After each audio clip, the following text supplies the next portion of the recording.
Chapter 82. Please subscribe, 6 or 7 yuan a month. Those who can afford it, please subscribe, take a break, and continue to write the third chapter. I won't sleep until I finish it. Brothers, you can get up tomorrow morning to read it. It'll probably be late at night. Well, how about 3 chapters tomorrow? The rolling Yangtze River flowed under his feet and rushed to the estuary not far away. As the river flowed, the lofty sentiments flowed away. Standing on the opposite bank of the Sky Academy and looking at the river, no matter how you looked at it, it seemed to give people a feeling of a hero past his prime. The rushing river flowed into the sea, moving forward and never coming back, like youth passing away in a hurry. Looking back, everything that seemed to be near yesterday turned out to be far away, empty and blurred. Li Tianlan stood quietly on the shore, staring at the Sky Academy opposite and the rolling river in front of him. He said nothing and remained silent for a long time. One step was in the chi-controlling realm, and the other was in the thunder-shocking realm. At this moment, it could be said that he was the strongest in his life. He dared to fight with anyone under the invincible realm, but it was also the most lonely time for him. The contradictory feeling of emptiness and expansion in his body kept alternating. From top to bottom, at this moment, Li Tianlan felt like an inflated balloon. It seemed to be expanding, but it was empty inside. It was power that was expanding. It was life that was empty. The afternoon sun was just right, and the flowers were blooming in the warm spring weather. In the refreshing weather, there was a sudden gust of wind, and the wind drifted away with the river. Li Tianlan's white hair rose slightly with the wind, and a few pale and lusterless hairs fell down in the wind. They crossed the sight of several people present and finally fell in front of Wang Yuedong. At this moment, everyone could feel Li Tianlan's extremely abnormal strength, but they could also clearly feel his fragility. Under that powerful momentum, his body seemed to be vulnerable. It seemed that if the wind was stronger, his body would be directly shattered by the wind and dissipate between heaven and earth. Senior brother. Wang Yuetong's tears, which had been stopped, suddenly broke down like a broken dam. She cried and walked to Li Tianlan's side, trembling and saying, "Why is this happening? Why is this happening?" Li Tianlan continued to be silent. Wang Yuedong covered her mouth tightly, and tears instantly wet the back of her white and tender hands. The girl, who did not cry even when Li Tianlan called her a bitch not long ago, trembled and cried miserably. Not only Wang Yuedong, but also Horsewoman and the Enchantress were suffering. He possessed the wind and thunder veins and had entered the thunder-shocking realm at a young age. How terrifying was his potential! In time, after entering the invincible realm, he would definitely be a strong contender for the top 5 or even the top 3 on the divine list. Even the Enchantress, who favored Wang Shengxiao in her heart, had to admit that Li Tianlan would become a young heavenly son, and even one of the most powerful contenders for the title of Heavenly Son. But now, with the end of that stunning sword, all of that no longer existed. Li Tianlan was still alive, but the prodigy had already fallen. How long could he live in this state? Even if he could live for a long time, did he still have anything to do with the invincible realm after burning all his potential and vitality? He would never reach the invincible realm. How cruel was that for a person like Li Tianlan? Looking at the back of the white-haired, desolate, and lonely figure, the Enchantress was silent, and her heart seemed to be a little sad. No matter how unwilling I am, what can I do? Li Tianlan looked at the river and finally spoke. His voice was very low, as if he was muttering to himself, "What can I do?"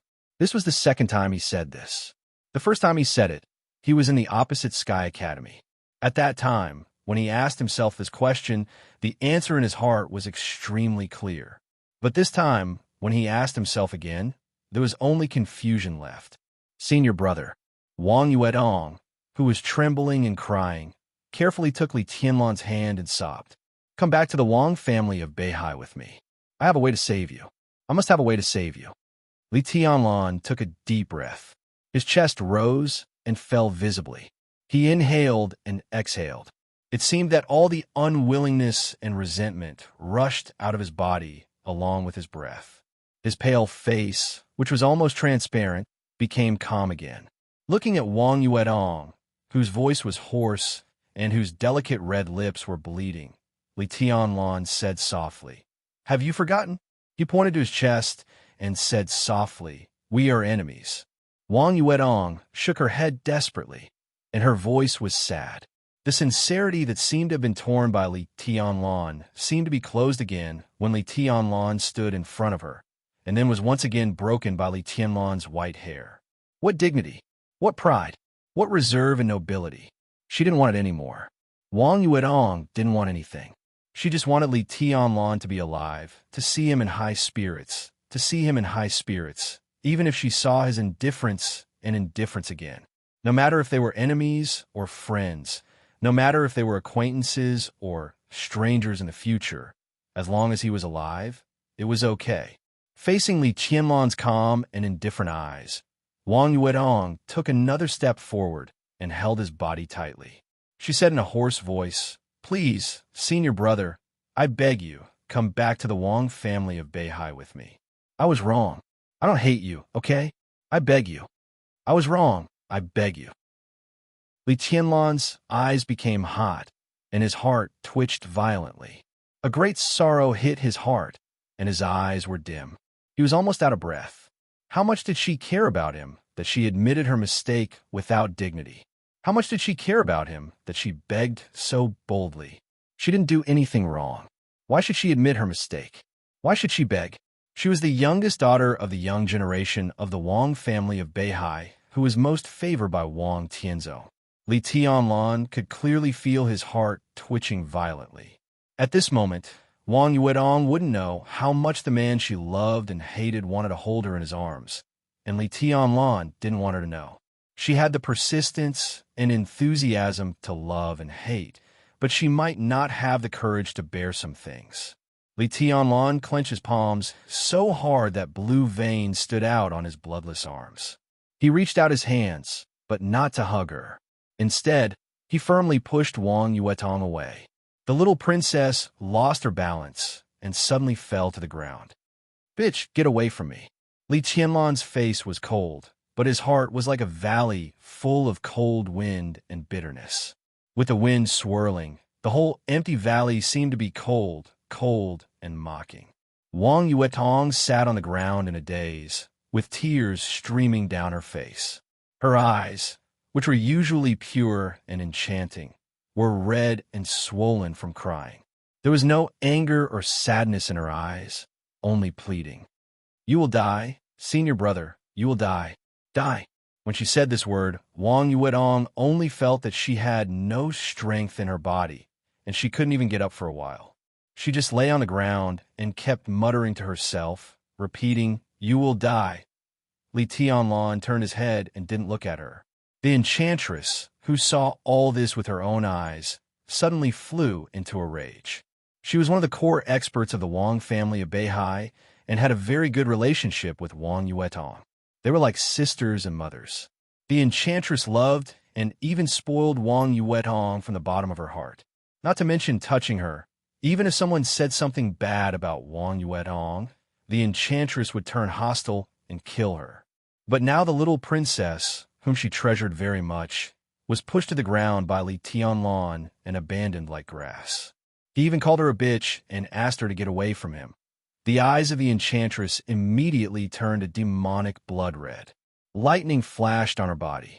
She suddenly took a step forward and stared at Li Tianlan's back. She narrowed her eyes and said in a dangerous tone, "Li Tianlan, help Yuetong up now and apologize to her. Otherwise, I'll make you regret it.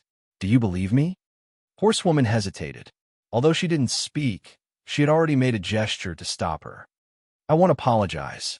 The indifference in Li Tianlan's voice perfectly concealed the trembling in his voice. "She is bitch." "What did I say wrong? Who do you think you are? How dare you insult the princess of the Wang family of Beihai?" The enchantress took a deep breath and tried her best to adjust her state.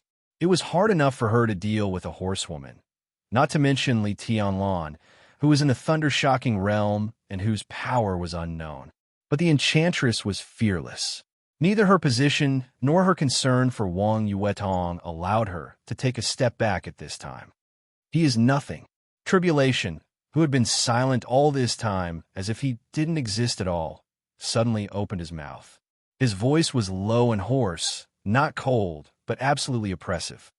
He is a young governor of Sai City and the future governor. The enchantress, who do you think you are? How dare you be rude to the young governor? Don't get involved in the quarrel of young people. Sai City, the young governor. The enchantress's body shook violently. She was about to take a step forward, but she froze in place and couldn't move. The decision was so hasty and incredible, but when it was said by Tribulation, people had to believe it. In everyone's mind, Tribulation was the future governor of Sai City, and only he was qualified to be the future governor.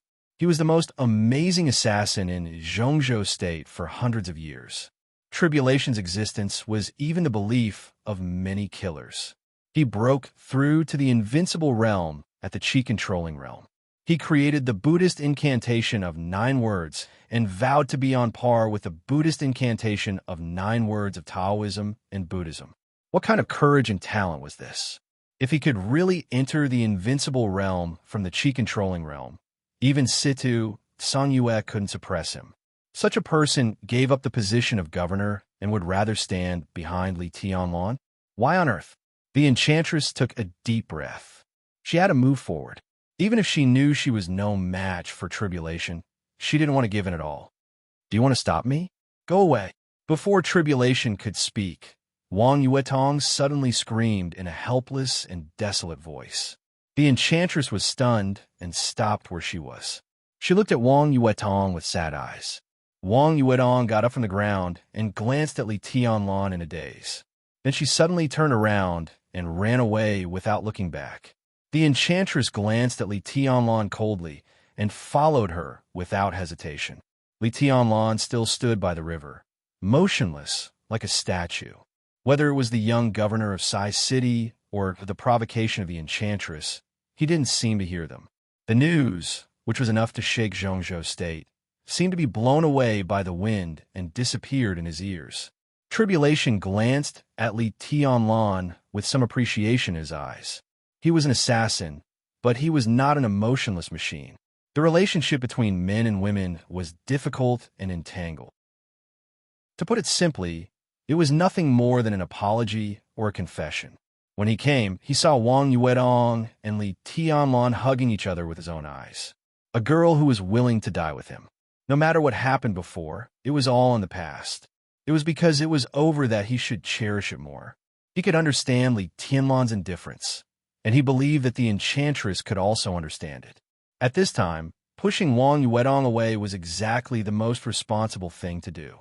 He had the courage to push Wang Yuetong away, but he didn't have the courage to let Wang Yuetong accept the separation of life and death.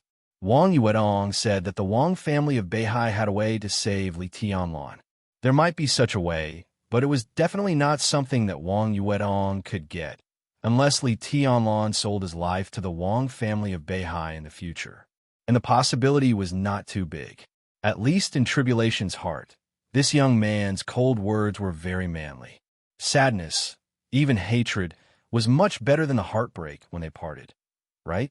For example, his sister, the governor of Sai City. Tribulation's eyes were in a trance. He looked at Li Tianlan and was about to speak. On the other side of the river, an elderly figure was already rushing over along the bridge. It was Zhuang Huayang, the headmaster of the Sky Academy. Tribulation stood where he was, calm and collected. Zhuang Huayang, who noticed the battle on the shore, rushed over almost immediately. Looking at the end of the battle and Li Tianlan, who had white hair and a strong but empty aura, Zhuang Huayang's heart suddenly sank, but he still asked, "What's going on?" Li Tianlan didn't speak. Tribulation didn't speak either. Horsewoman, who was distracted, didn't bother to say anything. Zhuang Huayang's heart kept sinking to the bottom. The white hair was a sign of excessive burning of life and potential. What did it mean? Hopeless and invincible. Zhuang Huayang's heart trembled slightly. The academics had finally found Li Tianlan, the most valuable person to cultivate. Was it going to lose him? If so, what would the academic's attitude toward Li Tianlan in the future? Zhuang Huayang didn't want to think too much and didn't dare to think too much. He just said, "Let's go back to the Sky Academy first." "I'm not going back." Li Tianlan finally spoke. He stared deeply at the Sky Academy on the other side of the river and said slowly, "It's meaningless." He slowly turned around and walked away. "Where are you going?" Zhuang Huayang and Tribulation said in unison. "Home," Li Tianlan said lightly. A black Mercedes-Benz rushed to the river at almost full speed. The bright car ignored the obstacles in the battlefield, roared, and finally stopped near Li Tianlan. The door opened, and Qin Weibai got out of the car in a hurry. When she saw Li Tianlan with white hair, she was stunned as if struck by lightning. Li Tianlan looked at Qin Weibai quietly. The corner of his mouth twitched, and his eyes suddenly turned red in front of his woman. His tone was no longer indifferent and calm, but with a kind of unconcealable bitterness. He said in a trembling voice, "I'm sorry. I'm afraid I'll let you down in the future." Qin Weibai, who was dressed in formal clothes, trembled slightly. She clenched her fists tightly, and her nails pierced in her palms. In an instant, blood gushed out. She took a deep breath and slowly came to Li Tianlan. Her eyes were still gentle. "Boss." Horsewoman came to Qin Weibai with some uneasiness and called her softly. "Slap." Qin Weibai suddenly swung her hand and slapped Horsewoman hard in the face. Horsewoman's tall and plump body staggered backward. She didn't dare to resist at all, just bowed her head and said nothing. Her face was stained with the blood of Qin Weibai's hand, but she didn't wipe it. She just stood quietly. "I don't want to listen to your explanation. Get back in the car and come with me." Qin Weibai's voice was still cold, but there was a kind of almost irrepressible madness and rage in her words. Horsewoman said nothing and directly got into the Mercedes-Benz. "I don't blame her. Really." Li Tianlan looked at Qin Weibai and explained in a low voice. Qin Weibai looked at Li Tianlan again. Both her eyes and her tone became unprecedentedly gentle. "Do you trust me?" Li Tianlan nodded without hesitation. Qin Weibai raised the corner of her mouth and smiled brightly. She put her arms around Li Tianlan's neck and kissed him gently on the corner of his mouth. She whispered, "You'll be fine. Wait for me to come back." She took 2 steps back, took a deep look at Li Tianlan, and turned to the Mercedes-Benz. When she opened the door, Qin Weibai glanced at Zhuang Huayang, who was walking over, and said in a cold voice, "Zhuang Huayang, tell the chief behind you that in half a month, at most half a month, I'll return you a good Tianlan. During this time, you'd better not have any evil thoughts." She sat in the car and said calmly, "Go to Billy's state right now." Flaming Fire, who was driving, responded and started the car. The car suddenly sped up. There was a dead silence in the car. Qin Weibai sat alone in the back row. She pressed her lips tightly, and her dark and calm eyes flickered slightly. It was determination and madness at all costs. Thank you 54472292 Killer AK for your support. Chapter 83.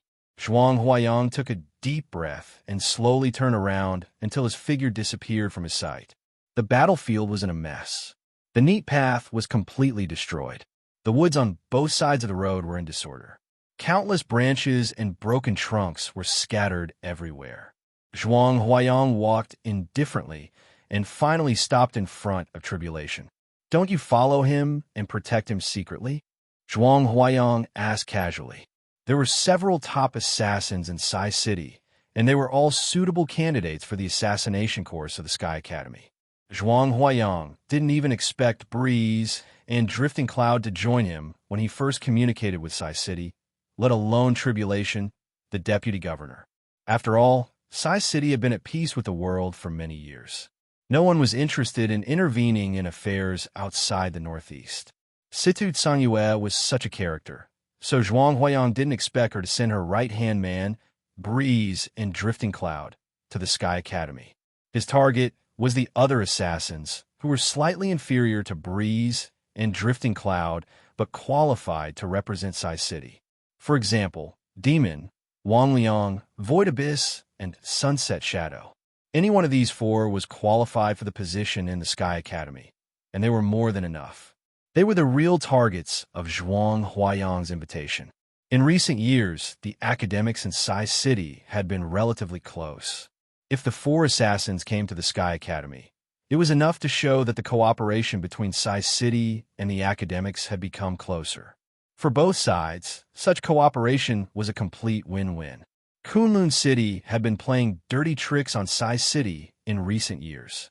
Situ, Songyue's setting sun, the murderous weapon of Zhongzhou State, was what Gu Xingyun, the god of war, dreamed of, and also his biggest plot in recent years.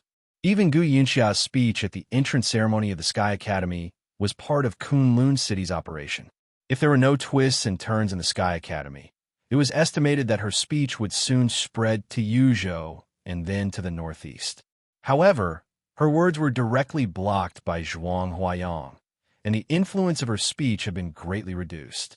Zhuang Huayang invited the assassins of Sai City to the Sky Academy, which was tantamount to testing the possibility of Sai City fighting back against Kunlun City's increasing small tricks in recent years. If the assassins of Sai City joined the Sky Academy, it would be the first time that Sai City went out of the northeast since its establishment. It also meant the beginning of the competition between Sai City and Kunlun City. The academics were happy to control the conflict between the two to a certain extent. At that time, the academics could take the opportunity to expand their influence in the special warfare system and give Sai City a certain degree of support. No one would find it troublesome when it was mutually beneficial. However, the only thing that Zhuang Huayang did not expect was that Situ Songyue would send tribulation here. Zhuang Huayang, the headmaster of Zhongzhou State and the most powerful assassin in this realm, entered the Sky Academy. Kunlun City was not the only one who felt uncomfortable. Even Zhuang Huayang himself felt happy and worried at the same time. By placing tribulation in the Sky Academy, it could no longer be said to be Sai City's counterattack against Kunlun City. The sharpest assassin in Zhongzhou State stepped into Huading from the northeast. At the same time, it also meant that Sai City, which had always stood aloof from the world since its establishment, was about to completely wake up. Of course, it was not all because of Kunlun City. It could only be because of Li Tianlan. Li Tianlan's influence was even greater than that of Kunlun City. Tribulations coming to the Sky Academy completely showed that Sai City had already known Li Tianlan's identity. Zhuang Huayang knew Li Tianlan's identity, and he also knew the entanglement between Situ, Songyue, and Li Guangtu in those years. Perhaps all the upper class of Zhongzhou State had heard of this. It was not difficult to understand whether the hidden god of Zhongzhou State in Sai City loved Li Guangtu's son or hated him. Now, with the arrival of tribulation and barely saving Li Tianlan, Sai City's position had been obvious. Love me, love my dog? Zhuang Huayang looked thoughtful. He suddenly realized that it was a good move to draw Li Tianlan into the academics. In a short period of time, this young man with a sensitive identity had connected too many things, intentionally or unintentionally. No need. Tribulation spoke slowly. Wei did not speak. He seemed to be a shadow in the dark. He was so quiet that even if he stood there, people would involuntarily ignore him. But once he spoke, his low and hoarse voice would instantly attract all attention. In the current state of young governor, he doesn't need anyone to protect him. I can't stop those who can kill him. Zhuang Huayang looked stunned. Young governor? Sai City will announce this news in the near future, confirming Li Tianlan as the next governor of Sai City. Tribulation said in a flat tone. Zhuang Huayang's face changed, and for a moment, his expression was extremely interesting. Two opposite emotions, ecstasy and worry, intertwined in his heart. He opened his mouth and said subconsciously, "This is really an accident." There was too much and too complicated information behind the news that Li Tianlan had become the young governor of Kunlun City. From the perspective of the academics, this was naturally a good thing. The descendant of the lonely Li family joining the academics was completely different from the young governor of Sai City joining the academics. Everyone could only look forward to his potential and growth in the former, while the latter could further strengthen the relationship between the academics and Sai City. Perhaps everyone in the academics was more than happy to see this. But from the perspective of the overall situation of the special warfare system of Zhongzhou State, this was definitely not good news. Sai City, which had been silent since its establishment, suddenly announced its successor, who was a stranger to most people.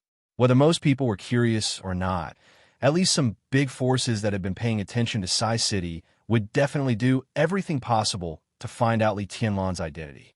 The surname of the young governor of Sai City was Li. This information in itself was an important clue. It was no exaggeration to say that once the news of Sai City was announced, Li Tianlan would be directly exposed to the eyes of all parties. How long could he hide his identity? 1 day or 2 days? Once his identity was revealed, the entire special warfare system of Zhongzhou State would definitely immediately set off a violent storm. The descendant of the Li family became the young governor of Sai City, which would make countless big shots sleepless.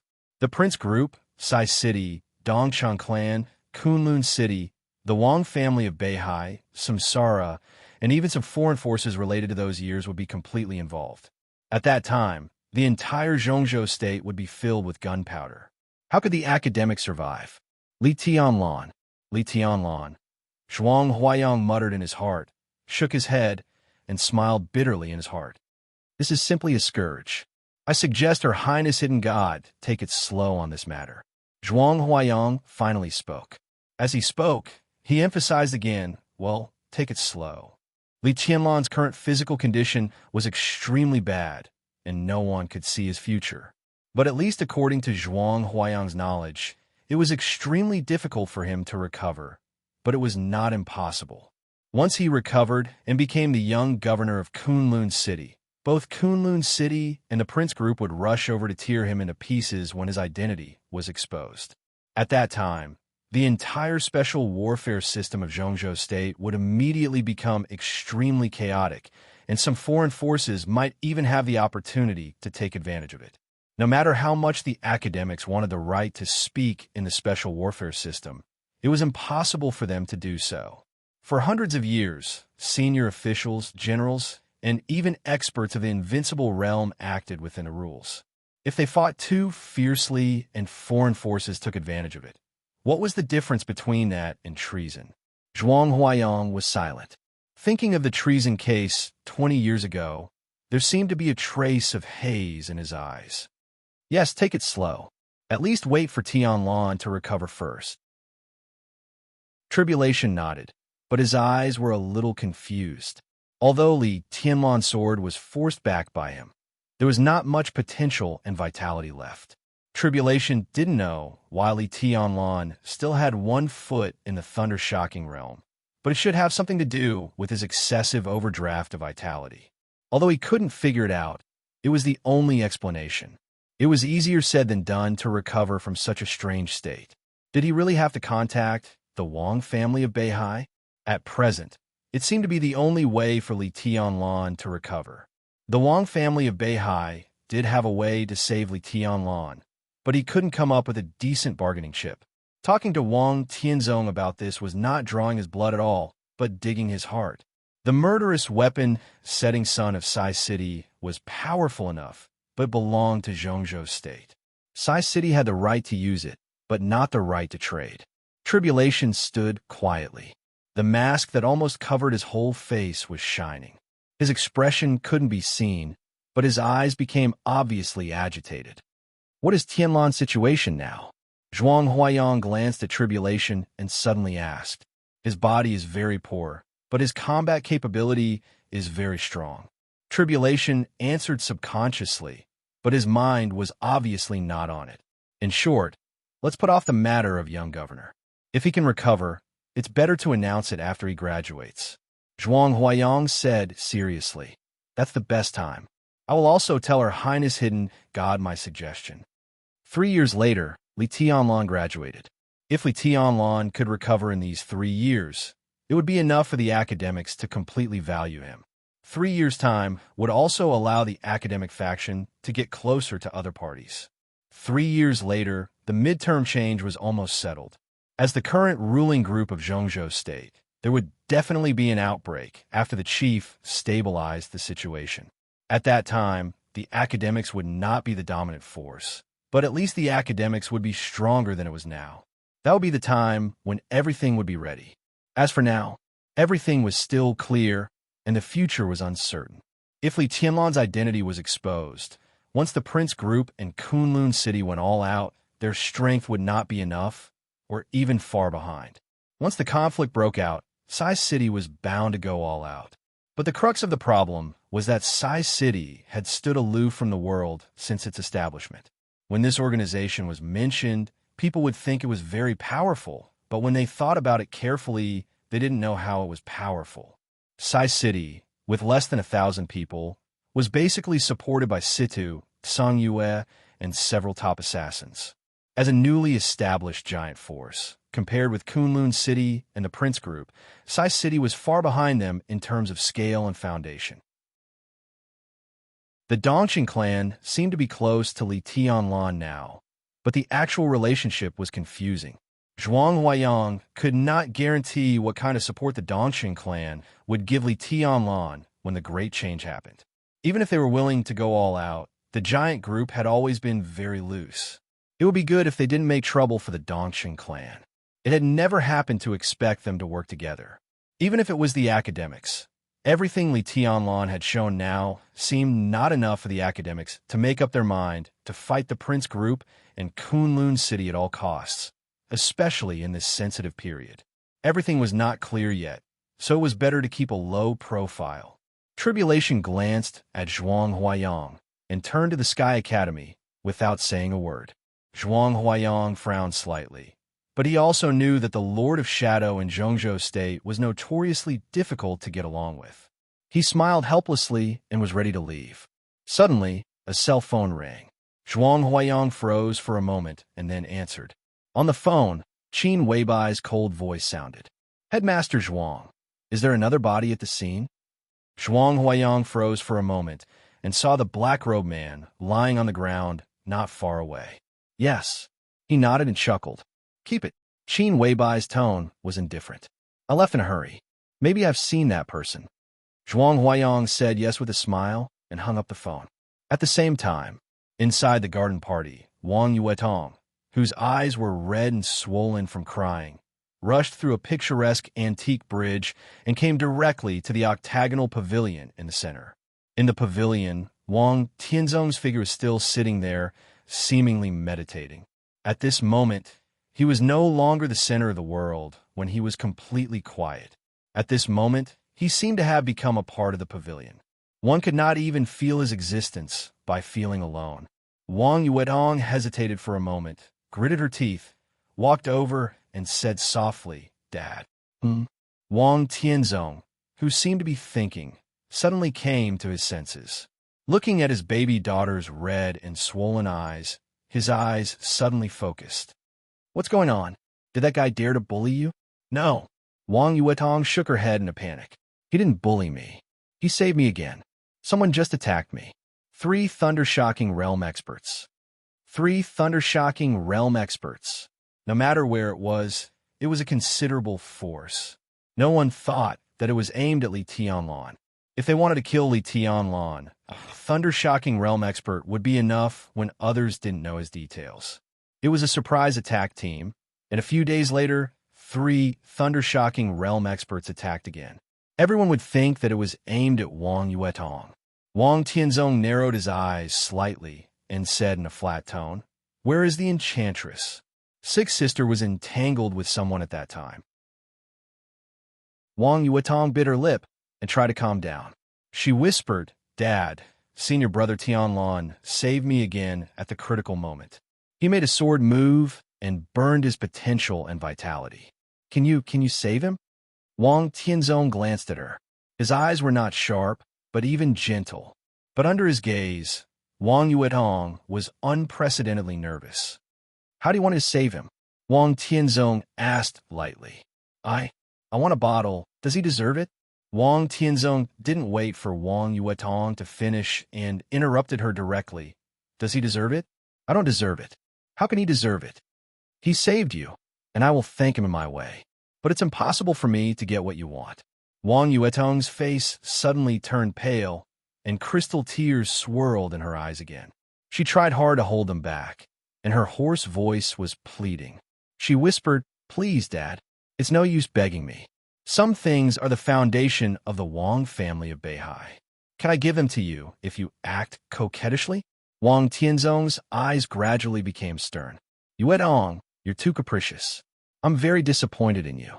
Maybe it was a mistake to let you come to Huiding from the beginning." Wang Yuetong stood where she was, lost in thought. After a long time, she smiled sadly and whispered, "Yes, it was a mistake from the beginning." Wang Tianzong turned his head to look at the pool outside the pavilion and said calmly, "Don't talk about it anymore." "I don't agree." "Dad, go down." Wang Tianzong suddenly opened his mouth and said in a deep voice. Wang Yuetong finally couldn't help but shed tears. She glanced at her father's back and turned to leave. Wang Tianzong didn't look back. He just sat where he was and shook his head. He said calmly, "Outrageous. Who are you talking about, Your Majesty?" An old and gentle voice rang out. Xian Xuanzi, dressed in a Taoist robe, walked into the pavilion with a gentle smile and eyes as bright as stars. "I've spoiled you at all." Wang Tianzong stood up and said with a smile, "Sorry to make you laugh. Please sit down. Her Royal Highness is a little lucky star. Without her, how could you find such a talent like Li Tianluan?" Xian Xuanzi sat opposite Wang Tianzong with a smile and said calmly, "Talent? Not anymore. I heard that he just burned his vitality and potential. I don't know the specific situation, but judging from Yuetong's appearance, I'm afraid she's not much better." Wang Tianzong shook his head and said calmly, "He should have a tribulation recently. It's his destiny." Xian Xuanzi smiled and said, "He should be saved. It's not worth it." Wang Tianzong thought about it seriously for a while, and then said resolutely. Xian Xuanzi smiled and said nothing. He never forced others to change their minds. He didn't miss a word that should be said. Whether the other side listened or not, it was none of his business. "Don't you want to ask what's going on?" Xian Xuanzi asked with a smile. "It's good that Yuetong is fine." Wang Tianzong sighed. "That girl was out of her wits. What can I ask? Let's wait for the enchantress to come." He paused and said calmly, "Do you know who the attacker is?" "I know their general location, but I can't say it." Xian Xuanzi chuckled and pointed to the top of his head. "If I say it clearly, I'll be punished by God." The most he could do was to give some advice to some people in the Wang family of Beihai. The collision of superpowers was related to the international trend. Even if Xian Xuanzi could manipulate some national fate, he didn't dare to say it rashly. Metaphysics grandmasters all believed in destiny and mysteries of heaven. Some things couldn't be said. That was the rule. Wang Tianzong glanced at him and nodded with a smile. "Play chess." "Okay." Xian Xuanzi took out a chess piece from the chess box and put it on the chessboard carved on the stone table. Wang Tianzong also raised his chess piece and put it down. Black and white were spreading on the chessboard. Boom! Before the game was finished, a violent explosion suddenly sounded. Instantly, the fire in the garden party soared into the sky. The violent explosion almost spread over the mountains, and the whole garden party was shaking violently. The alarm device in the garden party sounded immediately. Wang Tianzong's expression changed, and his body suddenly disappeared. A white chess piece swirled in the air and finally fell on the chessboard. Xian Xuanzi, who was in the roar, looked calm. He just stared at the expectation in front of him, squinted and chuckled. "Good move." He looked at the direction where Wang Tianzong left, shook his head, and muttered to himself, "The place where destiny belongs." When the chosen one rises, the violent explosion still sounded, drowning out all the old Taoist murmurs. May 2nd. It was the second day since Wang Tianzong came to Huiding for the first time in 5 years. The garden party suffered an inexplicable attack. To some extent, the garden party, which represented the face of the Wang family of Beihai in Huiding, exploded and nearly one-third of the area was destroyed. Wang Shengxiao, the heir of the Wang family of Beihai, was seriously injured. Little Princess Wang Yuetong. She disappeared mysteriously. Chapter 84. The third chapter will be released before 12 o'clock. Please subscribe. When he returned to Yonghua Villa, Li Tianlan was surprised to find that there were police cars and policemen everywhere near the 9th building. The 7th building nearby had been cordoned off. Many plainclothes policemen and policemen hurried in and out with solemn faces.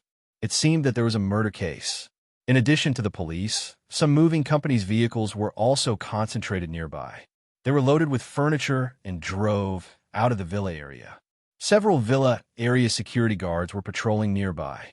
They were neatly dressed, but they all looked helpless and at a loss. Li Tianlan didn't intend to join in the fun, nor was he in the mood. He just vaguely heard people's discussion. The owner of the 7th building who was killed was a well-known local entrepreneur and seemed to have a close relationship with some people in the district. Now, the family of 4 and 5 bodyguards all died tragically at home. It seemed that they had offended some big shots.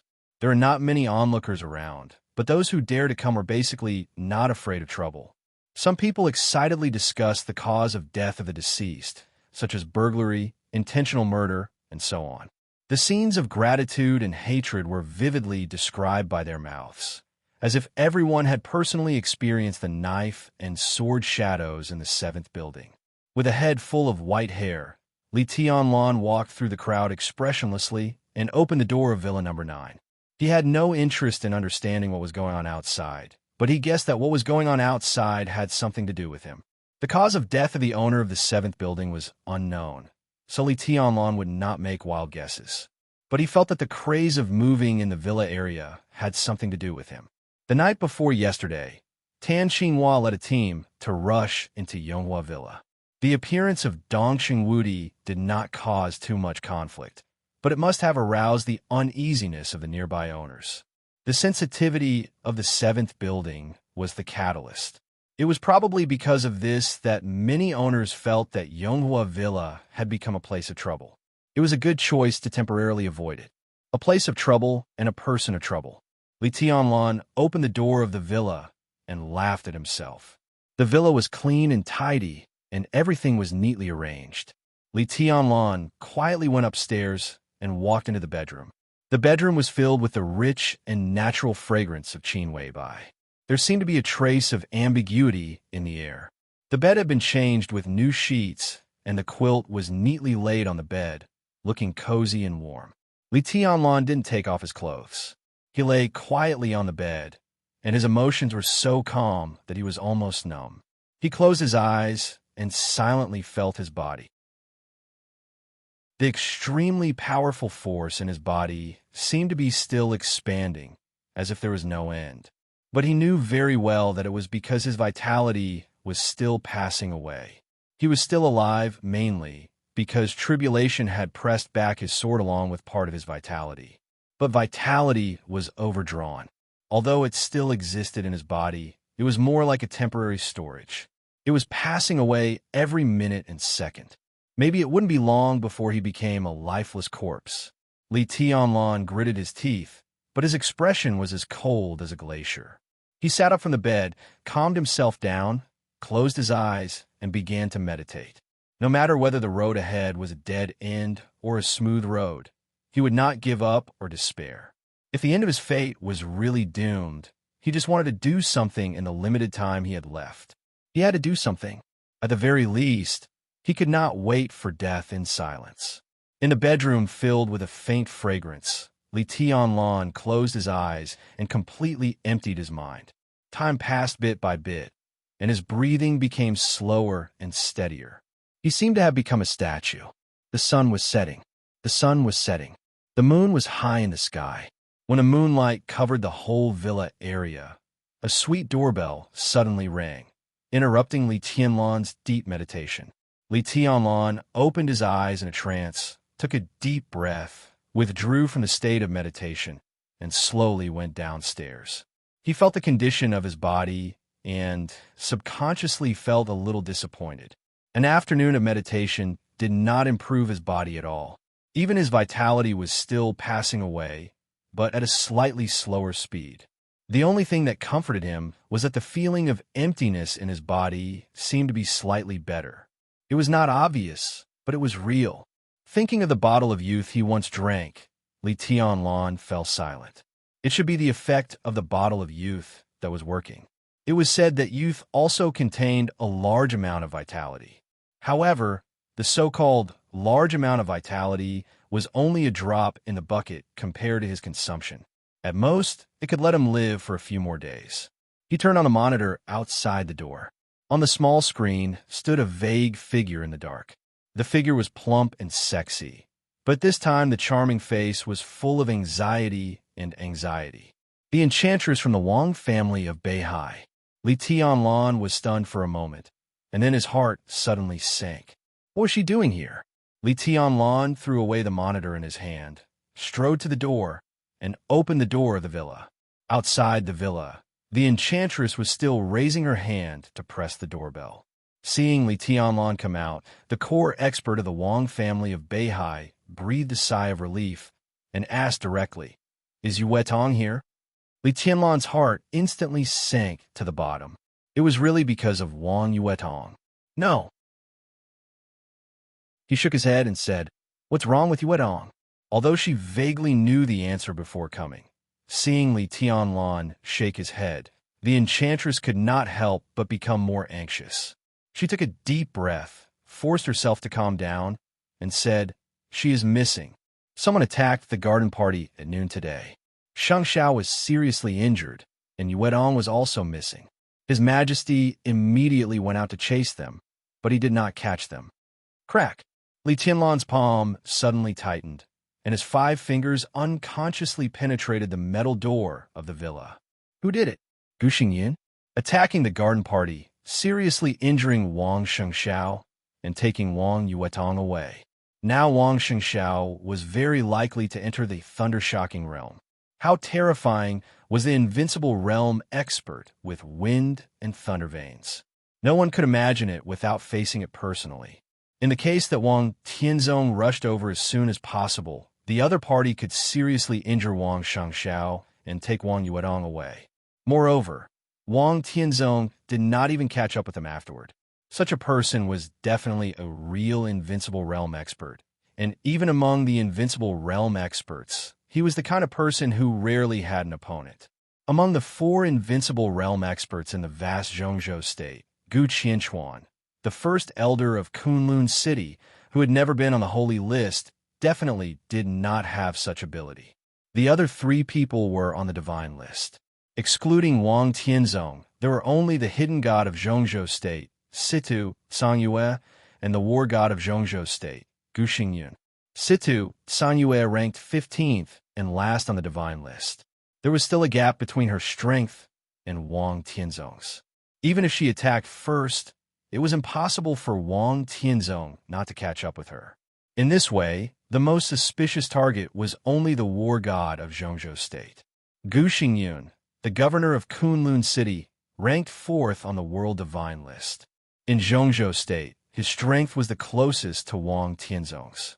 In the case of taking the initiative, he was the only one who could barely keep Wang Tianzong from catching up. As for other overseas invincible realm experts, they might also be able to do this. But such people were either the patron saints of other superpowers or the masters of a superpower.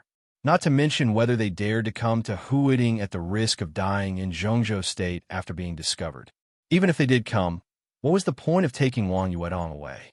At the very least, if the other party could seriously injure Wang Shengxiao, taking Wang Shengxiao away would be much more meaningful than taking Wang Yuetong away. It's not Gu Xingyan. The enchantress's face was extremely gloomy.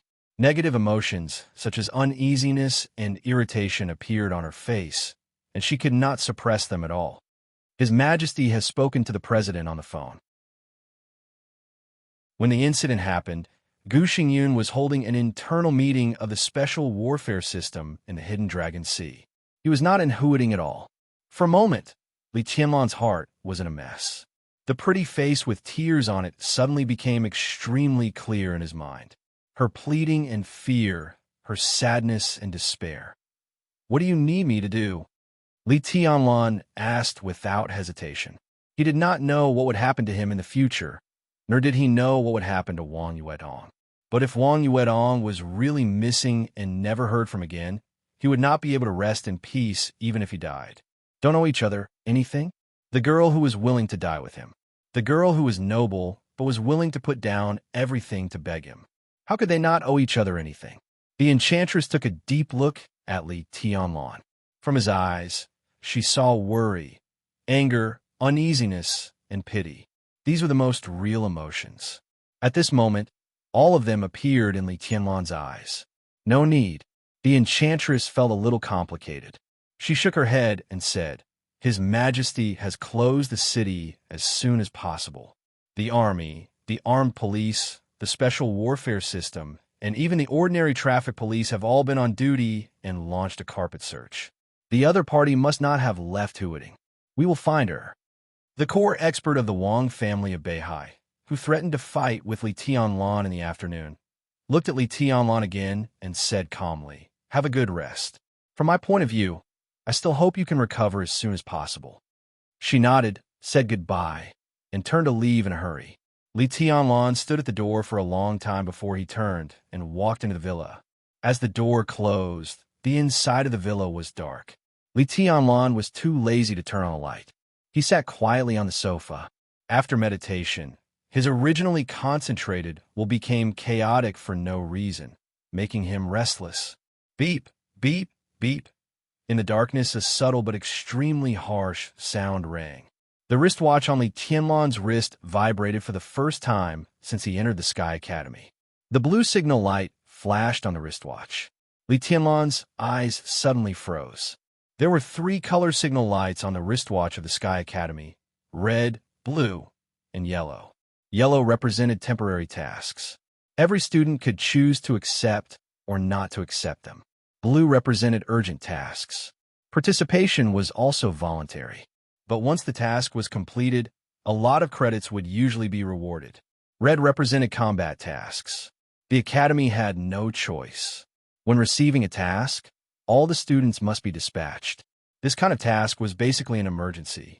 It was first sent to the wristwatch of the academy, and then it would be updated in the mission system of the Sky Academy. Li Tianlan raised his wristwatch and looked at it.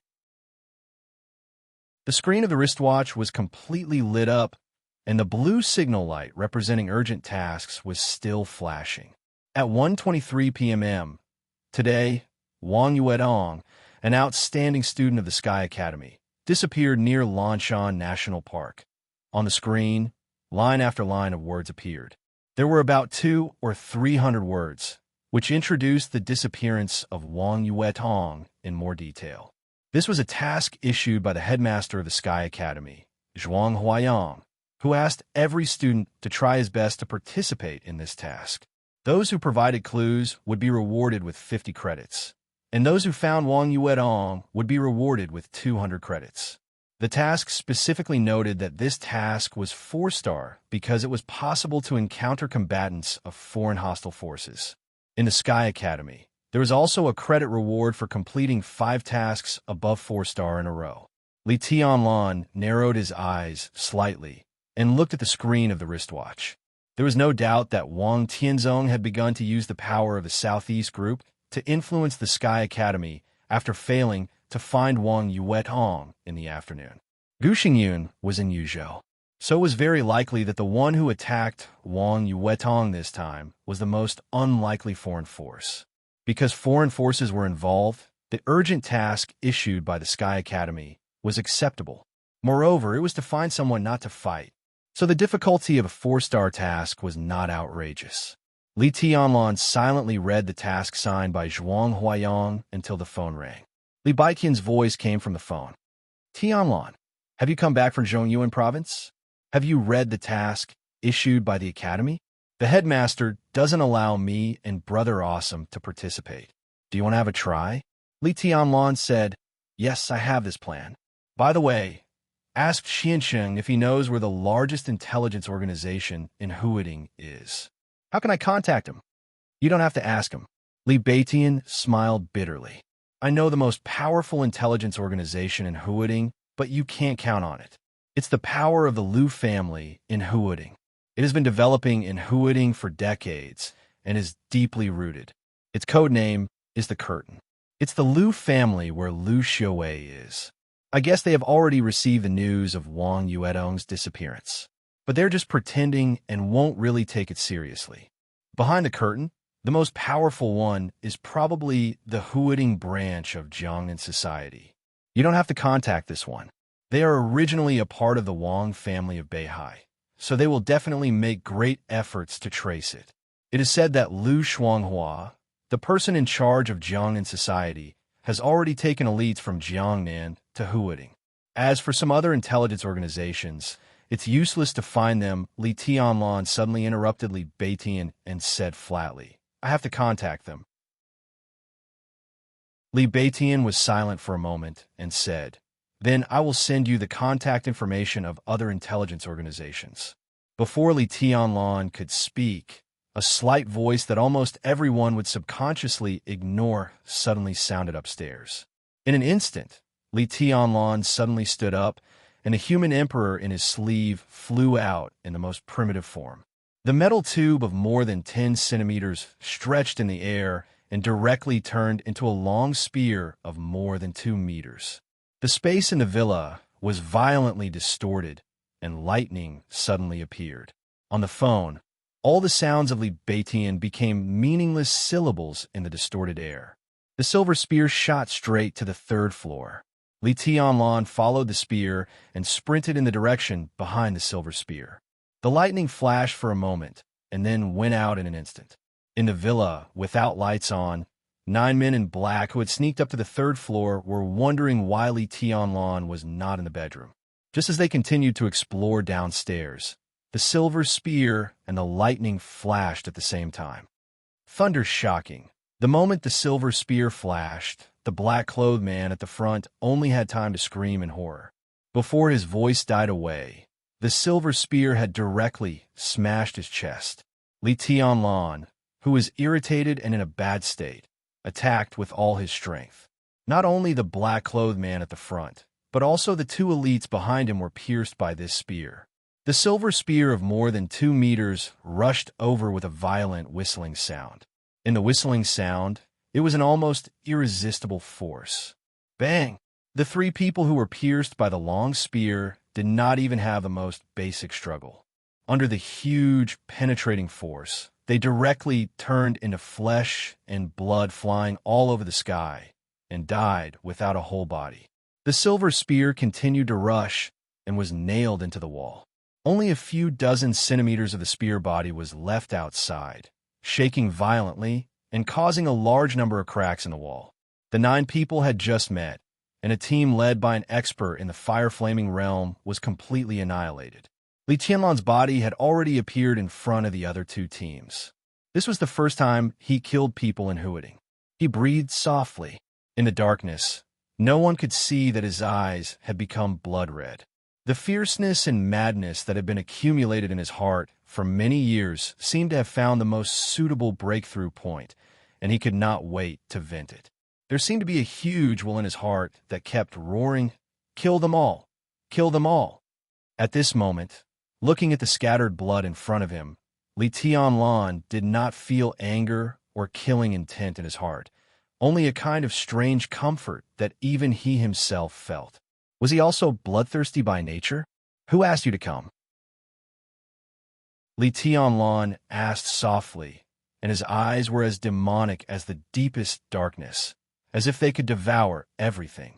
The 6 people in the remaining 2 teams were trembling violently, and their eyes were full of horror. The news they got was that they came here to kill a non-entity in the chi-controlling realm, and the intelligence said that the other party was likely to have the strength of the fire-flaming realm. Before the action, no one took the target they were about to kill in mind. So what if he had the strength of the fire-flaming realm? 3 fire-flaming realm experts led the team, and 6 ice-condensing realm experts assisted on the side. Killing a non-entity in the chi-controlling realm was like shooting a mosquito with an anti-aircraft gun.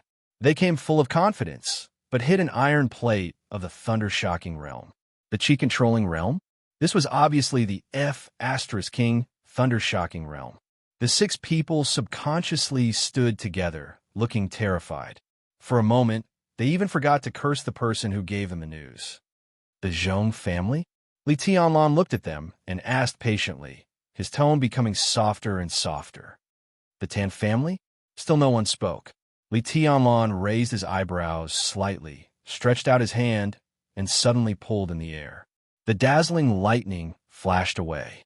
In the twisted air, a scream suddenly sounded and disappeared. In an instant, among the 6 people, one of the teams had completely disappeared, and there was not even a trace of blood, only a pile of ashes. Li Tianlan looked at the other team and chuckled. Who the hell is it? It's the task given by Mr. Liu. The 3 people in the last team completely broke down. The team leader trembled and suddenly knelt on the ground. Spare me, please spare me.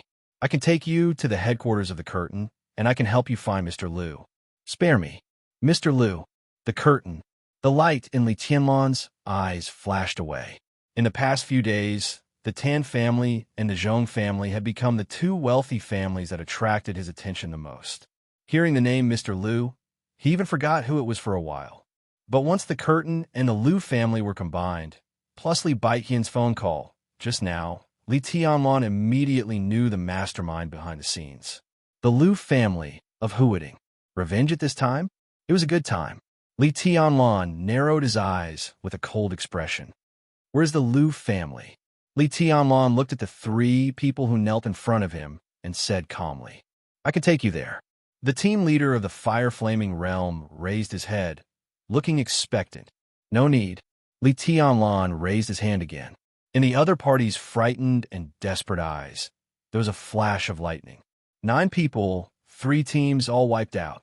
Li Tianlan suddenly thought of a sentence. As he muttered to himself, this sentence also drifted farther and farther in the dark villa, with extreme killing intent. None of my enemies survived, thanks to the wind and snow. Chapter 85. This chapter is almost 7,000 words. This chapter is yesterday. There are 2 more chapters today. Please subscribe. As an important part of Kunlun City and even the entire Special Warfare Group, the Liu family might not be the most powerful in Huading, but it had the longest history. Especially after Huading was captured by the Prince Group, several wealthy families in Huading shifted their business focus and moved their headquarters. After leaving only a branch in Huading, the Liu family became one of the few local wealthy families that had the deepest roots in Huading. The Liu family had been developing in Huading since it appeared. When the city was in the hands of the Wang family of Beihai, the Liu family was a wealthy family. When it fell into the hands of the Prince Group and formed the current situation of independent rule, the Liu family was still a wealthy family. The children of the Liu family had diversified development and had been involved in various fields for many years. They were not the top wealthy family in Zhongzhou State, but one of the most stable families. Even after Liu Tianqing, the most outstanding figure of the Liu family in recent decades, stepped into the invincible realm, Liu Tianqing, who stood at the peak of power in Zhongzhou State, did not help the family with great fanfare. Instead, he let the Liu family develop slowly with his power. At Liu Tianqing's peak, the Liu family had also entered the ranks of the top wealthy families in Zhongzhou State. If he had not been killed in a fair duel, the Liu family would have had the hope of becoming a top wealthy family. It was undoubtedly a pity, but also a blessing. Although the Liu family's stable and calm style hindered their development to a certain extent, it also saved the whole family. Situ Tsanyue and Liu Tianqing fought on the top of Taibai, a new invincible realm assassin against a veteran invincible realm expert. Maybe some people foresaw that Liu Tianqing would lose, but absolutely no one thought that Liu Tianqing would die. Liu Tianqing's death completely established the reputation of Sai City, and, at the same time, directly pushed his family to the edge of the cliff. When the bad news came, the whole Liu family did not cry or make a fuss. Instead, they made a lot of compromises at once. Lu Tianqing's younger brother, Lu Tianjing, was the mayor of Huading at the time. Judging from the situation at that time, he was very likely to go one step further. Even if he did not reach the top in Huading, he was very sure that he could enter Yuzhou and the cabinet. As long as he took this step and Lu Tianqing did not die, the Lu family would become one of the top wealthy families in Zhongzhou State. At that time, Lu Tianjing had a good reputation. In fact, even if Lu Tianqing died, there was still a possibility for him to succeed. But Lu Tianjing compromised in silence, gave up the opportunity to enter the cabinet, and gave the position to the academics intentionally or unintentionally. Soon after, Lu Tianjing retired completely. Just when everyone thought that the Lu family was about to disappear, Kunlun City made a gesture to protect the Lu family, and the academics also gave limited support. After that difficult time, the Lu family began to develop their well-established intelligence organization. Over the years, the intelligence department of the Curtain had been going deeper and deeper into Huading. Today, it had formed the largest intelligence network in Huading. Among the local wealthy families in Huading, the Lu family was far behind the Zhang family in terms of connections, prestige, and influence. In terms of overall strength and development prospects, the Lu family was no match for the Tan family. However, in the field of intelligence, even if the Zhang family and the Tan family combined, they would not be able to match up to the Lu family. In recent years, although the Lu family had fallen from the first tier to the second tier, its foundation in Huading had become more and more stable. The influence of Lu Tianqing's death on the Lu family had almost completely disappeared. 5 years ago, the Lu family and the Tan family were connected by marriage. 3 years ago, Lu Xiuqing, the son of Lu Tianjing, the old master of the Lu family, who was only 42 years old, successfully entered the municipal government from the position of the mayor of Yunjian district and served as the third deputy mayor of Huading. The younger generation of the Lu family, Lu Dongqiao and Lu Dongyu, also began to make their mark in the Sky Academy. The foundation of the Curtain was getting deeper and deeper. At the beginning of this year, Lu Xiuwei, who had taught at the Sky Academy for 3 years, finally stepped into the teaching office and became one of the deputy directors of the teaching office. At the beginning of this year, there was a rumor that Zhou Shiru, the executive deputy mayor of Huading and a leading figure of the academics, was likely to be transferred to a province in the northwest of Zhongzhou State as the governor in preparation for the midterm change in 2 years. Once this rumor became a reality, Lu Xiuqing was likely to take over Zhou Shiru's position. The whole Lu family seemed to be thriving. Such a Lu family no longer pinned all its hopes on one person, and its vitality was destined to be more tenacious. Lu Tianjing, who was already old, even looked forward to the day when the Lu family returned to the first-tier wealthy families every day. But as a result, the entrance maneuver of the Sky Academy, which no one cared about, completely disrupted the deployment of the Lu family. Lu Xiuwei was killed. Lu Dongqiao was killed. In the 10 years after Lu Tianqing's death, the Lu family had never suffered such a heavy loss. Such a result made Lu Tianjing, who had been dreaming almost every day, almost go crazy. He had to take revenge. How could he not take revenge? But as the Sky Academy went on holiday, a series of events made Lu Tianjing's heart heavier and heavier. Li Tianlan disabled Zheng Xiaofeng. Ning Qiancheng killed Tan Shilai. Qin Weibai and Zhuang Huayang protected him. It was said that Dong Qingwudi also appeared in Yonghua Villa that night. Lu Tianjing was steady. Just listening to these names, he could feel a heavy pressure. He was not afraid, but he still hesitated about whether to take revenge now. Until today, after receiving a phone call, Lu Tianjing, who had not made up his mind, finally took action. 3 experts in the fire-flaming realm and 6 in the ice-condensing realm. This was definitely a big assassination. Lu Tianjing had no choice. He had sent people out. At this moment, he could only wait quietly for the good news. Today was the Lu family's family banquet. In the independent small manor of the Lu family, almost all the members of the family were present. Men and women sat at the table in the spacious dining room. In front of them was a sumptuous dinner, which looked very grand. But the atmosphere in the dining room was extremely depressing. The Liu family had been in a difficult situation for many years, which also made them develop a good habit of unity. At the family banquet at the beginning of every month, without two important figures, Liu Dongqiao and Liu Xiuwei, everyone felt extremely depressed and uncomfortable. "Uncle, why don't we eat first? We don't have to wait for them to come back." "Don't worry, the candidates for this action were personally selected by me. They are neat and cooperate well. They are all elites and won't fail." At the table, Liu Xun, the eldest son of Liu Tianqing, looked at the large table of dishes in front of him, moved his mouth, and said in a low voice. He was the only expert in the thunder-shocking realm in the Liu family, and his strength could be said to be the true inheritance of Liu Tianqing. Although he had not reached the peak of the thunder-shocking realm, he was only a step away. With such strength, he could be ranked among the absolute experts in the whole Huading.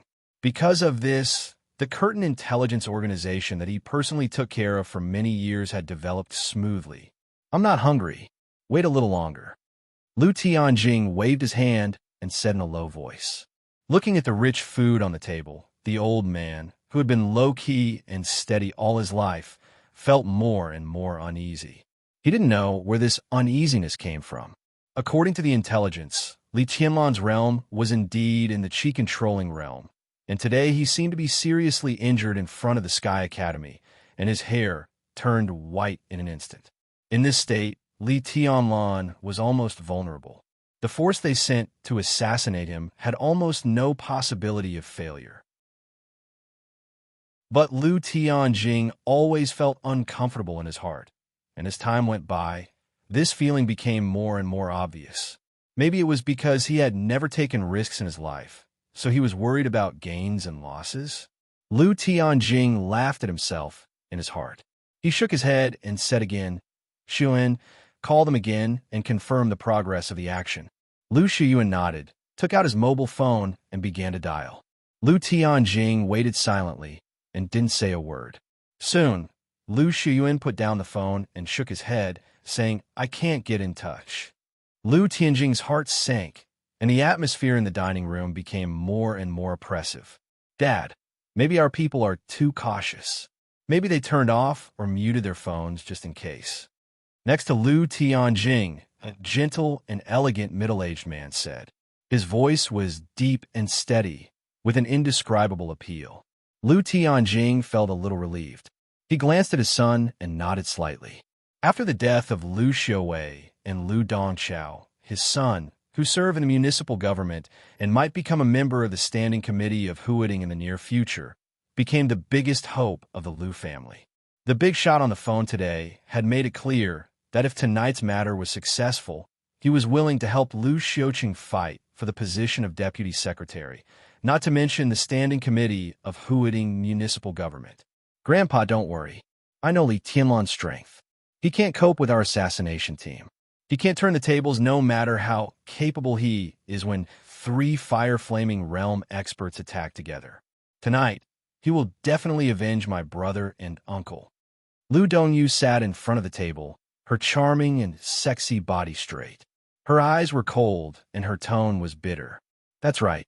When they bring that little bastard back, pull out his tendons and peel off his skin if he's alive. If he's dead, grind his bones and scatter his ashes." After Liu Dongyu, another middle-aged man with a gloomy face said viciously. He was Liu Tianjing's youngest son, Liu Xiuhe, who currently controlled all the business forces of the Liu family. In fact, it was just a logistics company. In terms of business, the Liu family had a short start and poor foundation, which had always been their shortcoming. In addition, after Liu Tianqing's death, many industries were thrown out as bargaining chips for self-protection. Now the Liu family had just recovered. The so-called logistics company was only 2 or 3 billion, which didn't match the status of a wealthy family at all. Liu Xiuhe had a bad temper. He was a playboy when he was young and couldn't be of great use.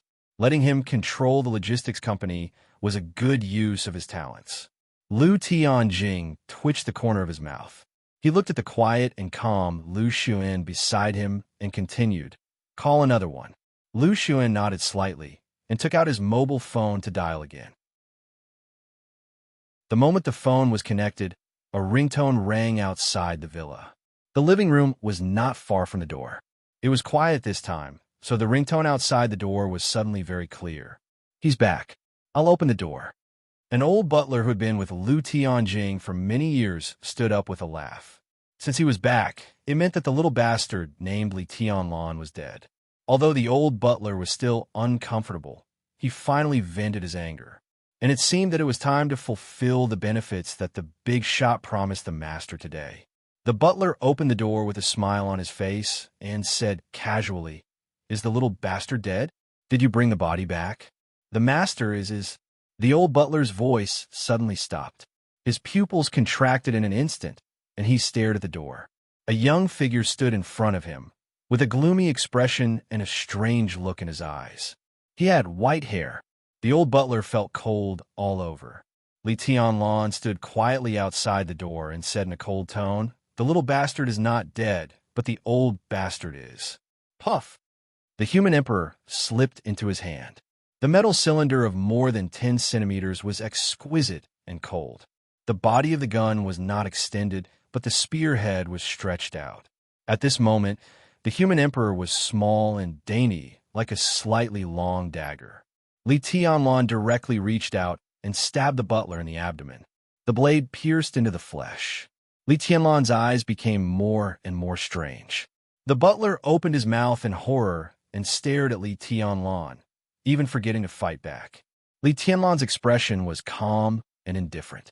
He pulled out the spear and stabbed it in again. A large amount of blood gushed out of the butler's abdomen, and the light in the butler's eyes quickly dimmed. Li Tianlan kicked him into the living room. The bloody corpse flew into the air and fell hard to the ground, blood gushing out. It was quiet in the dining room. Li Tianlan walked into the villa expressionlessly and closed the door. Looking at the different faces of the Lu family in the dining room, he narrowed his eyes and said with a smile, "There are a lot of people here. Is there anyone else who hasn't come?" No one spoke and no one moved. All the people of the Lu family seemed to be caught off guard and were all confused. Li Tianlan walked to the dining table unhurriedly, holding a mobile phone in his hand, and continued to ask, "Who called just now?" His hair was gray without any luster, and his clothes were neat, but his face was pale without any blood. Everyone could see that he was weak. But at this moment, the seemingly weak Li Tianlan's every move brought a sense of extreme danger. He glanced around casually, and no one dared to look at him at the whole table. Lu Tianjing took a deep breath and braced himself to look at Li Tianlan. "Are you Li Tianlan? Don't talk nonsense." Li Tianlan calmly held up the mobile phone and said, "I'm just asking who called just now. What do you think? Who do you think you are? You killed my cousin and my uncle." "Li Tianlan, do you really think you are invincible in the world? Why don't you take a piss and look in the mirror? Look at you now. You look like neither a human nor a ghost. It's disgusting. Get out of here. The Lu family is not a place for you to behave atrociously." A young woman suddenly stood up, stared at Li Tianlan, and said in a vicious tone. Li Tianlan chuckled. In the next second, the silver spear, which was more than 2 meters long, suddenly stretched out from his hand. The spear style was fierce and crazy. As everyone's pupils suddenly contracted, Li Tianlan stabbed the young woman's heart with the spear. Bang! In the dull sound, everyone's heart trembled fiercely. A big hole suddenly appeared in the young woman's chest, from the front to the back, dripping with blood. "Whose daughter is this?" Li Tianlan held the spear with one hand and asked casually as he stabbed. There was a second of silence in the restaurant. A heart-wrenching scream suddenly rang out. "You lunatic!" Beside the young woman, a lady covered with jewels stood up and pounced on Li Tianlan as if she were crazy. Li Tianlan swung the spear casually. The lady's head flew into the sky and blood splattered. "Whose wife is this?" Li Tianlan continued to ask without any fluctuation in his tone. Cold-blooded, straightforward, crazy, overbearing, and killing without batting an eye, this man was a lunatic. This was the only thought in the hearts of everyone in the Liu family. You, a neatly dressed, middle-aged man, stood up. He was not angry or frightened, as if he couldn't believe everything in front of him. He glanced at the bodies of his wife and daughter in a daze and suddenly raised his head. But as soon as he said a word, Li Tianlan's spear had directly pierced through his neck. The 2-meter-long spear went through the middle-aged man's neck and smoothly stabbed into the wine cabinet behind him. The whole wine cabinet was instantly smashed, and wine and blood flowed together. Li Tianlan put away the spear expressionlessly and said again, "Whose son is this?" "Enough!" A furious roar suddenly sounded. Lu Xuan, the only thunder-shocking realm expert in the Liu family, finally reacted completely. Subtle but dense lightning formed between his hands, and the lightning was like a knife, fiercely chopping at Li Tianlan's back. The unique skill of the Liu family, 6 directions chop. Li Tianlan turned back in an instant and raised the silver spear. The air was like a silver flash, and the amazing silver spear had already smashed down on Lu Shuyuan's body. There was no unique skill, only power. Pure power. The gorgeous and majestic lightning flashed on the tip of the spear and collided with the lightning in front of Lu Shuyuan. The crisp sound of bones breaking could be heard clearly.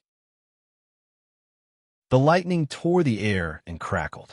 The body of the first expert of the Liu family was directly smashed by the spear and flew out.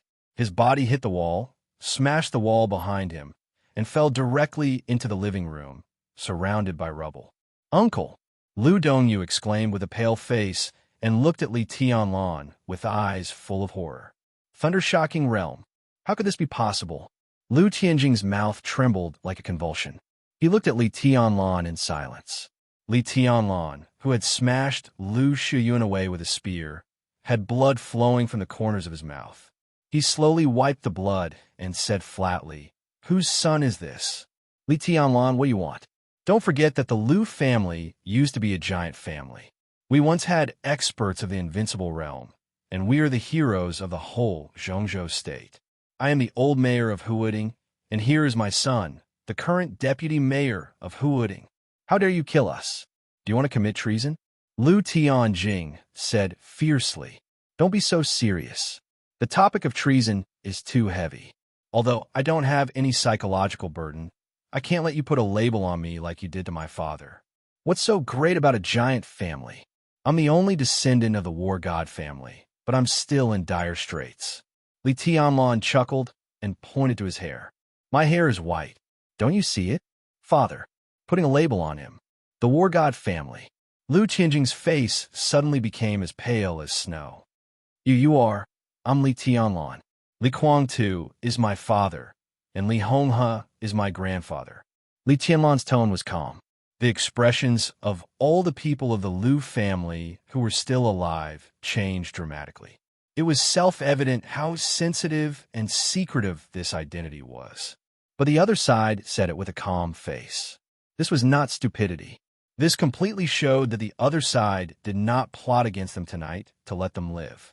What deputy mayor? What old mayor? The dead were just corpses. Do you know what it means for you to do this? Lu Tianjing was in a cold sweat, but he managed to calm down and looked at Li Tianlan. "If you kill us, there will be no place for you in Zhongzhou State. In the future, I don't have a future." Li Tianlan said softly, "I'm like this now. What future do you want to talk to me about? You came to kill me, so you should be prepared to be killed. Isn't this very simple?" Lu Tianjing's heart kept sinking. From the other side's tone, he did not hear the slightest hesitation or uneasiness, only determination and killing intent. "I swear in the name of the ancestors of the Liu family that the Liu family will never trouble you in the future and will keep your secret. How about that?" Lu Tianjing took a deep breath and said in a dry voice, "That's not what I want to hear." Li Tianlan put away the silver spear, walked to Lu Shuyuan's seat, and sat up.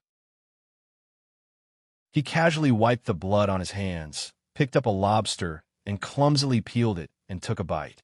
He said calmly, "The Liu family now has 2 choices. Say it." Lu Tianjing's tone was bitter and hoarse. He could almost guess what the other side was going to say without Li Tianlan saying it. "First, I'll kill your whole family and clean up the scene.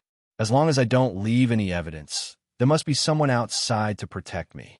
If I'm still alive when the truth comes out, I'll figure out another way. At worst, I'll leave Zhongzhou State. I'm a man who's about to die, and I don't want to talk about fame and future. Anyway, even if that day comes, you won't be able to see it. I'll fight to the death and perish together. Li Tianlan ate the lobster and said casually, "Say the second one." Lu Qianjing's tone was calm and numb. "I'm sure of a dog in Huoding, an obedient dog. I think the Lu family is very suitable. Although some members of the Lu family have died, there are always survivors. It's up to you whether you're willing to condescend or not." Li Tianlan continued. "Li Tianlan, don't go too far." Before Lu Tianjing finished his words, another member of the Lu family's branch stood up and roared at the table.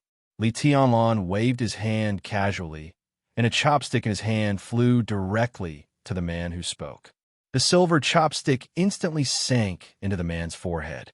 Li Tianlan, whose eyes didn't change during the whole process, peeled the lobster seriously and said calmly, "If you don't want to condescend, go to hell."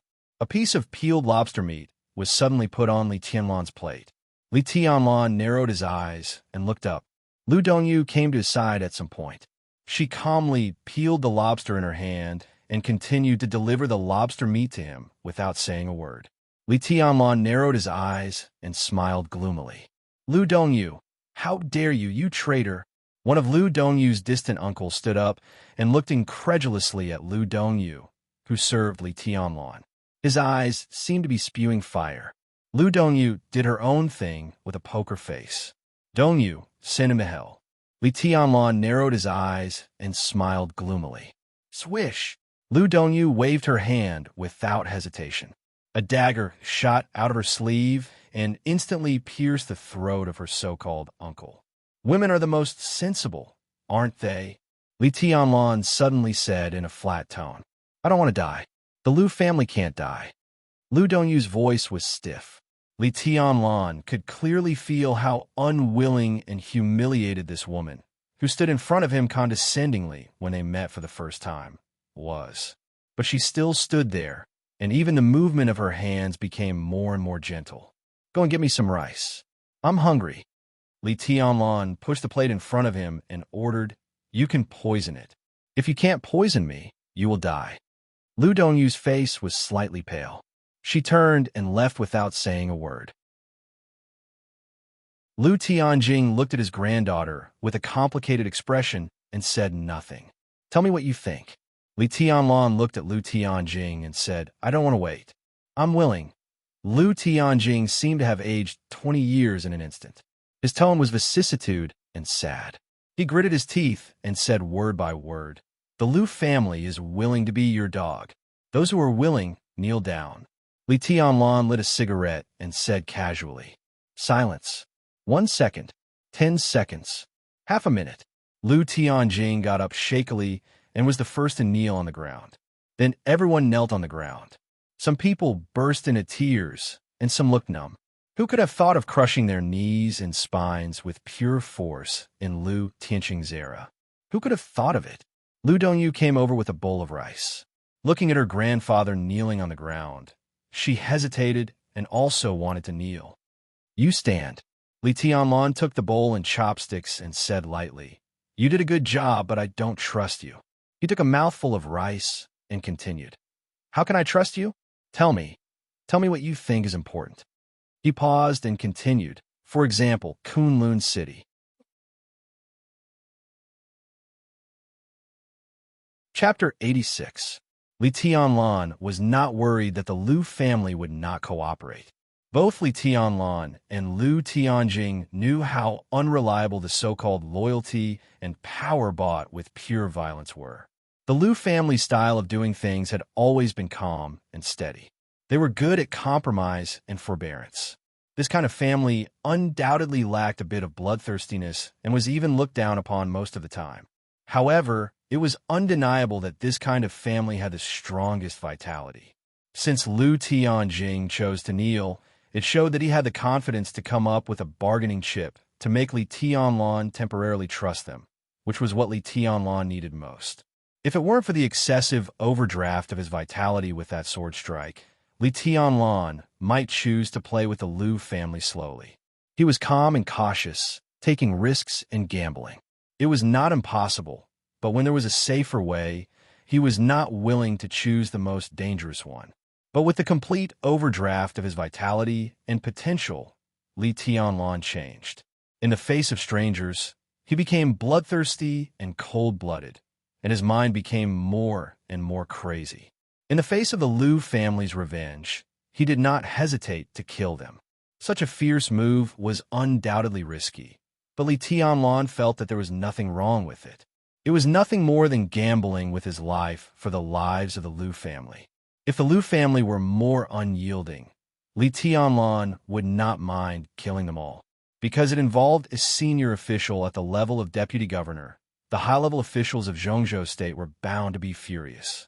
Layers of pressure would be transmitted to Huading.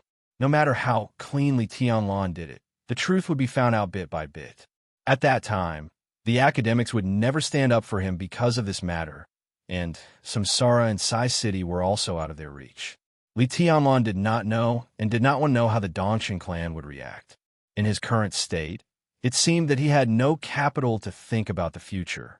This time he came to the Liu family, his purpose was clear. He would either be a dog or die, under the deterrence of absolute violence. Would the Liu family compromise for the sake of future survival, or would they die for the sake of past hatred? Looking at Liu Tianjing and others kneeling at the table in silence, Li Tianlan's eyes were calm. The answer seemed to be obvious. This was the best result for both sides, and also the result that Li Tianlan wanted the most. As a mature, wealthy family that had developed for nearly 100 years, the Liu family would give up grudges and loyalty when the whole family was facing death. This was the most realistic, mature, cruel, and most likely result. A life-and-death struggle? Li Tianlan was determined, but the Liu family did not have the courage. Tell me, Mr. Liu, how should I trust you? The living room was filled with the smell of blood. Li Tianlan ate slowly and calmly. As an important part of the Special Warfare Group, the Liu family was also one of the important peripheral forces of Kunlun City. Before Liu Tianqing died, he was an invincible realm expert at his peak. It was impossible for such a family to have no secrets. If the Liu family could come up with a secret that could win his trust for the time being, Li Tianlan's seemingly risky move, but in fact it was not a big gamble, was the right move. Dongyu, Liu Tianjing suddenly said, go to your father's study. There is a mechanism under the third grid on the right side of the bookcase. There are 3 password walls behind the mechanism. The password of the first 2 walls is your grandfather's death date and your father's ID number. The third wall is your brother's and your birthday on the lunar calendar. Go in and take out the things inside. Liu Dongyu, who was serving Li Tianlan, was stunned. Her first reaction was to look at Li Tianlan subconsciously.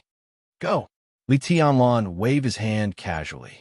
He had 1 foot over the thunder-shocking realm. With his current strength, at least in the Liu family, he didn't need to be afraid of anything. Liu Dongyu, whose eyes were a little confused, quickly went upstairs. Liu Tianjing knelt where he was, with a painful and miserable expression. Something very important? Li Tianlan looked at Liu Tianjing with a faint smile.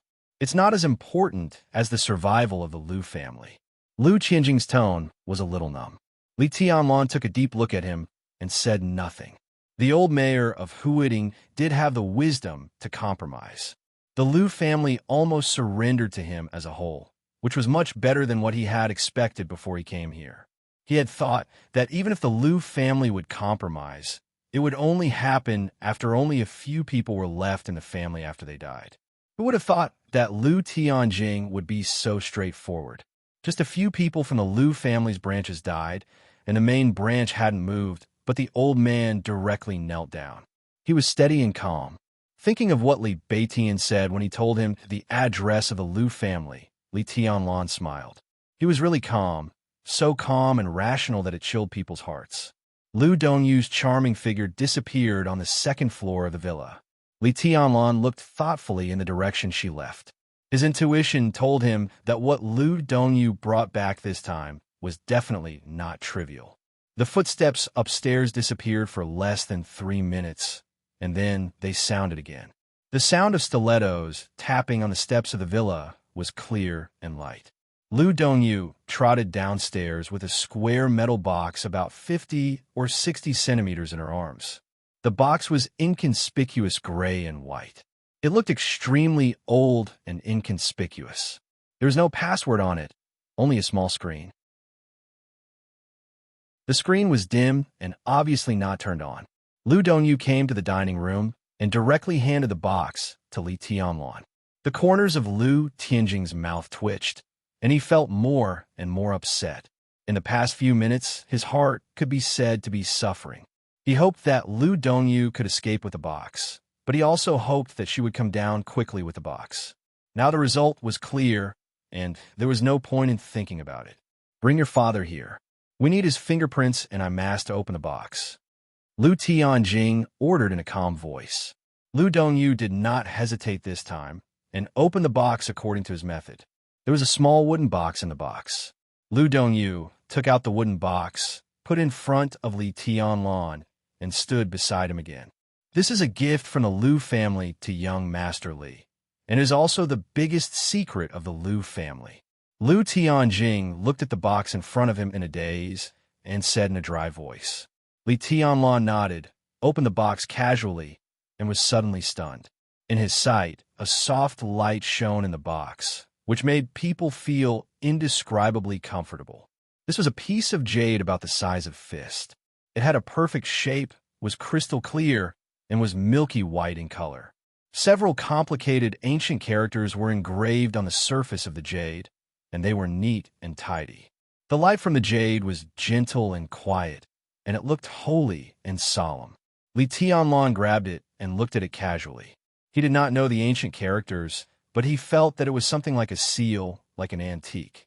He frowned slightly, looked at Lu Tianjing, and said, "What is written on it?" Lu Tianjing's mouth trembled, and his voice was bleak. "Those are the ancient characters of the Qin dynasty." He looked into Li Tianlan's eyes and said word by word, "Receive the mandate of heaven and live forever." Whether it was Lu Dongyu or the other kneeling Lu family members, they all changed their expressions and looked up at the same time. "Receive the mandate of heaven and live forever." Everyone knew what these 8 words meant in the history of Zhongzhou State. Even Li Tianlan, who had lived on the border since childhood, had heard of these words. "He's jade." Li Tianlan pinched the jade in his hand and looked at Lu Tianjing and asked, "This is the imperial jade seal." Lu Tianjing said bitterly, "There is no folk saying that a seal can be carved out of a wall. He's jade and the imperial jade seal are completely different things. The one in young Master Li's hand is the imperial jade seal that has long been lost in history." Li Tianlan narrowed his eyes and said calmly, "I'm afraid the Lu family can't get this kind of thing, can they?" Lu Tianjing's body trembled slightly, and he gritted his teeth and said, "This should belong to Kunlun City." Gu Qingfeng found the imperial jade seal in a relic, but he didn't have time to bring it back to Kunlun City. Instead, my brother secretly took it back to the Lu family. My brother could enter the invincible realm because of this thing. Gu Qingfeng, Li Tianlan asked with interest. Gu Qingfeng is the superior of the invincible realm in the previous generation of Kunlun City, and also the father of Gu Qianquan, the first elder of Kunlun City. He was my brother's teacher. Lu Tianjing said more and more fluently. The imperial jade seal had changed owners. In order to survive, there was nothing he couldn't say now. When Gu Qingfeng just got the imperial jade seal, he was ambushed and seriously injured. When he was dying, he was attacked by my brother, and the imperial jade seal fell into the hands of the Lu family. For decades, Kunlun City didn't know about it at all. He attacked his teacher.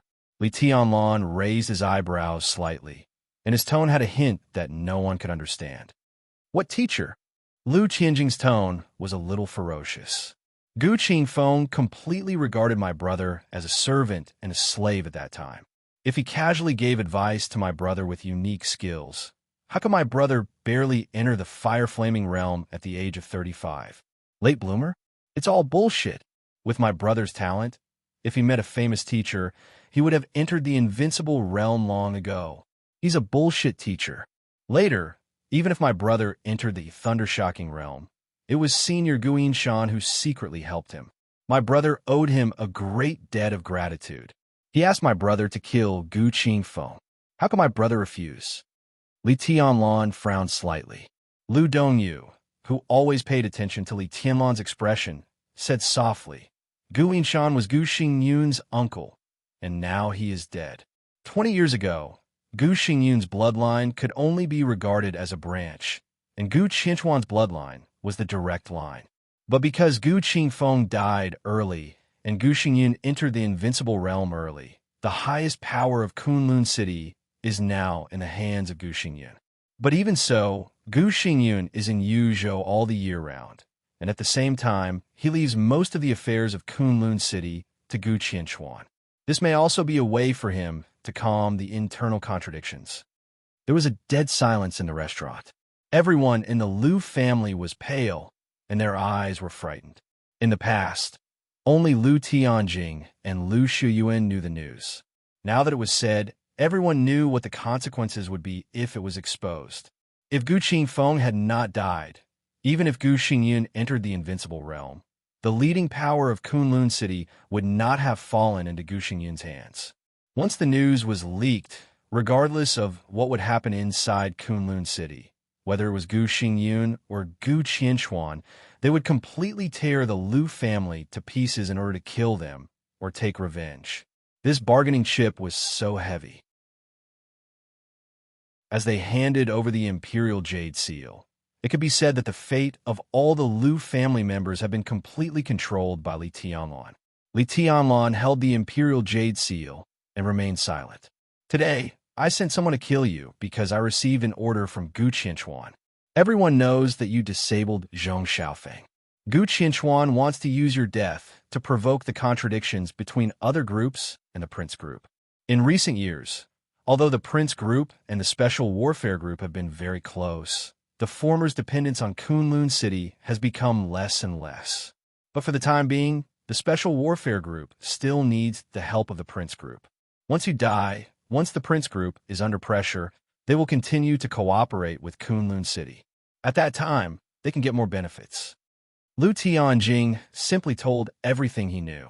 Of course, this is just Gu Qianchuan's superficial explanation.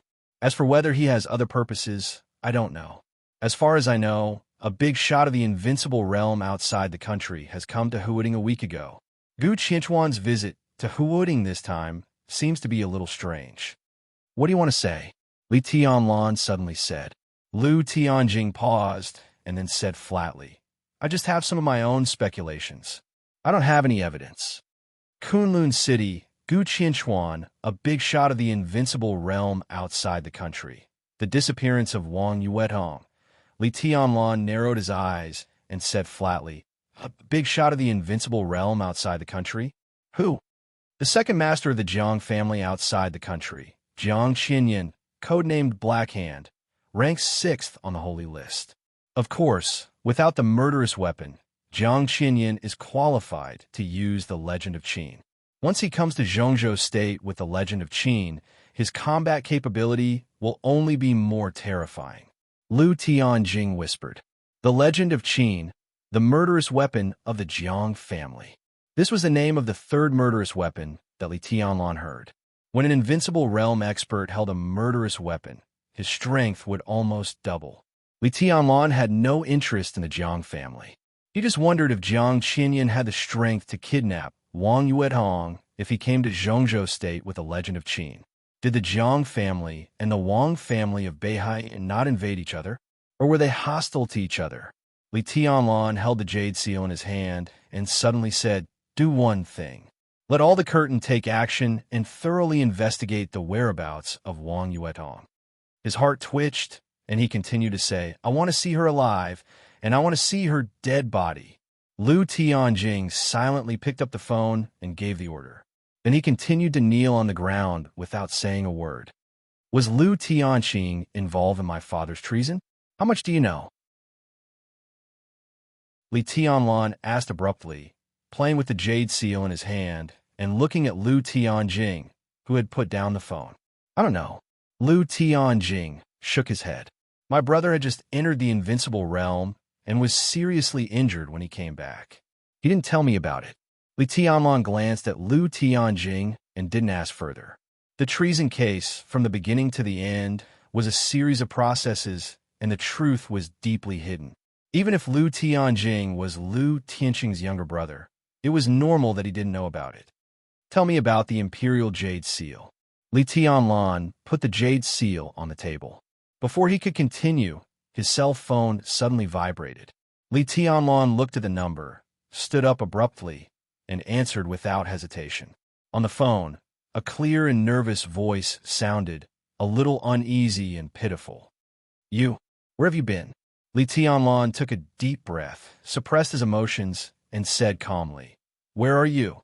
I'm in the 9th building of Yonghua Villa. Chapter 87. 2 chapters were published in a row, and there was another chapter ahead. Li Tianlan said, Okay, and hung up the phone in confusion. He glanced at the dining room and looked at Lu Tianjing calmly. Can you handle these dead people? Lu Tianjing's eyes dimmed, and he nodded. Very good.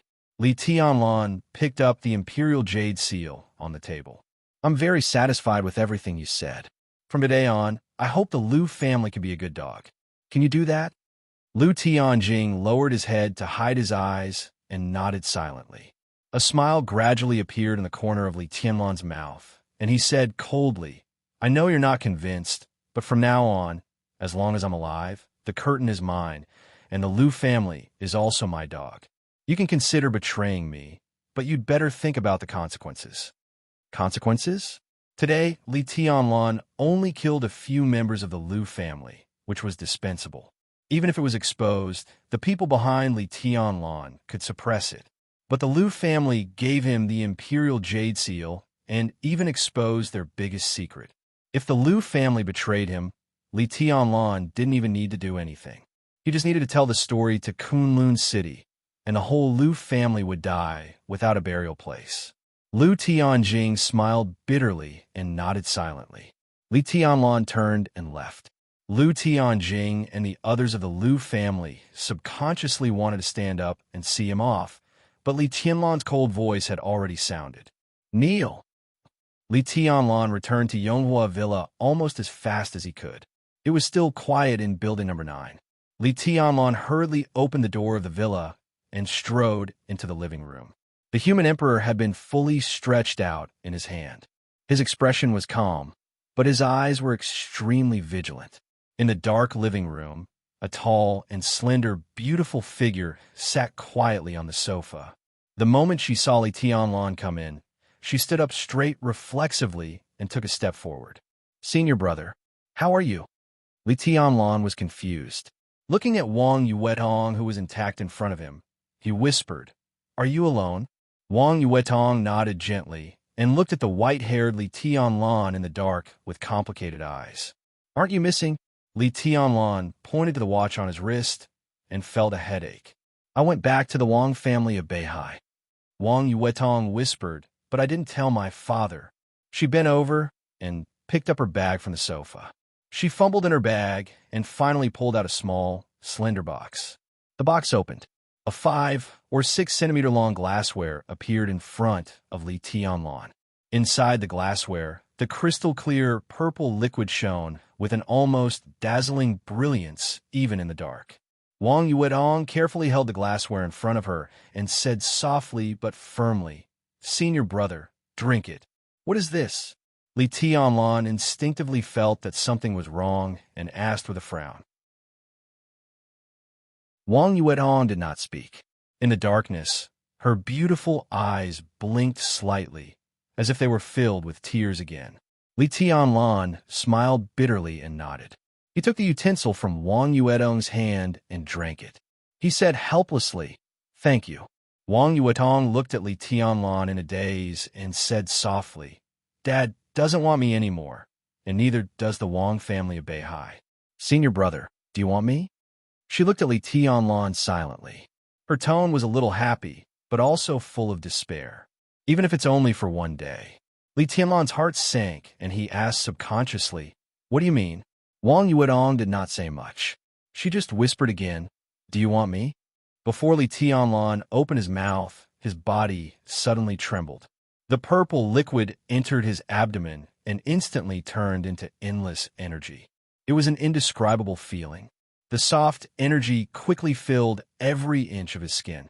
The weakness caused by excessive overdraft of vitality disappeared quickly. A familiar yet strange vitality soared in his body, as if it was endless. "This is..." Li Tianlan's voice trembled. For a moment, he could not believe it. "This is the most precious treasure of the Wang family of Beihai. I stole it." Wang Yuetong wiped away her tears and said in a choked voice, "I don't want you to die. Maybe you're right. I'm a bitch, but I just don't want you to die. I'm a bitch, so be it. Sup." Li Tianlan suddenly stepped forward and held Wang Yuetong in his arms. He lowered his head and firmly kissed her little mouth. Wang Yuetong let out two muffled screams and looked at Li Tianlan with her eyes wide open. Her body instantly became stiff. After an unknown amount of time, just as Li Tianlan was about to let go of her, Wang Yuetong suddenly reached out and put her arms around his neck. She began to respond fiercely. It was a long, long time. The long kiss that seemed to be suffocating was young and passionate. It seemed to last forever or until the end of time. Li Tianlan's hand that was stroking Wang Yuedong's back subconsciously wanted to lift her sweater and put his hand inside. Wang Yuedong uttered a few meaningless syllables, but her arms around Li Tianlan's neck became tighter and tighter. The phone suddenly rang. The sudden ringtone instantly woke the two of them up. Li Tianlan's body shook. He looked at the caller ID and suddenly felt more embarrassed. Qin Weibai. At this time, she should have arrived in Billy State, right? Just got off the plane? At this moment, although Li Tianlan knew that Qin Weibai was thousands of miles away, he could not help but feel like he was caught in bed. Without hesitation, he pressed the answer button and said hello. He did not know why he sounded so guilty. "Where are you?" Qin Weibai's voice was soft and charming, like a spring breeze. At home." Li Tianlan subconsciously glanced at Wang Yuetong, but he saw that the little princess's big eyes were blurred. It seemed that she had not come to her senses yet. She just stared at him. Li Tianlan's forehead was covered with cold sweat, and his tone was a little stuttering. "By yourself? I'll ask the old man to accompany you and talk to you," Qin Weibai said softly. Li Tianlan hesitated. He wanted to lie, but when the words came to his mouth, he was ready to tell the truth. "Well, Yuedong is also there." On the phone, Qin Weibai suddenly fell into silence. Li Tianlan's palms were full of sweat, but he did not know how to explain. After nearly half a minute, Qin Weibai's soft voice continued to come through the phone. He could not tell what her mood was. "I've tidied up our bedroom and changed the sheets. You can use it." Li Tianlan broke into a cold sweat and said subconsciously, "No, little Bai, listen to my explanation." On the phone, Qin Weibai chuckled. "Fool, it's okay." Her voice was still soft, with indescribable meekness and affection. "I've arrived in Billy State. Wait for me. I'll go back right away." Li Tianlan stared blankly at the phone that was hung up. For a moment, his heart was in a mess. "Senior brother." Wang Yuedong's face was rosy and charming. The darkness of the living room perfectly covered her face full of lust, but her voice was unusually charming, with a trace of shyness of a girl whose first kiss was taken away. Is it her?" Li Tianlan nodded and said softly, "I suddenly find myself quite a bastard. Yuetong, I'm a half-hearted scum, right?" Wang Yuetong was slightly silent. After a long time, she said softly, "I have a biological mother and 2 stepmothers." Li Tianlan, "Where did you go tonight?" Seeing that Li Tianlan did not make a clear statement, Wang Yuetong seemed to be a little resentful and asked in a faint voice, "I went out for a walk and found a good dog." Li Tianlan forced himself to calm down. He wanted to call Qin Weibai again, but he also knew that whether she was angry or not, It was very inappropriate to call him now. Do you like dogs? Wang Yuedong tilted her small head slightly. I also have a dog. I've been raising it at second uncle's place these days. I was going to take it to the Sky Academy. Senior brother, can I give it to you? Li Tianlan nodded with a smile. In a very short time, his physical condition was getting better and better. Although this energy was far from enough to heal him, it had temporarily brought him out of danger. The most precious treasure of the Wang family of Beihai? He looked at Wang Yuedong and thought of the long kiss just now. His heart was in a mess, and he could not figure out what the relationship between him and Wang Yuedong was now. He suppressed his inner thoughts and casually touched his pocket, trying to find a cigarette. However, he inadvertently took out the bulging imperial jade seal in his pocket. Li Tianlan was stunned. He took out the imperial jade seal and put on the tea table, silent. It was dark in the living room. The milky white imperial jade seal quietly emitted a soft and holy light, which was particularly eye-catching. What is this? Wang Yuedong's eyes were attracted at once, and she asked subconsciously. This is a treasure. Li Tianlan chuckled. He did not intend to tell them about the Liu family. The Liu family was his dog, but this dog was still very useful in the Special Warfare Group for the time being. If he made the Liu family break with the Special Warfare Group now, not to mention whether it was in his interest or not, even Liu Tianjing would not agree. Break with Kunlun City completely? That was also the tragic death of the whole family. There was not much difference whether they died earlier or later. It was the best choice for both sides to let the Liu family hide in the dark. Li Tianlan took a deep breath, looked at the imperial jade seal on the table, and said with a smile, "After I study it for a while, I will cut it into a few pieces of jade and give them to you. The one who got the imperial jade seal would get the world." Li Tianlan had always scoffed at such words. But Liu Tianjing said that his brother Liu Tianqing entered the invincible realm with the imperial jade seal in front of him, which was worthy of his focus. The biggest secret of the Liu family could also be said to be Li Tianlan's most unexpected gain tonight. If he hadn't gone crazy tonight and gambled with the Liu family's life with his own, but used other means to slowly kill the Liu family, he might not have been able to get it in the end. The Curtain Intelligence Organization. The Imperial Jade Seal. Li Tianlan narrowed his eyes slightly and counted the gains tonight, looking calmer and calmer. For him at this stage, whether the Imperial Jade Seal had that mysterious effect was actually secondary. Most importantly, he got the Curtain Intelligence Organization. He entered Huading alone for less than a month. By chance, fortune and misfortune depended on each other. Now Li Tianlan's physical condition was unprecedentedly bad. But at the same time, he got a small, but at least in Huading, a foundation that no one dared to ignore. A foundation that belonged only to him. Ordered by heaven, live long and prosper. Under the soft light of the Imperial Jade Seal, the handwriting on the jade seemed to become clearer and clearer. Li Tianlan sat quietly and looked at the Imperial Jade Seal in front of him. In the darkness, his eyes narrowed slightly, deep and majestic.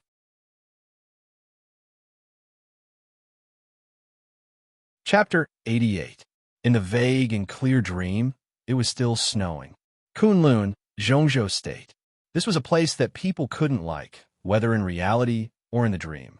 Looking from afar, the mountains were continuous, and the world was pure white, holy and unparalleled, like a fairyland. But in fact, in this world of ice and snow, which didn't seem like a human world, it was the most torturous. This was the ancestor of all mountains in Zhongzhou State. The mountains here were high, and the clouds were wide, and the air here was thin. The mountains were too high, and the snow was too cold. After staying here for a long time, it seemed that all the warmth and humanity would be covered by the heavy snow one after another. Everyone gradually became pure and became pure lunatics. This was a cold and cruel place. There was no morality, no bottom line, no right and wrong, no good and evil, and no warmth and kindness. Only the cold wind whistled between heaven and earth. Only the snow covered the mountains and fields. The snow was boundless. This was a place that would make people shudder at the thought of it. The sky of Kunlun in the dream was always gloomy and silent, with a kind of desperate black. The day here was not bright, and the night was not pure. In an environment where black and white were mixed with gray, despair spread throughout the mountains. The dream was like a monotonous movie, dull and rigid, recording everything clearly and deeply. The first thunder suddenly sounded. The thunder roared on Qingyun Peak, shocking the world. The pale lightning kept falling from the sky, and the heavy snow all over the mountains and fields was strangely turbulent in the air. The snowflakes were like swords, flying and shuttling.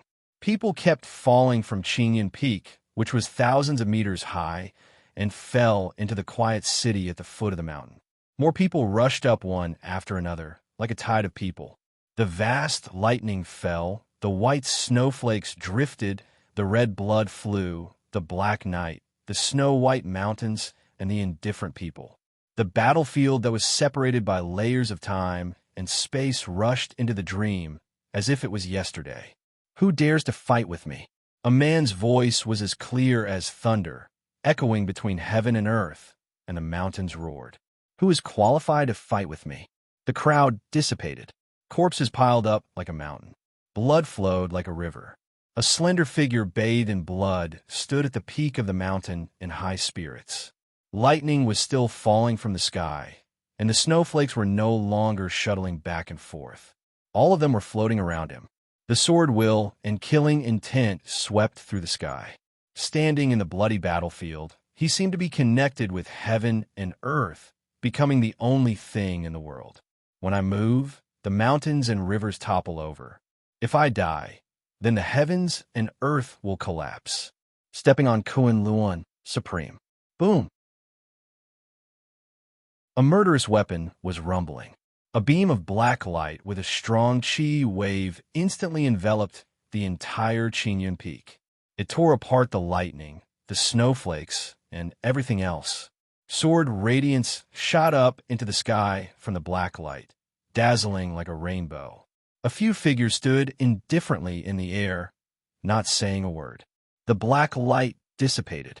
The blood-red figure was still standing on the peak of the mountain, smiling brightly. I have a sword, and I am willing to accompany you on your journey. He gently raised the sword in his hand. The lightning dissipated. The snowflakes vanished. There was only one sword in the world. The space distorted slightly. A figure wrapped in black rushed to the peak of the mountain at full speed. He and the sword became one. The black figure's murderous intent soared to the sky.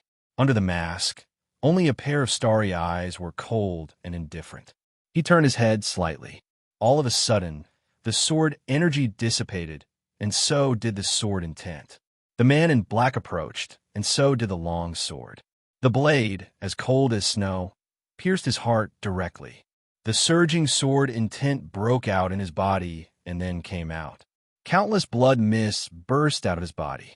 He stood motionless, looking at the cold eyes in front of him, and smiled gently. It hurts. Why don't you fight back? The man in black asked with cold eyes. You will die, and so will he. He continued to smile, as if nothing had happened. How dare an ordinary man call himself an emperor? Ridiculous. You will end up like this today, and Wang Tianzong will end up like this in the future. A gloomy and indifferent voice sounded in the air, cold and happy. He ignored it and just looked at her eyes quietly, as if he wanted to engrave them in his heart. I'm sorry. She spoke again in a calm tone. It's understandable. After all, your surname is Gu. He continued to smile, as if it would never change. I'm sorry. You don't have to do this. I'm very tired these years, too tired. It's time to rest. I'm sorry. I want to go home. I'm sorry. I really want to see him. I'm sorry. His figure fell to the ground in the wind and snow, and there was no sound. All that was left was her voice echoing in the air. I'm sorry. I'm sorry. I'm sorry. A shrill scream suddenly sounded, desolate and desperate. Qin Weibai suddenly opened her eyes and breathed rapidly. The car drove steadily in the city of Brusa. The red lights were green, and the luxurious life was luxurious. It was a scene of prosperity.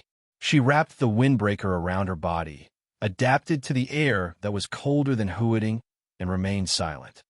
Boss, did you have a nightmare? Horsewoman looked at Qin Weibai, who had sweat on her delicate forehead, and asked softly. Water. Qin Weibai took a deep breath and said calmly. Horsewoman immediately took a bottle of water and handed it over. Qin Weibai unscrewed the cap with trembling hands, raised her head, and drank half of the bottle of mineral water in one breath. She took a long breath and said coldly, Where are we? We'll arrive at the Aurora Hotel soon. Flaming Fire, who was driving, replied respectfully. Qin Weibai nodded. The Aurora Hotel was their scheduled rendezvous place, about dozens of kilometers away from the airport. Has my sister arrived yet? She put the mineral water aside and continued to ask. Flaming Fire nodded gently and did not speak. Qin Weibai turned her head to look out of the window and whispered, I don't want to wait anymore. The helicopter roared over the top of the mountain. Before getting off the helicopter, Dongqing Wudi, who was burning with anxiety, saw his father standing on the rooftop of the villa. The marshal of Zhongzhou State was straightforward. He did not wait for the helicopter to land, but directly opened the door and jumped down, landing beside Dongqing Hongguang. The entire rooftop shook slightly. Dongqing Wudi forced himself to calm down and called his father. Dongqing Hongguang turned to look at him and said calmly, Do you want to go to Huading? Dongqing Wudi was stunned and said with a wry smile, If you hadn't asked someone to stop me in the air, I would have arrived at Huading by now. Tianlin, you don't have to go. Dongqing Hongguang interrupted him and said in a tough tone, It's not appropriate for you to go now. Dongqing Wudi was silent and did not say a word. He knew that what his father said was right, but there were some things that could not be done simply by right or wrong. I just talked to Boss Qin on the phone, Dongqing Hongguang said. Regardless of whether his son understood what he meant or not, he said again, You go back to the Border Control Corps immediately. Huading, don't go there yet. How about I meet him on the way? Dongqing Wudi hesitated and could not help asking. You're not on the way. Dongqing Hongguang looked into the distance and said coldly, Not to the south, I want you to go to the Northeast Corps. Sky Academy. The higher-ups of the academy held a high-standard welcome banquet in the evening to welcome Tribulation, the deputy governor of Sai City and the deputy director of teaching, to join the star of Yanhuan. All the teachers of the Sky Academy attended the banquet, and the atmosphere was warm. For the arrival of Tribulation, even Gu Yunxia, who was the most frightened in her heart, could only force a smile and welcome her deputy who could not control herself because she was seriously injured. After the banquet, Zhuang Huayang had a secret talk with Tribulation and personally saw him out of the office. In the spacious office, the old headmaster picked up the red confidential phone on the table and skillfully dialed a number. Soon, a deep and gentle voice sounded on the phone, full of magnetism and impressive. Chief, I'm sorry to disturb your rest. Zhuang Huayang said with a smile and a casual tone. No, I'm still reviewing a few documents. Just now, Dongqing Wudi, the killer, came to me and complained, so I was delayed. On the phone, the chief's voice was calm and gentle. How is Li Tianlan? He paused and continued to ask. I don't know the specific situation, but as far as I know, it's not very optimistic. Zhuang Huayang hesitated and told the truth. He wanted to protect Li Tianlan, but he must not affect the chief's judgment. There was silence on the phone. Zhuang Huayang waited for a while and tentatively said, Chief, should we do anything? Let's observe first. The people of Samsara are almost in Billy state now, right? Let's take it slow. The chief smiled and said calmly. Zhuang Huayang agreed, and there was no change in his expression. Qin Weibai has a good relationship with the eldest daughter of the Dongqing family? The chief suddenly asked in a thoughtful tone. It seems so. I didn't pay much attention. Zhuang Huayang was stunned and said. The chief smiled again, said yes, and hung up the phone. Garden party. Wang Tianzong still stayed in the pavilion, reading the messages one by one. His eyes became colder and colder. Wang Yuedong had been missing for 12 hours. There was no news from the police. There was no news from the military. There was no news from the Sky Academy. His precious daughter seemed to have disappeared into thin air. No one knew if she was alive or dead. Tianzong, shall I go to the Liu family? A middle-aged man in a suit beside Wang Tianzong walked into the pavilion and asked straightforwardly. He was about 50 years old and wore a pair of glasses. He had a calm and dignified air about him. Yu Chunguang, the general of the Southeast Group and the mayor of Huading. He was the leading figure of the entire Southeast Group in Huading and a strong contender for the top leader of Huading in the future. Yu Chunguang was tough and meticulous.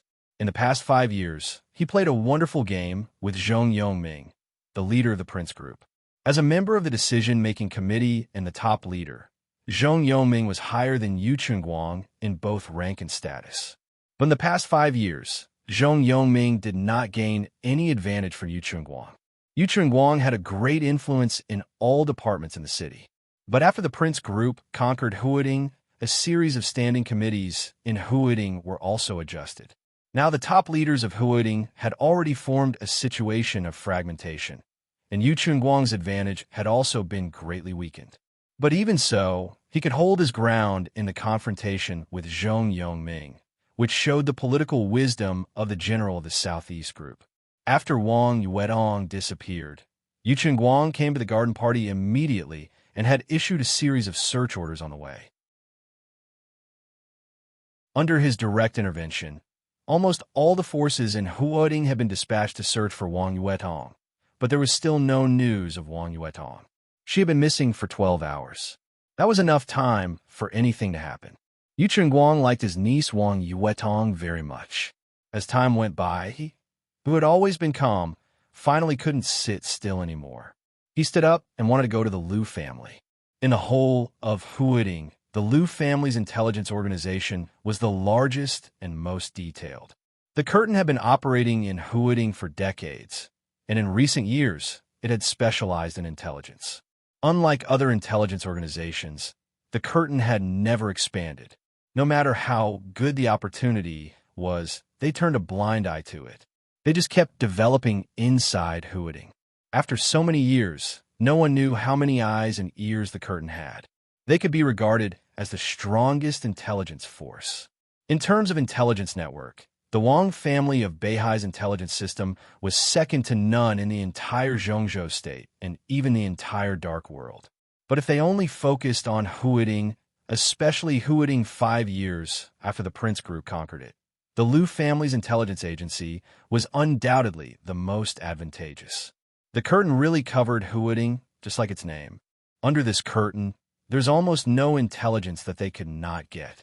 Now, although the curtain had also received a search task, they were destined not to pay much attention to the disappearance of the people of the Wang family of Beihai. As the mayor, if he went there, at least he could make them more dedicated. No need. I just got the news that the curtain is suddenly looking for Yuedong like crazy. I don't know if Liu Tianjing, the old fox, took the wrong medicine. Wang Xiaoyao came over with his mobile phone and said in a strange tone. He looked at Wang Tianzong, who was motionless, hesitated a little, and said softly, "Brother, don't worry. Taoist Xin Xuanzi said that Yuedong is safe this time." Wang Tianzong finally moved and said, "Send someone from Beihai to Huading. I must see that girl within 24 hours. In the pavilion, the pale Wang Shengxiao's expression changed. His eyes were a little unnatural, and he seemed to want to slip away. "Forget it. I'll call." Wang Tianzong shook his head and took out his mobile phone. "Your Majesty, how are you?" As soon as the phone was connected, a nervous and angry loud voice suddenly rang from the phone. "What do you mean, how am I?" Wang Tianzong frowned slightly. Yuedong said that you were seriously injured by a sneak attack in Huading. I'm ready to take people to Huading." The loud voice continued. "You mean Yuedong told you that I was seriously injured?" Wang Tianzong's eyebrows were tightly knitted together. After the accident, in order not to worry the Wang family of Beihai, he had not contacted Beihai. When Beihai heard that he was seriously injured, they would not doubt the words of the wicked girl and directly began to respond. In other words, Wang Yuedong not only did not disappear, but also returned to the Wang family of Beihai and played a trick on other high-level officials. Yes, Yue Tong said that you were attacked by a murderous weapon and the situation was very critical. She asked Madame for the key to the secret warehouse and took a bottle of immortality potion. I also sent impermanence to escort her. Who knew that as soon as she arrived in Huiding, Yue Tong disappeared. I'm in a mess. I can't get in touch with you, Xiao Yao and Sheng Xiao. What's going on? Wang Tianzong frowned more and more. Couldn't get in touch with him? There was no doubt that someone had done something to his mobile phone. Presumably, at this time, the news of his so-called serious injury was still confidential. Even if Beihai wanted to get in touch with him, they would not contact others. They would only contact people who could be 100% trusted. In this way, things suddenly became a big mistake. Wang Tianzong felt relaxed and a little depressed. He was relaxed because his precious daughter was fine. He was depressed because she took a bottle of immortality potion. Immortality potion had been the most precious treasure of the Wang family of Beihai for hundreds of years. Even if she could only get the first version of immortality potion, it was enough to cause a bloody storm in the dark world. A bottle of immortality potion meant nearly 20 years of vitality. For a dying old man, it meant 20 years of extra life. There were probably countless patriarchs of wealthy families all over the world who were willing to pay any price for a bottle of this kind of thing. But for hundreds of years, except for a small amount for its own use, the Wang family of Beihai had kept the rest strictly and never leaked any of it. The first generation of immortality potion, the second generation of immortality potion, youth, longevity lock, this whole series was called the Immortality Series in the Wang family of Beihai. Every potion could be said to be the foundation of the Wang family of Beihai, especially the immortality potion. Even if it was the first generation of immortality potion, the Wang family of Beihai had less than 10 stocks, but now one was stolen by Wang Yuedong. At this moment, Wang Tianzong felt as if a piece of his heart had been torn off, and he was almost mad with anger. Yue Tong left for less than an hour. Madame couldn't sit still and took people to Huiding. We're the second group. Your Majesty, how are you? The loud voice continued to ring on the phone. Wang Tianzong gritted his teeth fiercely and said, I was not attacked at all. That wicked girl deceived you all. He pressed the phone hard, turned to look directly at Wang Xingxiao and asked, What happened? This drama was really wonderful. Wang Tianzong was seriously injured and missing, and the whole Huiding was in turmoil. Now the truth was out. No matter how deep Wang Tianzong was, he was angry at this time. Yuedong begged me, Dad. I didn't know she was so bold. Wang Shengxiao smiled bitterly. It was a pain in the ass. She even dared to steal the immortality potion.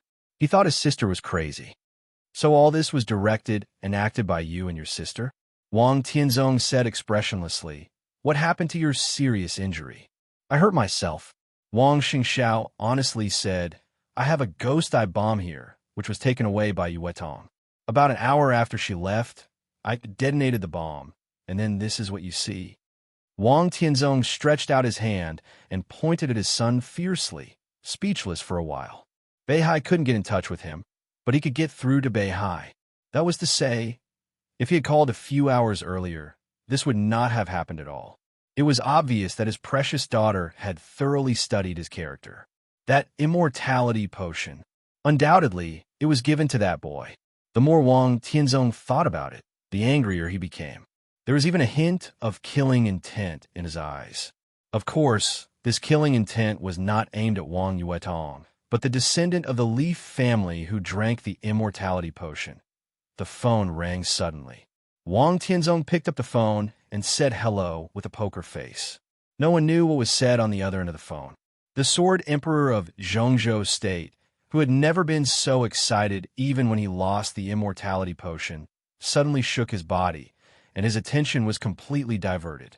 He said he got it, hung up the phone, and was silent for a long time. Almost at the same time, all the top wealthy families and countries in the world received the news one after another. In the past 2 decades, every 5 years, a major event that could shake the whole world would happen in the dark world. In the past few years, it almost all happened in Zhongzhou State. For example, Li Kuangtu's treason 20 years ago. For example, Situ Sang Yue killed Lu Tianqing 10 years ago. Now another 5 years were coming. Everyone subconsciously thought that even if it happened, it would also happen in Zhongzhou's state. Even some people with a keen sense of smell had locked their eyes on Huading. Today it finally happened, but it had nothing to do with Zhongzhou's state. 2 hours ago, Bruxelles, the capital of Billy's state, the Samsara Palace launched a large-scale attack on the headquarters of Night Spirit, one of the superpowers in the Dark World. The 12 supermasters of the Samsara Palace arrived together.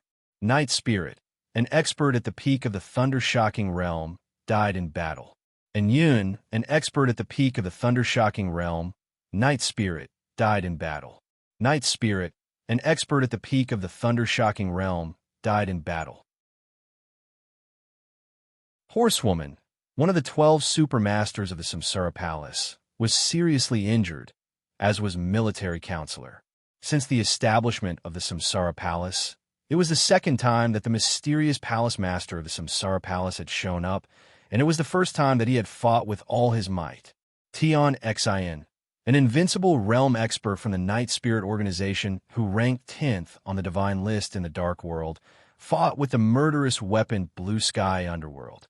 When a murderous weapon roared, the master of Samsara Palace pulled out her sword directly. One strike, only one sword.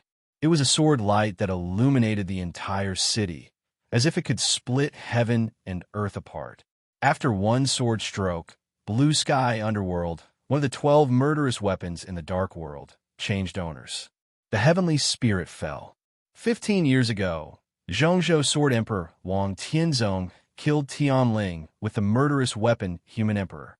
15 years later, the master of Samsara Palace killed Tion Xin, who was holding the murderous weapon, Blue Sky Underworld, in seconds.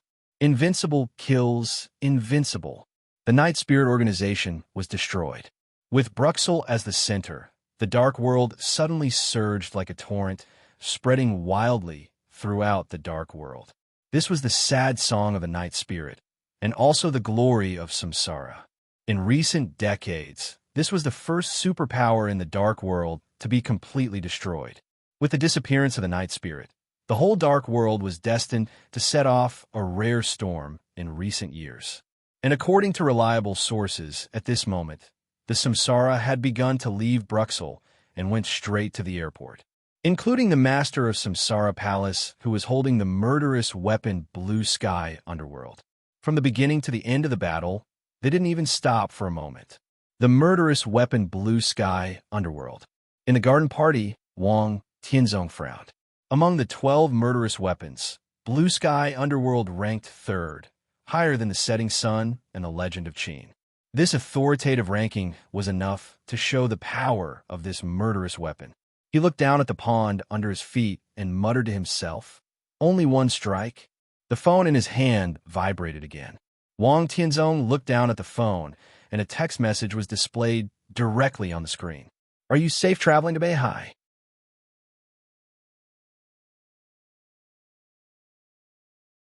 Chapter 89.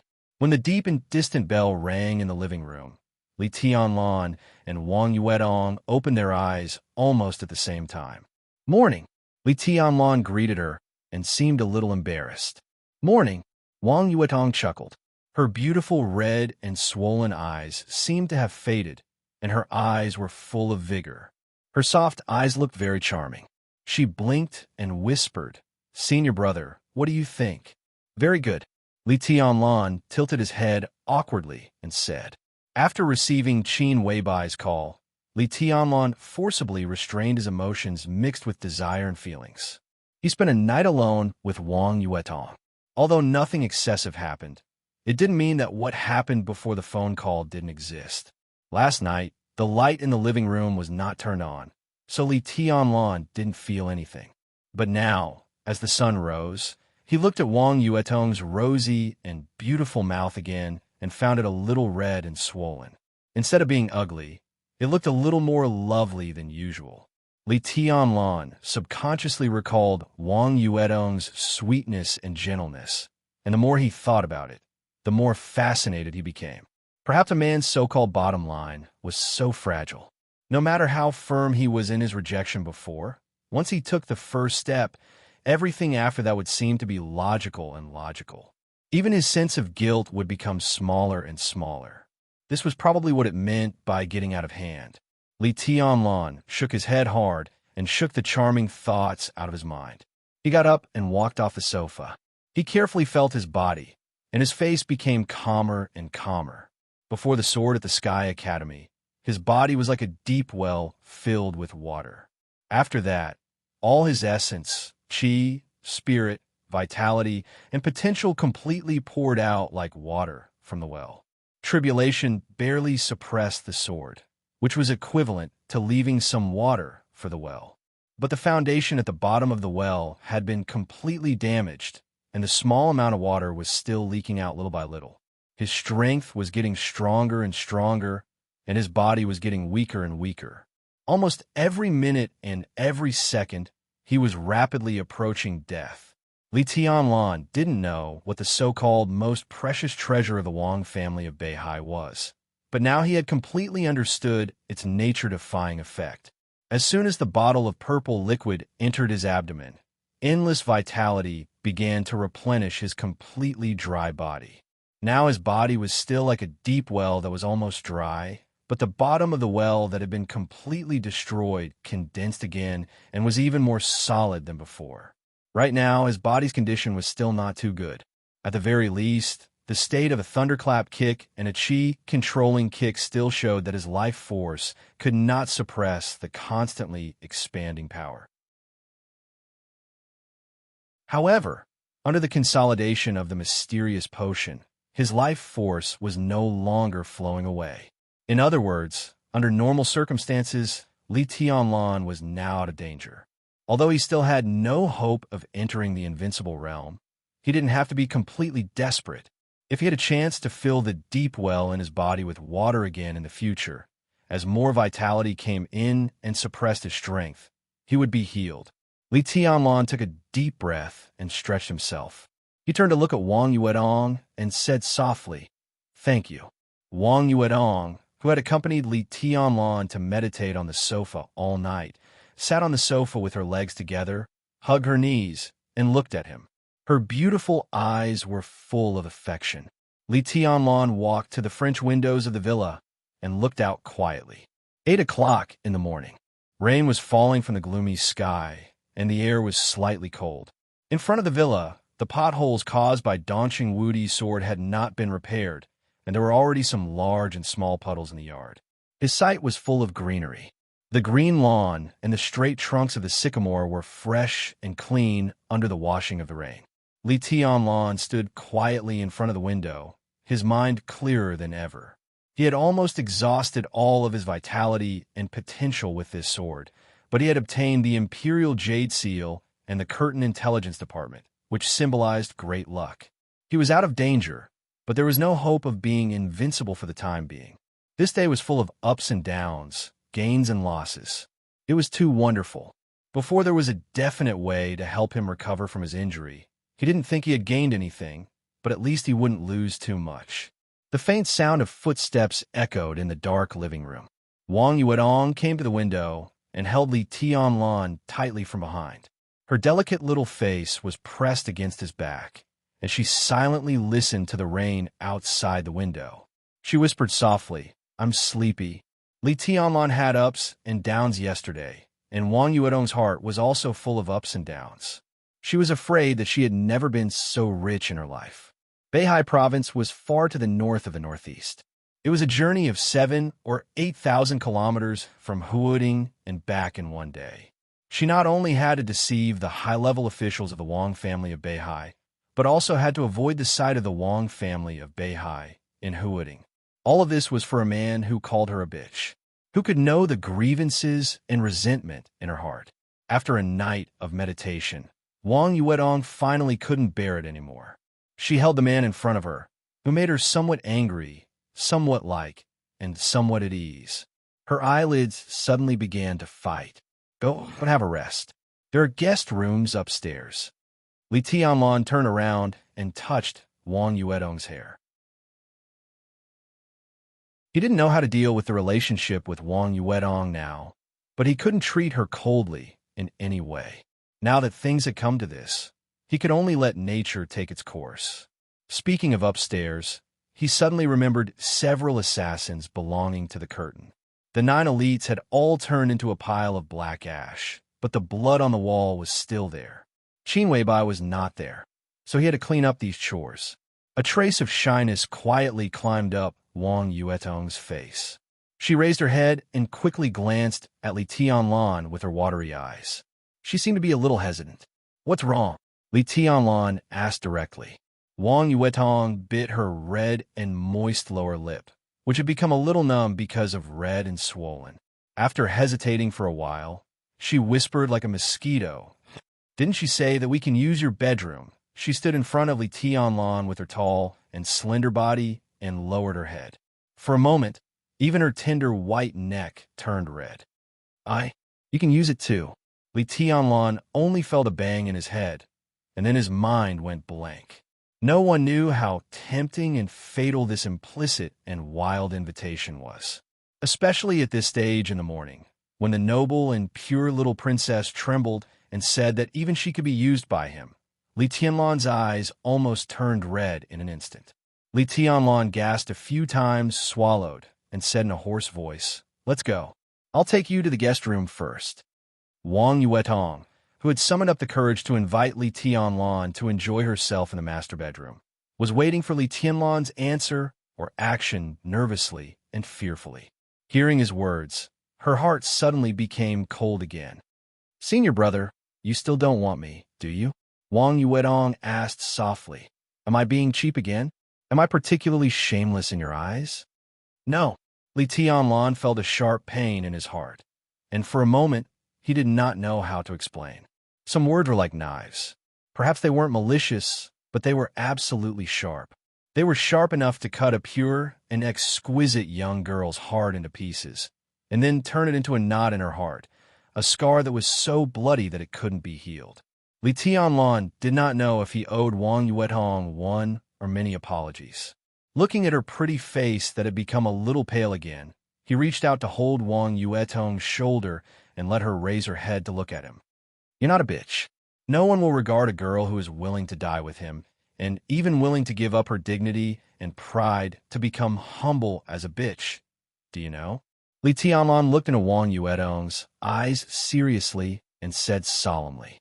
Wang Yuetong's eyes lit up, and her face became ruddy again. This time, it was not because of shyness, but because of excitement. "I've said that I'm actually a very selfish person."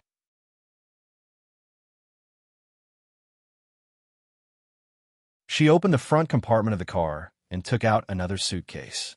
In Li Tianlan's sight, she held the box in one hand and pulled the suitcase with the other, walking directly to the front door of the villa.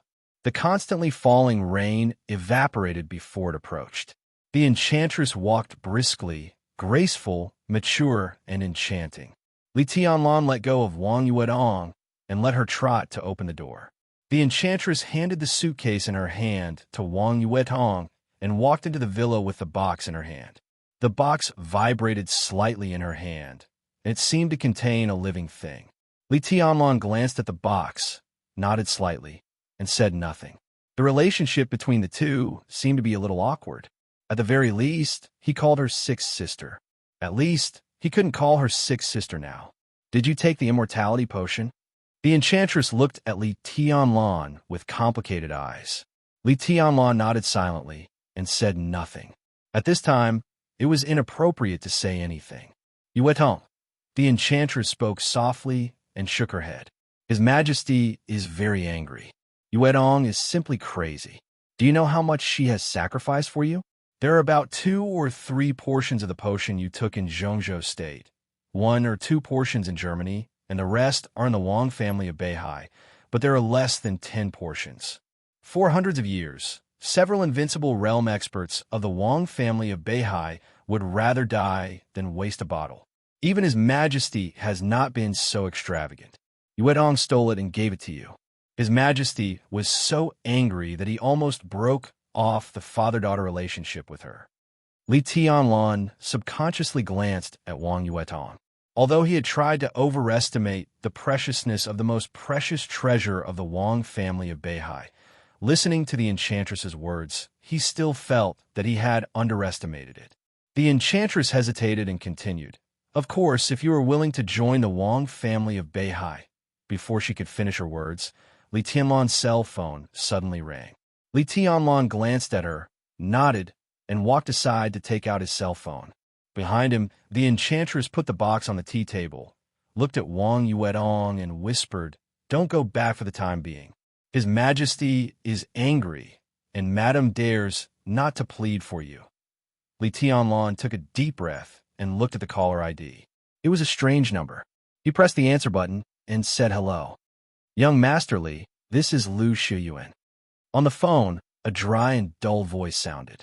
Li Tianlan could hear how reluctant and unreconciled the other party was just from his voice.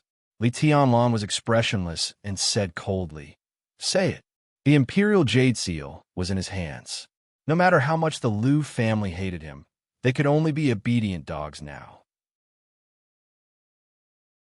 On the phone, Lu Shiyuan took a deep breath with great humiliation and said in a low voice, "We just got the news that last night, the Samsara Palace launched a large-scale attack on the Night Spirit Organization in Billy State.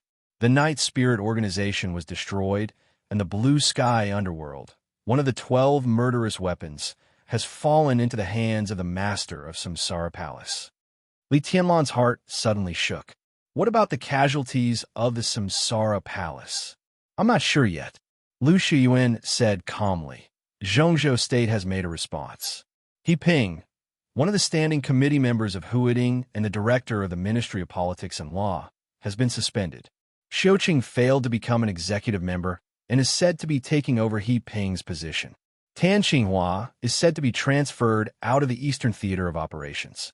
Dongchang Xiuqi, the mayor of Wudong New Area, is said to be the secretary. Bai Qingqian was transferred to Guangzhou. It is said that she is also the secretary."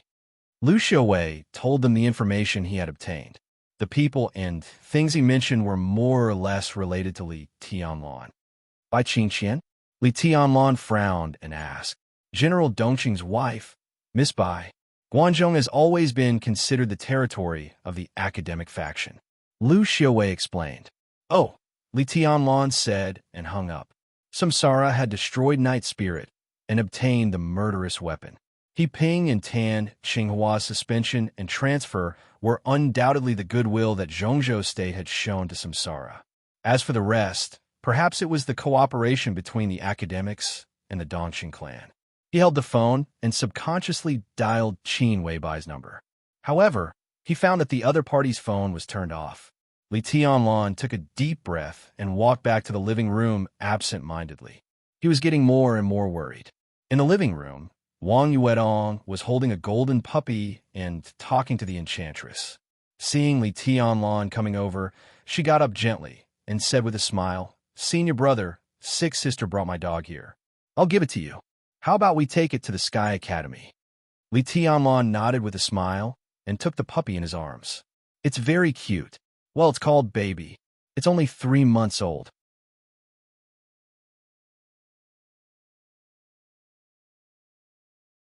Chapter 90. As the youngest provincial administrative district in Zhongzhou State, Beihai Province, the land that once belonged to Snow Country and East Island covered nearly 160,000 square kilometers. It was close to Zhongzhou State, sandwiched between Snow Country and East Island, like a dazzling pearl in the northeastern sea area of Zhongzhou State. Since the return hundreds of years ago, Beihai Province had been a major political province, economic province, and resource-rich province in Zhongzhou State.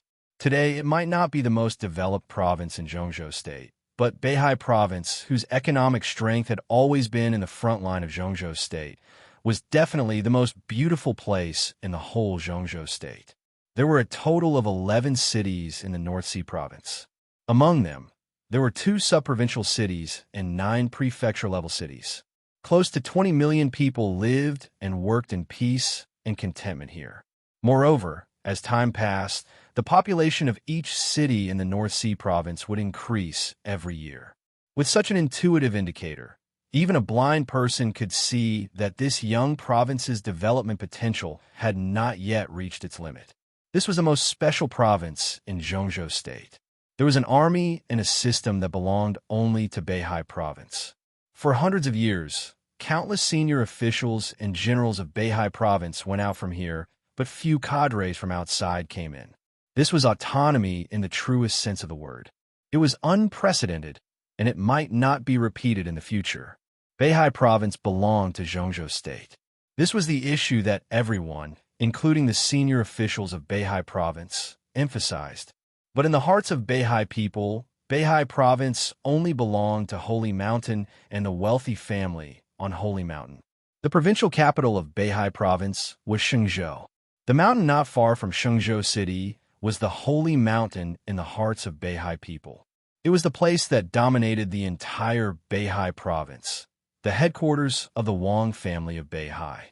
Beihai Province and Zhengzhou State had laws that were generally similar, but not exactly the same. The appointment of the provincial senior officials, the unimpeded policy in the province, the appointment of military generals. Everything in Beihai Province was recommended to Zhengzhou State after the decision of the Wang family of Beihai. It was no exaggeration to say that any brick picked up on this 160,000 square kilometers of land was surnamed Wang. In Beihai Province, the entire Holy Mountain was the most mysterious and majestic place. It was the forbidden area of Beihai Province and could be called the Supreme One. Sacred Mountain was just what the common people in Beihai called it. The official name here was Beihai Mount Emperor Bing, which was located in the north of Beihai Province. Everything in the province could be seen clearly under the close observation of this majestic forbidden land, even in the slightest. 12 o'clock at noon. When the sky was the best, Wang Tianzong, the current patriarch of the Wang family of Beihai, appeared at the foot of Mount Dibing. He looked at the clear sky and waited quietly. Wang Shengxiao stood quietly beside Wang Tianzong. His face was calm, and there was no impatience in his eyes. Instead, there was a hint of a smile. Time passed slowly as they waited. The sunlight grew warmer. Wang Shengxiao, who was motionless, finally looked down at his watch and said softly, "Dad, it's time." Wang Tianzong nodded and said calmly, "Almost." Wang Shengxiao grinned. Beside their dignified and silent father, he and Wang Yuedong had always been the most open-minded. They were not afraid of saying the wrong thing. Basically, they said what they thought. "Dad, can we keep him in Mount Dibing this time? Our ancestors in the past." Wang Tianzong's eyes flickered and he shook his head slightly. After one night, the anger of losing the immortality potion seemed to have been completely suppressed by him. His tone became calm again. He has made up his mind to ignore the affairs of the world. This time, he is just a guest. Let's not talk about anything else. He just wants to annoy us. Wang Shengxiao nodded and seemed to be a little regretful. He wanted to say something, but stopped on second thought. "What do you want to say?" Wang Tianzong glanced at his son. Looking at his pale face, he felt helpless and thought of his precious daughter. That girl was really spoiled. She was spoiled by him, her mother, Wang Shengxiao, and the whole Wang family of Beihai almost spoiled her, so that she easily made a big trouble this time. In order to create the illusion that she was missing, Wang Shengxiao seriously injured himself. He was gratified that the brother and sister had such a good relationship, but he was more angry after losing the immortality potion. "Dad, you're in his strength. Of course it's me." Wang Tianzong chuckled and interrupted Wang Shengxiao's words. "That guy has strength, but he is too lazy. It seems that the general trend of the world has nothing to do with him. He has no combat experience. No matter how strong he is, he can't beat me." "Oh," Wang Shengxiao said disappointedly. "I wanted to pester him to teach me. Since he is so weak, then forget it." "Nonsense," Wang Tianzong scolded with a smile and shook his head slightly. "If he is really willing to teach you," he paused and shook his head. "Forget it. It's probably impossible." Wang Shengxiao suddenly knew that his father's words were insincere. In other words, he was bragging. The corner of his mouth twitched. He held back his laughter and slowly raised his head to look at the mountain road. A small but majestic motorcade slowly appeared in sight.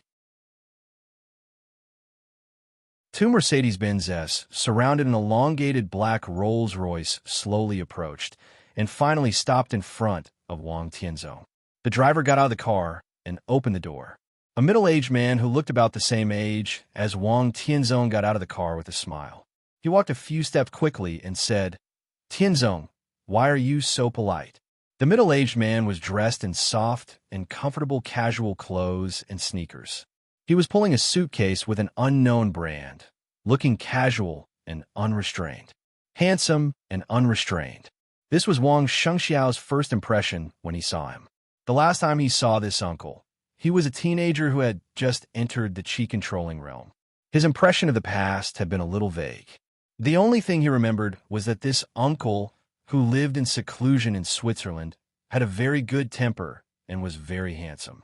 7 or 8 years had passed. Now that he saw him again, Wang Shengxiao's vague memory suddenly became clear, and even the image completely overlapped. After 7 or 8 years, he seemed to have not changed at all. His face was still handsome and strong, and his smile was free and easy. The only change was that he seemed to be more unrestrained than when they met last time. It was a kind of leisure and unrestrained from his bones, as if everything in the world was fleeting in front of him, leaving no trace. Wang Shengxiao glanced at his father, then at this uncle, and subconsciously made a comparison in his mind. His father was extremely calm. He just stood quietly, looking ordinary, but when looked closely, he was like the sea between heaven and earth, with a kind of magnificent and vast momentum.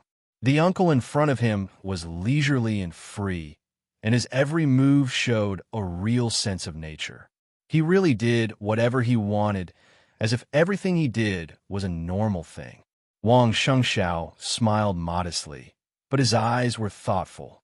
According to his second uncle, if this uncle in front of him could also be regarded as a person in the dark world, after Li Guangtu's treason, he should be the only person who could compete with his father. He shook his head subconsciously. Was this the real man who didn't show his face? I haven't seen you for many years. It's etiquette for me to come down the mountain to pick you up. I can't let my friend pick on me, can I? Wang Tianzong took a step forward and shook hands with the middle-aged man. Watching the Rolls-Royce behind him leave directly, he frowned slightly and joked, "Fengting, didn't you say you came with Chu Xue? Where's she? Why, are you afraid that I, as her uncle, will force her to be my daughter-in-law?" That girl, the handsome man named Fengting, shook his head and said, "Don't worry about her. I'm afraid she will come here by herself later. She said she had never been to Beihai University and wanted to walk around. Just let her be. Anyway, she knows the way." Wang Tianzong nodded and said with a smile, "Why do you suddenly think of Beihai?" Fengting shook his head and said helplessly, "I was in Zhongyuan province. 2 days ago, I met the old faker at Luojing Airport. He said I should come to Beihai. He was mysterious, so I didn't take it seriously. But Chu Xue took it seriously and pestered me to come here. Didn't she go to Xingzhou to look for opportunities as soon as she got off the plane? That old monk is kind and should not have any bad intentions. I'm just an idle person, so I let it go." Wang Tianzong nodded casually and didn't think much about it. He said flatly, "Shengxiao, don't you know your Uncle Fengting?" Wang Shengxiao was still thinking about who was stronger between his father and Uncle Fengting. When he heard his father's words, he suddenly came to his senses and said with a respectful and modest smile, "Uncle Fengting, long time no see." "He's absent-minded." Wang Tianzong frowned slightly and said with a smile, "This boy just asked me who was stronger and who was weaker. I guess he was distracted when he saw you." Fengting laughed heartily. From his laughter, Wang Shengxiao couldn't hear any competitiveness. There was only a pure sense of freedom and carefreeness. "I can't beat your father. He slashes anyone he sees. I don't fight. No one has provoked me these years. I don't even know how to hold a sword. I can't beat him." He waved his hand and said with an indifferent smile. Wang Shengxiao smiled bitterly and coughed. He didn't know what to say. "Hey, what's wrong with you? You're badly injured." Fengting glanced at Wang Shengxiao and seemed a little surprised. Wang Tianzong's face darkened. He snorted and said, "Ignore him. He only knows how to make trouble all day. Fengting, let's go." Fengting nodded with a smile. He pulled a suitcase and walked beside Wang Tianzong. They went up the mountain together. For many years, you and I haven't contacted each other. I thought you were still blaming me for what happened in the past. If it weren't for that old faker, you wouldn't have come to Beihai, would you? Wang Tianzong walked on the road in the mountains and said with emotion. What happened in the past? Fengting thought for a while, shook his head, and said nothing. Wang Tianzong narrowed his eyes slightly and sighed softly. Just by looking at his old friend's attitude, he already knew that he still had a grudge about what happened in the past. Even if I rank first on the divine list, I can't do whatever I want. I'm the patriarch of the Wang family of Beihai first, and then Wang Tianzong. Wang Tianzong said softly. Looking at Fengting, who was still silent, he laughed at himself and said, Forget it. You just arrived. Let's not talk about this. I'll arrange a place for you to rest first. No hurry. Fengting shook his head and said with a smile, Let's go to the stage of formidable person first. The stage of formidable person. If Mount Dibing was the forbidden area of the entire Beihai province, then the stage of formidable person at the highest point of Mount Dibing was the forbidden area of the entire Mount Dibing. In addition to Wang Tianzong, there were no more than 5 people in the entire Wang family of Beihai who could enter the stage of formidable person at any time. Fengting was also one of them, or even the only one.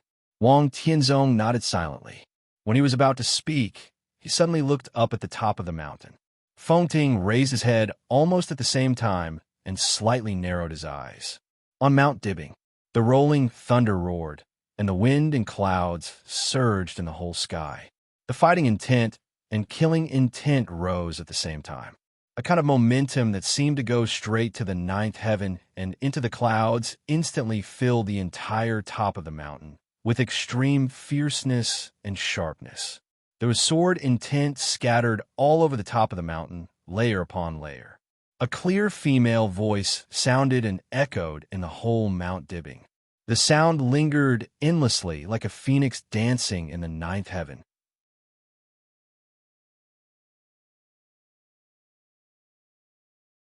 Chapter 91. There is one more chapter before 12 o'clock. I, Samsara, am here to see His Majesty the Sword Emperor. The clear female voice echoed in every corner of Mount Dibing. The momentum was soaring like the cry of a phoenix. She said she was here to see him, but this way of appearance was not even peaceful, not to mention low-key and humble. The strong fighting intent and killing intent spread between heaven and earth, with extreme majesty and dominance. She looked down on the world and was insufferably arrogant. This was the most direct provocation to the entire Wang family of Beihai. For hundreds of years, generation after generation of experts in the dark world came out and shone in the world. But without the permission of the Wang family of Beihai, no one dared to climb Mount Dibing. This was the peak of martial arts in the entire dark world. It was supreme, and at least there were people who could be on par with it. An invincible realm expert broke into Mount Dibing, which meant a full-scale war with the Wang family of Beihai. It meant that he had to directly face the human emperor, who ranked first among the 12 murderous weapons in the dark world. It meant that he had to face numerous experts in the Wang family of Beihai. There were constant conflicts among the superpowers in the dark world. They could use the most violent way to start a full-scale war. This was the result that no one wanted to see. Wang Tianzong's eyes narrowed slightly, but his expression was still calm. He stepped up the mountain at a steady pace, but his indifferent and cold voice instantly spread throughout Mount Dibing. Samsara Highness has just killed Night's spirit, and you can't wait to show your power to the Wang family of Beihai? Isn't it too hasty? Who is Samsara Highness? Fengting walked beside Wang Tianzong, his expression unchanged, but he asked casually with some surprise. Wang Xingxiao was even more surprised. He couldn't help but ask, Uncle Fengting, you don't know Samsara Palace? What does it have to do with me? Fengting looked puzzled. She didn't provoke me. Why should I know? He paused and smiled, looking a little proud. I haven't heard of her, but she hasn't heard of me either. That's even. Wang Xingxiao's mouth twitched. It sounded like an ordinary person in Zhongzhou State telling him, Hey, I don't know the president of Zhongzhou State, but the president doesn't know me either. That's even. The artistic conception was really similar.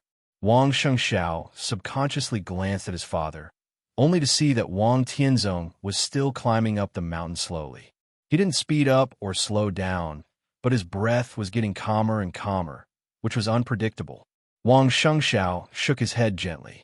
The Samsara Palace, which had just destroyed Night Spirit, would undoubtedly become one of the new superpowers in the Dark World. However, the master of Samsara Palace directly went to Mount Dibbing. If today's battle was destined, how long could the Samsara Palace exist? Was it just a flash in the pan? She's so domineering even when asking for help. This woman is interesting. Wang Tianzong suddenly spoke in a calm tone. At the top of Mount Dibbing, there was no need for Wang Tianzong to open his mouth.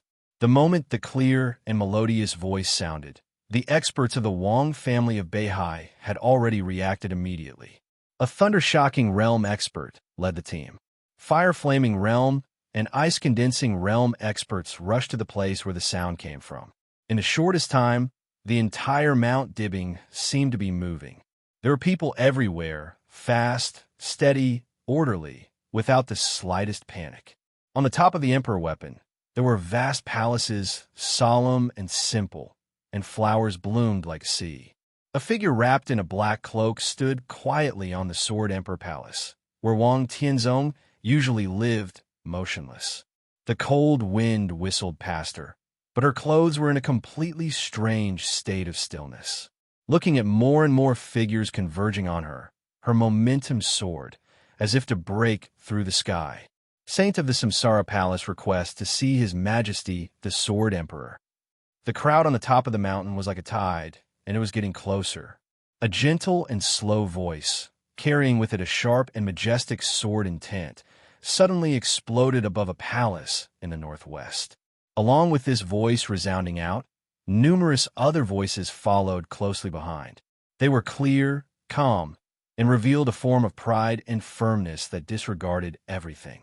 Military Counselor of the Samsara Palace requests to see His Majesty, the Sword Emperor.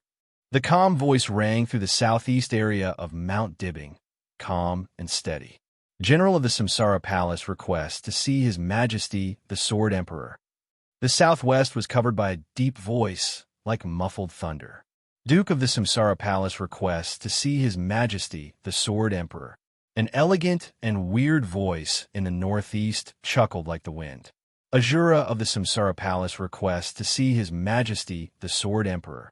In the east, a momentum full of destructive aura suddenly rose. Horsewoman of the Samsara Palace requests to see His Majesty, the Sword Emperor. In the west, there was a solemn and dignified female voice. Azure Dragon of the Samsara Palace requests to see His Majesty, the Sword Emperor. In the south, lightning flashed. The light was bright, and the thunder rumbled. Swordsman of the Samsara Palace requests to see His Majesty, the Sword Emperor. In the north, the sword light was sharp, and the sound was like a sword. In 8 directions, 8 figures covered in black cloaks appeared almost at the same time. It was a spectacular scene. The elites of the Wang family of Beihai all stopped where they were.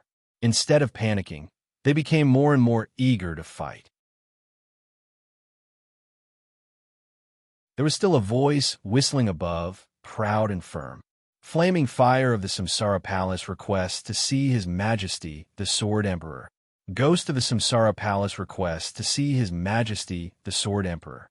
Shadowless of the Samsara Palace requests to see His Majesty, the Sword Emperor. Doctor of the Samsara Palace requests to see His Majesty, the Sword Emperor.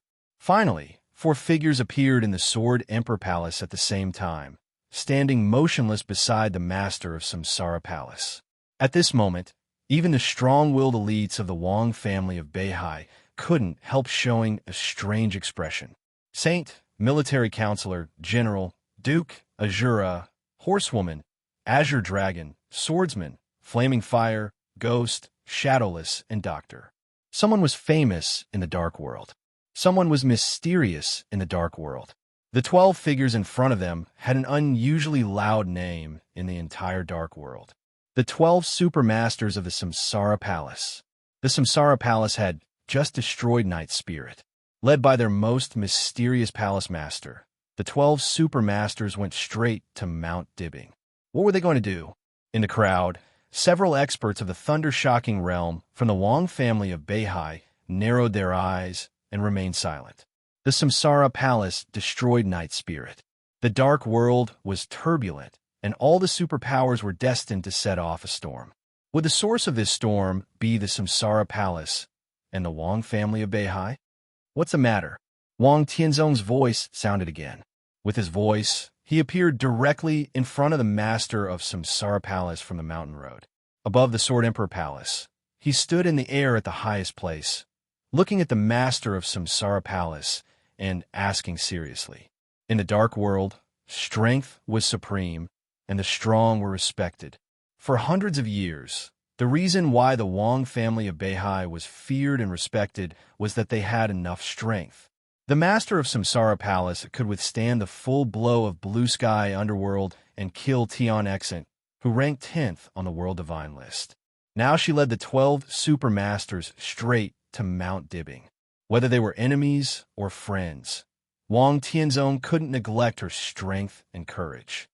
"I want to borrow something from your majesty," the master of Samsara Palace said calmly. She was very tall, at least 8 meters.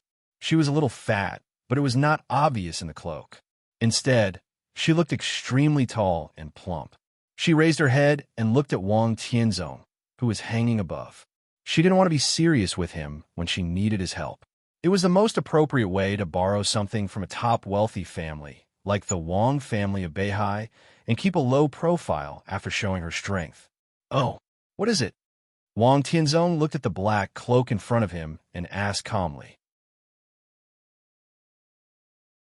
The voice of the master of Samsara Palace was very mellow and natural, which many foreigners couldn't imitate. If you listened carefully, you could feel the difference. For example, among the 12 supermasters of Samsara, Duke and Horsewoman were Europeans, Azura and General were Americans, Flaming Fire and Swordsman were East Islanders, and Shadowless was born in Snow Country. No matter how fluent they were in Chinese, they would always have a trace of foreign accent. Wang Tianzong looked calm, but his eyes were thoughtful. Could it be that the mysterious master of Samsara Palace, who no one had ever seen before, was from Zhongzhou State? "I want to borrow medicine," the master of Samsara Palace said calmly. "I have a sister. Her favorite man is in trouble, and only the Wang family of Beihai can save him. I want to borrow an immortal series from the Wang family of Beihai. Please help me, your majesty." Borrow an immortal series. Not just a bottle of immortal series. There were 4 kinds of medicine in the immortal series. The first generation immortal series, the second generation immortal series, youth, longevity lock, and 2 auxiliary medicines, consolidation and activation. The 6 medicines together were priceless, which was the core foundation of the entire Wang family of Beihai. Borrow? This word was said politely, but in fact he was robbing. Wang Tianzong narrowed his eyes, and his body hanging in the air fell slightly. Finally, he stood at the same height as the master of Samsara Palace. "You want to borrow the immortal series?" "Why?" "Because I'm the master of Samsara Palace." The master of Samsara Palace said indifferently. "You're so confident." Wang Tianzong smiled. "But it's not enough, so there's no need to talk about borrowing medicine." "Not enough." The master of Samsara Palace suddenly took a step forward, and the temperature in her voice suddenly dropped. "Not enough." Wang Tianzong said calmly, "Palace master, if you want to take it by force, you can try." His body rose again, and his voice became unprecedentedly majestic. "You and your 12 supermasters, come together." He waved his hand slightly. All the elites of the Wang family of Beihai in front of the palace suddenly retreated like a tide. In less than a minute, the front of Sword Emperor Palace was empty, leaving only the master of Samsara Palace and the 12 supermasters. Wang Tianzong looked calmer. He had challenged the entire Samsara by himself. In the whole dark world, he seemed to be the only one who had such confidence. The master of Samsara Palace was motionless and seemed to be lost in thought. However, The killing intent of the 12 supermasters scattered around her skyrocketed, and the overwhelming killing intent all rushed to Wang Tianzong. "You're forcing me." The master of Samsara Palace finally said, "No one could despise Samsara, not even you." Wang Tianzong's eyes gradually became cold, and he said nothing. The clothes of the master of Samsara Palace, which were strangely still in the wind, suddenly began to flutter violently. Her body slowly rose above Sword Emperor Palace, and finally reached the same level as Wang Tianzong. On Mount Dibbing, all the fierce fighting intent and killing intent suddenly disappeared. The master of Samsara Palace's body floated in the air, standing in front of Wang Tianzong, and instantly became extremely empty. She reached out to Wang Tianzong and said calmly and forcefully, "Give it to me." "No." Wang Tianzong's tone was cold. The master of Samsara Palace quietly floated in the air, keeping the posture of reaching out silent. At this moment, the sea of flowers and the palace on Mount Dibbing seemed to disappear completely. The mountain was getting farther and farther away. The sea was getting farther and farther away. The master of Samsara Palace was motionless, but in an instant, everyone felt that the two of them seemed to be separated by mountains and rivers. She gently took a step back. The clothes of her slightly plump figure fluttered, and there was a kind of breathtaking feeling. 10 meters away, Wang Tianzong's pupils suddenly contracted. Only one step. In front of him, the master of Samsara Palace just took a step back. But in his mind, she seemed to have retreated thousands of miles, to the ends of the earth, to the outside of the world. Side by side with heaven and earth, coexisting with the world. Wang Tianzong's eyes lit up, which had never been seen before. "In my life, I don't want much, and there are not many things I care about." The voice of the master of Samsara Palace drifted, as if it came from the sky. "But as long as I want it, I must get it. The Sword Emperor can't stop me, and the number 1 on the divine list can't stop me." Wang Tianzong's eyes focused, and he didn't speak. Only the voice of the master of Samsara Palace echoed between heaven and earth. "I don't care about the future of Samsara, and I don't care about the life and death of the 12 supermasters. Wang Tianzong, I'll say it again. I want the whole Immortal series. Will you give it to me?" "No." Wang Tianzong's voice filled the world. The master of Samsara Palace chuckled, and her voice was as clear as a silver bell. "I don't have the title of the Sword Emperor, and I don't have the glory of the first on the divine list. I also admit that I'm no match for you." She stood in front of Wang Tianzong, and her outstretched palms closed slightly. Crack. The clear cracking sound echoed in every corner of Mount Dibbing. On Mount Dibbing, all the air began to twist in a state that no one had ever heard of. The cracking sound became more and more intense. The voice of the master of Samsara Palace was calm, and there was no fluctuation. "But I have a sword." She looked at Wang Tianzong seriously. "With one sword, I will die, and you'll be seriously injured." Under the slaughter of the 12 supermasters, how many people in the entire Wang family of Beihai and the entire Mount Dibbing will be left? The Wang family of Beihai will be destroyed. After you recover, you will be invincible in the world. So what?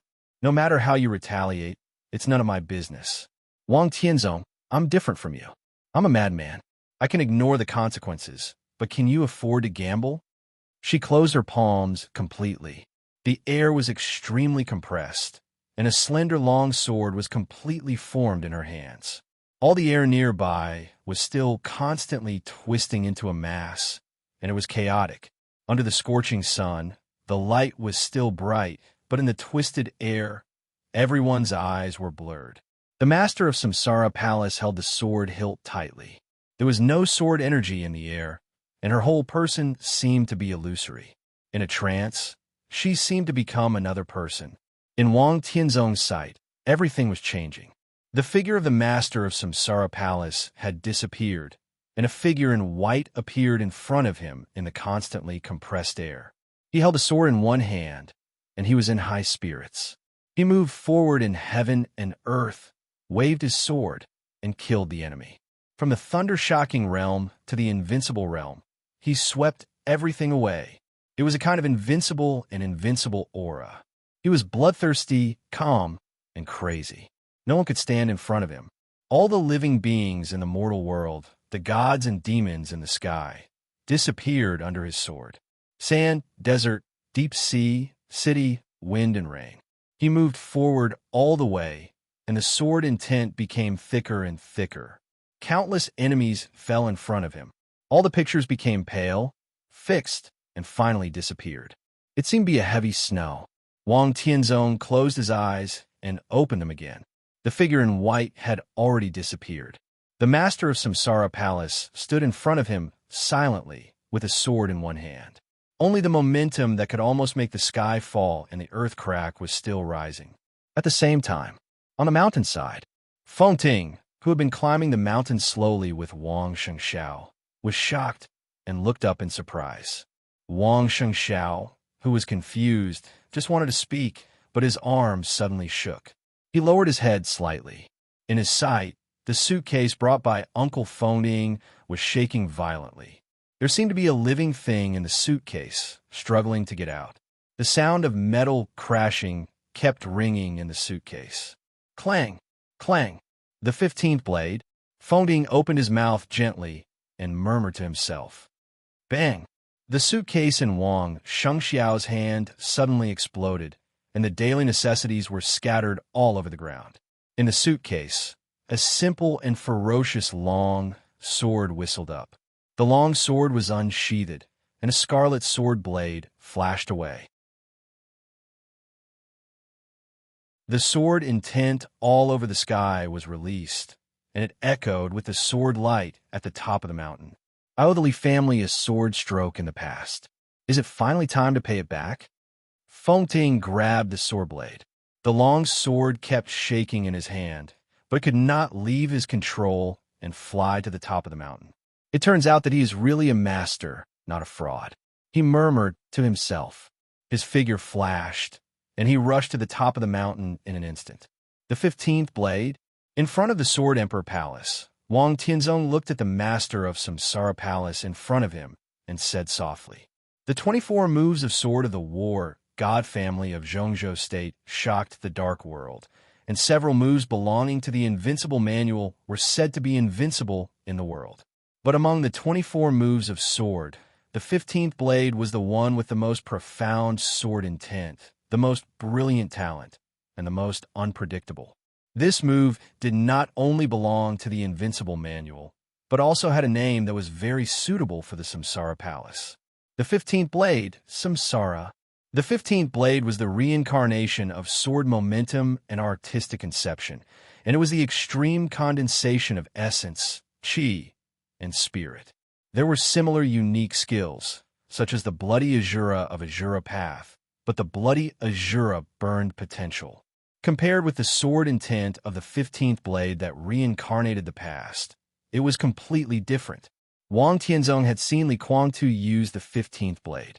He borrowed Li Honghe's sword intent and once killed an expert at the peak of the Thunder-Shocking Realm when he just entered the Thunder-Shocking Realm. Except for those who were familiar with the 24 moves of sword, no one knew what was going on with this move. Wang Tianzong only vaguely knew that the 15th blade was similar and imitated, but its artistic conception was more profound. It was the most thorough integration and sublimation of willpower and power. For example, when Li Kuangtu was in the Thunder-Shocking Realm, he could reincarnate Li Honghe's sword intent in an instant. In the 24 moves of sword, this was the most special move. Not only others, but also every move in the 24 moves of sword. The 15th blade could reincarnate perfectly. This could be said to be the ultimate killing move in the 24 moves of sword. After one move, all the essence, qi, and spirit of the swordsman would be consumed, and he would fall into an unprecedented period of weakness. Depending on the situation, there was even the risk of death. To put it simply, the 15th blade was a high-level imitation, unique skill. This move itself was only the foundation, but the sword imitated by the opponent was the most terrible. Wang Tianzong closed his eyes again and frowned slightly. The figure that appeared in front of him just now, was clear and vague in his mind.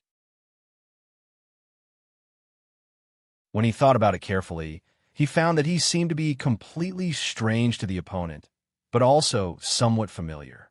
The master of Samsara Palace did not imitate Li Honghe, not Li Kuang too, but the sword in front of him was indeed the 15th blade. Whose sword intent did she imitate? Is it worth it to fight with me desperately for a sister? Wang Tianzong opened his eyes and said in a cold tone, I used to care about the most, but I destroyed her with my own hands. Now I only have her. Do you think it's worth it? The master of Samsara Palace's tone became calmer. The longsword in her hand was slightly raised. Crack! The sword Emperor Palace under her instantly shattered into pieces in the violent distortion of the air. Stop! A hasty shout suddenly rang out. Fengting held the long sword in his hand and instantly rushed through the distorted air, appearing directly between Wang Tianzong and the master of Samsara Palace. With his back to Wang Tianzong, he looked at the master of Samsara Palace and said with a bitter smile, Don't get excited. It's just a small thing. Do you need to fight to the death? The master of Samsara Palace did not move her sword. The cloak covered all her expressions, so no one could see her expression. Fengting took a deep breath and looked at the strange, chubby, tall woman in front of him.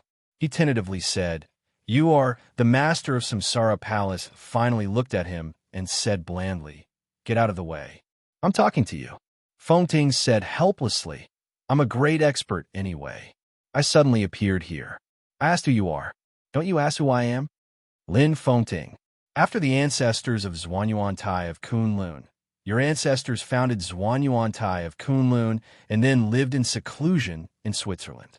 They stood aloof from worldly affairs and handed Zhuanyuantai over to their disciple, the Li family. What's there to ask? The master of Samsara Palace's tone was indifferent.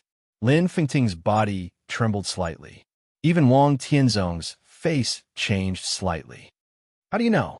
Lin Fengting asked subconsciously. It doesn't matter. The master of Samsara Palace said calmly, I want a copy of the Immortal series. Give it to me or fight. She looked over Lin Fengting at Wang Tianzong, and her fighting desire grew stronger. You're from the Li family. Wang Tianzong said softly. His tone was not a question, but a statement.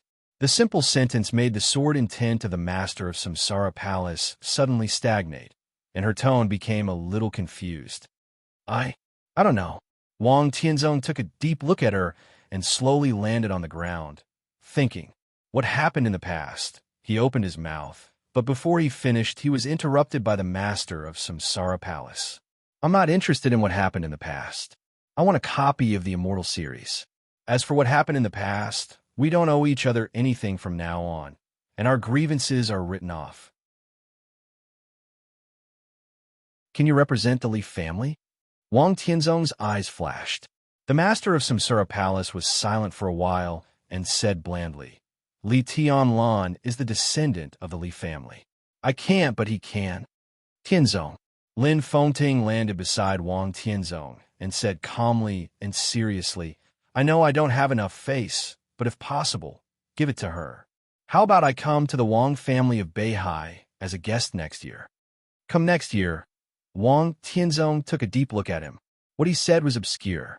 What he said was ambiguous, but he knew what it meant. The grudge in the heart of this old friend of many years seemed to vanish with this Immortal series. I can give you the Immortal series. Wang Tianzong took a deep breath and said, But today you broke into my Mount Dibbing, and I have to ask for an explanation. The sword intent was mighty in the violently twisted air.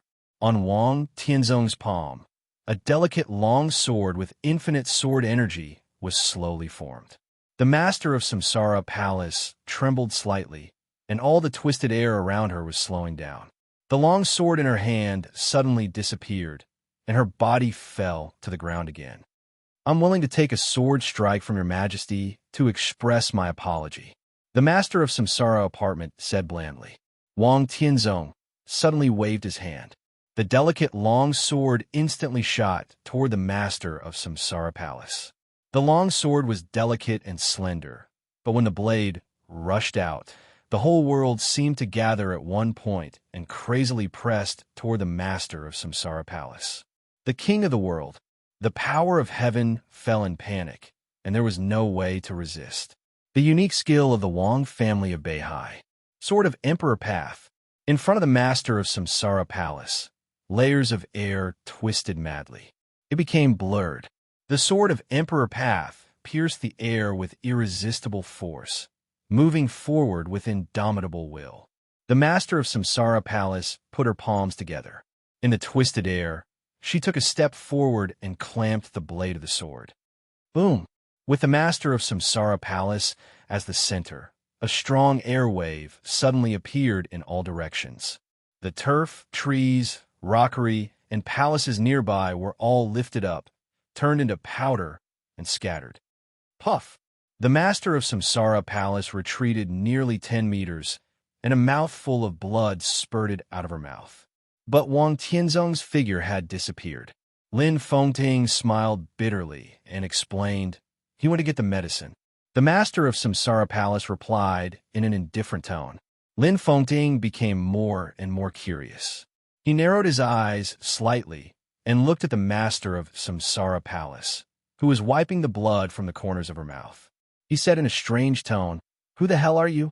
The master of Samsara Palace stopped wiping the blood and said calmly, "My surname used to be Gu. It was published a little late." The chapter with more than 6,000 words was supposed to be divided into 2 chapters, but he gave up after thinking about it.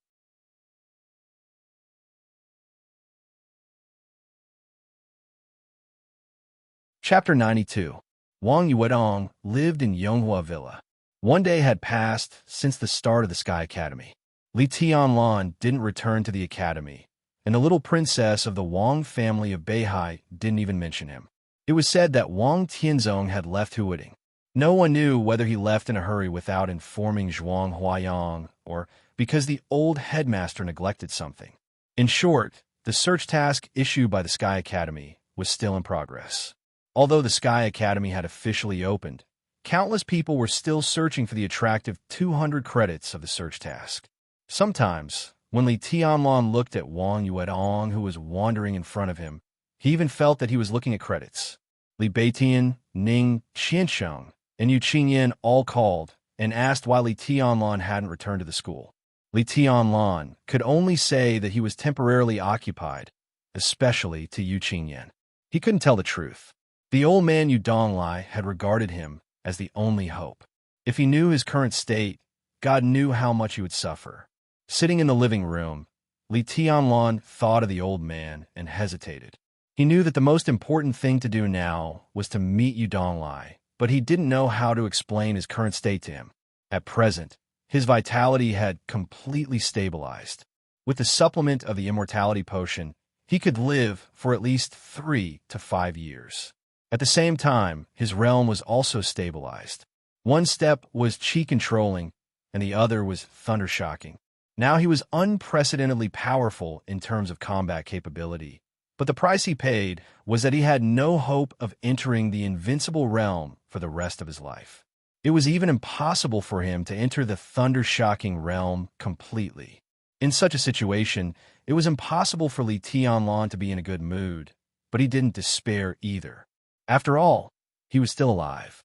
He had experienced too much despair in the desert of Beijiang that year. Now all this was at best a trivial matter for him. He didn't want to complain, let alone feel disappointed or afraid about the future.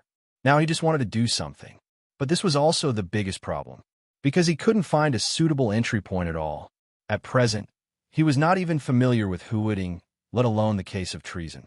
The curtain was the most powerful weapon he could use at present, but it could not provide much help for the case of treason. In this case, his best choice was to go to Yu Donglai. In recent years, Yu Donglai had stood aloof from worldly affairs and stayed dormant in Huading. But Li Tianlan was sure that he must have some clues. No matter how small and fragmentary the clues were, it was better than nothing. As long as he had an entry point and gave it to the curtain, Li Tianlan could do a lot more. Outside the window, the rain was getting heavier.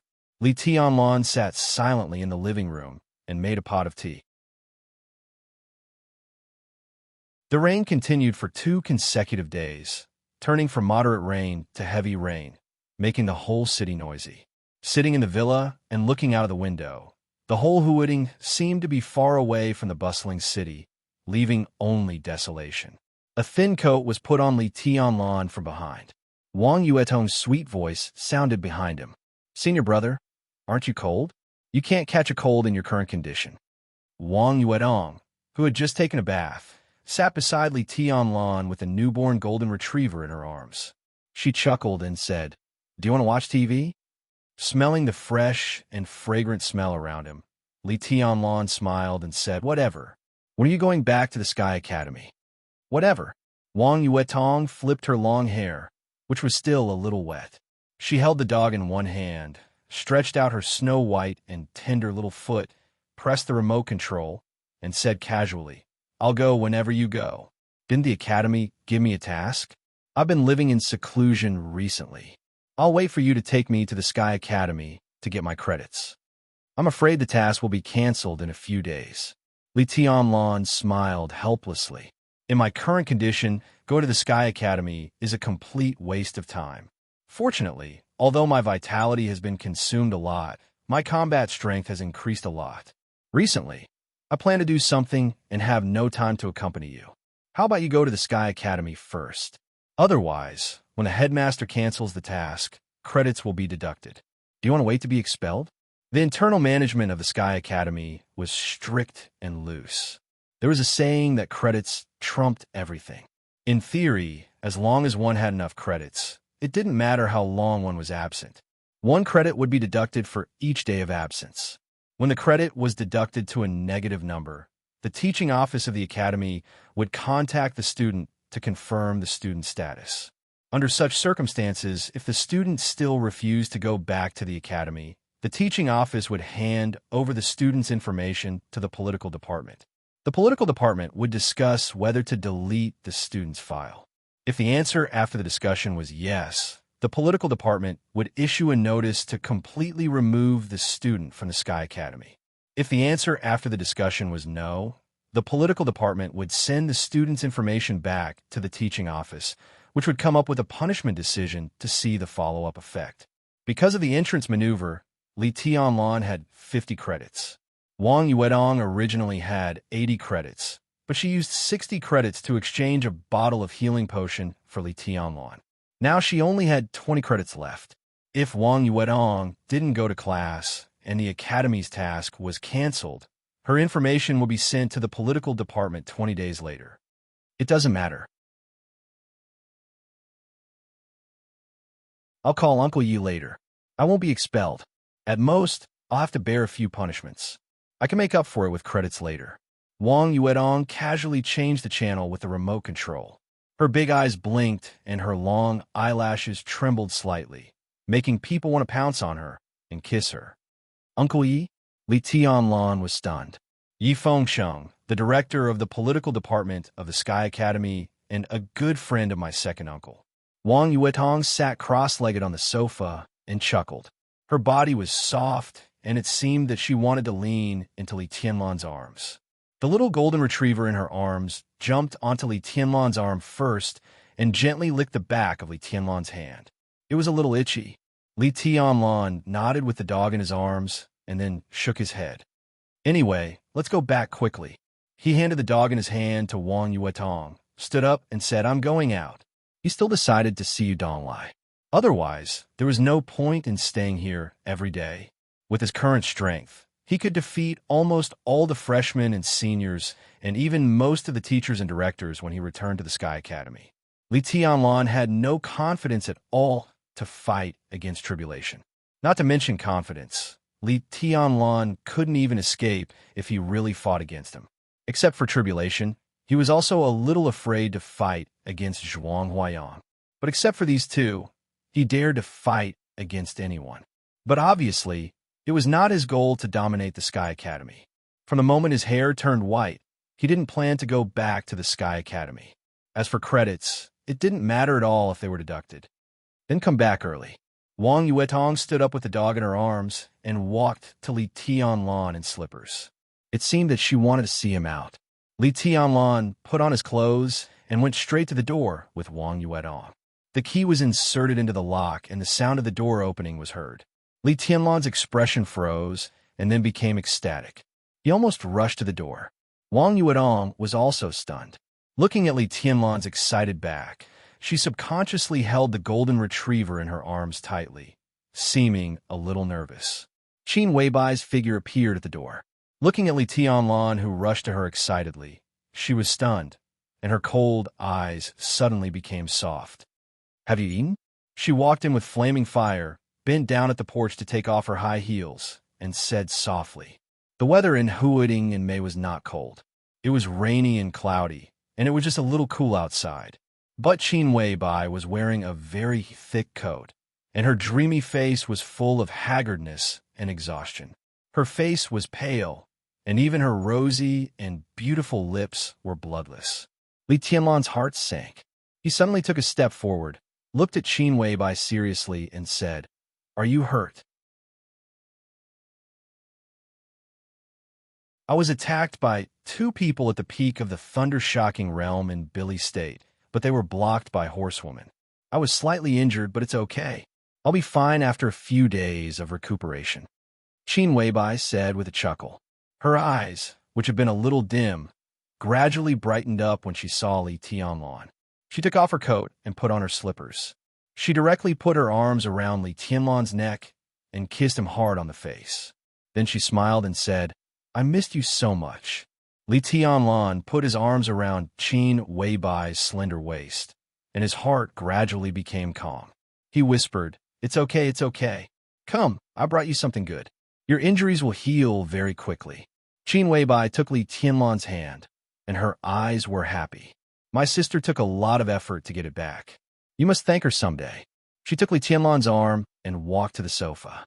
When she passed by Wang Yuedong, she looked steadily forward, as if she did not see her at all. At this moment, Qin Weibai was wearing a gray sweater and black tights. Her ordinary clothes showed her perfect figure completely. She held Li Tianlan's arm casually, and at this moment, she completely became the hostess of the family. Wang Yuedong, whose hair was still a little wet, was wearing pajamas and holding the dog. She looked lazy and beautiful, but in front of Qin Weibai, she did not have much confidence. It seemed that every time she appeared in front of her, Wang Yuetong felt that she was dwarfed. She bit her lip hard, walked to the other side of Li Tianlan with the dog in her arms, and sat down almost next to him on the sofa. Li Tianlan glanced at her, and his face seemed a little unnatural. Wang Yuetong's face also turned red. All of Qin Weibai's movements were natural, and even her sitting posture was very casual. But her performance was a little deliberate. Li Tianlan opened his mouth subconsciously and wanted to explain, but Qin Weibai seemed to see nothing and waved at Flaming Fire, who had just entered the door. Flaming Fire came over with a clear crystal box and put it on the tea table. The light in the living room was on, and the soft light fell on the crystal box. The light refracted out was colorful and had a very strange and dreamy feeling. Li Tianlan's eyes fell on the pattern in front of the box, and he slightly raised his eyebrows. The simple lines on the pattern were majestic and impressive. Li Tianlan had seen this pattern before. It was on the membership card that Wang Xiaoyao handed him when he went to the garden party for the first time. The sky and the sea. "This is something from my family." Wang Yuedong's small face changed slightly, and she said softly, "Yes." Qin Weibai glanced at her and nodded slightly. Suddenly, she said, "Did you give Tianlan the first generation of immortality potion?" Wang Yuetong glanced at her and nodded. "Thank you," Qin Weibai said with sincere and earnest eyes. Any expert in the dark world knew the status of the immortality potion in the Wang family of Beihai. For Li Tianlan, Wang Yuedong could do so much, so Qin Weibai was grateful to her. Wang Yuedong curled her rosy lips. Listening to Qin Weibai's sincere thanks, she subconsciously tightened her arms around the little golden retriever in her arms and felt wronged and wanted to cry. The golden retriever seemed to be in pain from being squeezed. It struggled and whimpered, climbed out of Wang Yuedong's arms, past Li Tianlan, and directly got into Qin Weibai's arms. "That's my dog." Wang Yuetong felt more wronged and wanted to cry. She couldn't compete with a man, but could even her pet not compete with her? "We are a family. Why should we separate ourselves?" Qin Weibai smiled casually, intentionally or unintentionally, with a meaningful meaning. Wang Yuetong suddenly blushed. Li Tianlan's heart trembled, and he didn't dare to say a word. Flaming Fire had opened the box in front of her and looked at the potions inside. She said calmly, "This is the Immortality series of the Wang family of Beihai. The whole set is here. It is still being activated. It will be finished in about 8 hours. By then, your injury will be completely healed." Immortality. The whole set. Li Tianlan looked at the box, lost in thought. Immortality series. Wang Yuetong suddenly stood up and stared at Flaming Fire. She said in a cold tone, "Where's my dad? What did you do to him?" The Immortality series was the most precious treasure of the Wang family of Beihai. If the people of Samsara could get it, then her father, Wang Yuetong's heart trembled violently. Her Majesty, Sword Emperor, ranks first on the divine list. Who could do anything to her? This is a deal. My sister took a sword strike from her and got this set of Immortality series at the cost of serious injury. Qin Weibai said calmly. As for whether she deliberately simplified the process or was just the version she heard from the master of Samsara Palace, no one knew. After a long silence, Li Tianlan looked at Qin Weibai and said seriously, "Thank the palace master for me." "What palace master?" "You have to call her sister in the future." Qin Weibai muttered with some dissatisfaction and sighed softly. "I wanted to stay and take care of my sister. When she recovered, I could ask Flaming Fire to give the Immortality series to you. But Marshal Dongsheng and Headmaster Zhuang made an appointment with me, so I came back on the way." "Tianlan, time is tight. I have to leave in a minute." Li Tianlan was stunned and couldn't come to his senses for a while. "My sister was seriously injured. When she fought with Tianxin, she was seriously injured, and then she went to the Wang family of Beihai." Qin Weibai held Li Tianlan's hand and said softly, "When she recovers, I will come back to accompany you as soon as possible." Li Tianlan nodded silently. He said softly, "Why did the marshal and the headmaster make an appointment with you? Not only me, but also you and Zhong Yongming." Qin Weibai gently raised the corner of her mouth. Her smile was playful and beautiful. "Zhong Yongming." Li Tianlan narrowed his eyes slightly and remembered the information sent back by the Curtain Organization yesterday. Yesterday afternoon, the Organization Department of Zhongzhou State and the Army Headquarters of Zhongzhou State simultaneously announced several heavyweight personnel transfers. Liu Xiuqing, the deputy mayor of Huading, served as a member of the Standing Committee of Huading and the director of the Ministry of Politics and Law. He Ping, the former director of the Ministry of Politics and Law, was under investigation for major violations of discipline. By Qin Xian, the governor of Qinzhou Province, was transferred to Guangdong Province as the first secretary. Dongqing Qiuqi, the mayor of Wudong New Area, served as a member of the Standing Committee of Huading and secretary of Wudong New Area. Tan Qinghua was transferred to the Southern Theater of Operations of Zhongzhou State as the deputy commander. The former chief of staff of the Southern Theater of Operations, Yi Fenglin, was transferred to the Eastern Theater of Operations as the deputy commander. In less than a few days after Samsara destroyed Night Spirit, Zhongzhou State immediately reacted. What this meant was self-evident. The stability of Huoding that Zhong Yongming had always emphasized did not come true after all. On the contrary, the commander of the Eastern Theater of Operations, Ning Ziwan, mentioned strengthening the unity of the Eastern Theater of Operations. The high-level officials of Zhongzhou State gave clear support and attitude. As for what was happening in Zhongzhou State in private, it was beyond his reach for the time being. However, Dongqing Wudi and Zhuang Huayang made an appointment with Qin Weibai and Zhong Yongming. The fact that the other party had accepted the invitation was enough to explain the situation. Dongqing Wudi and Zhuang Huayang.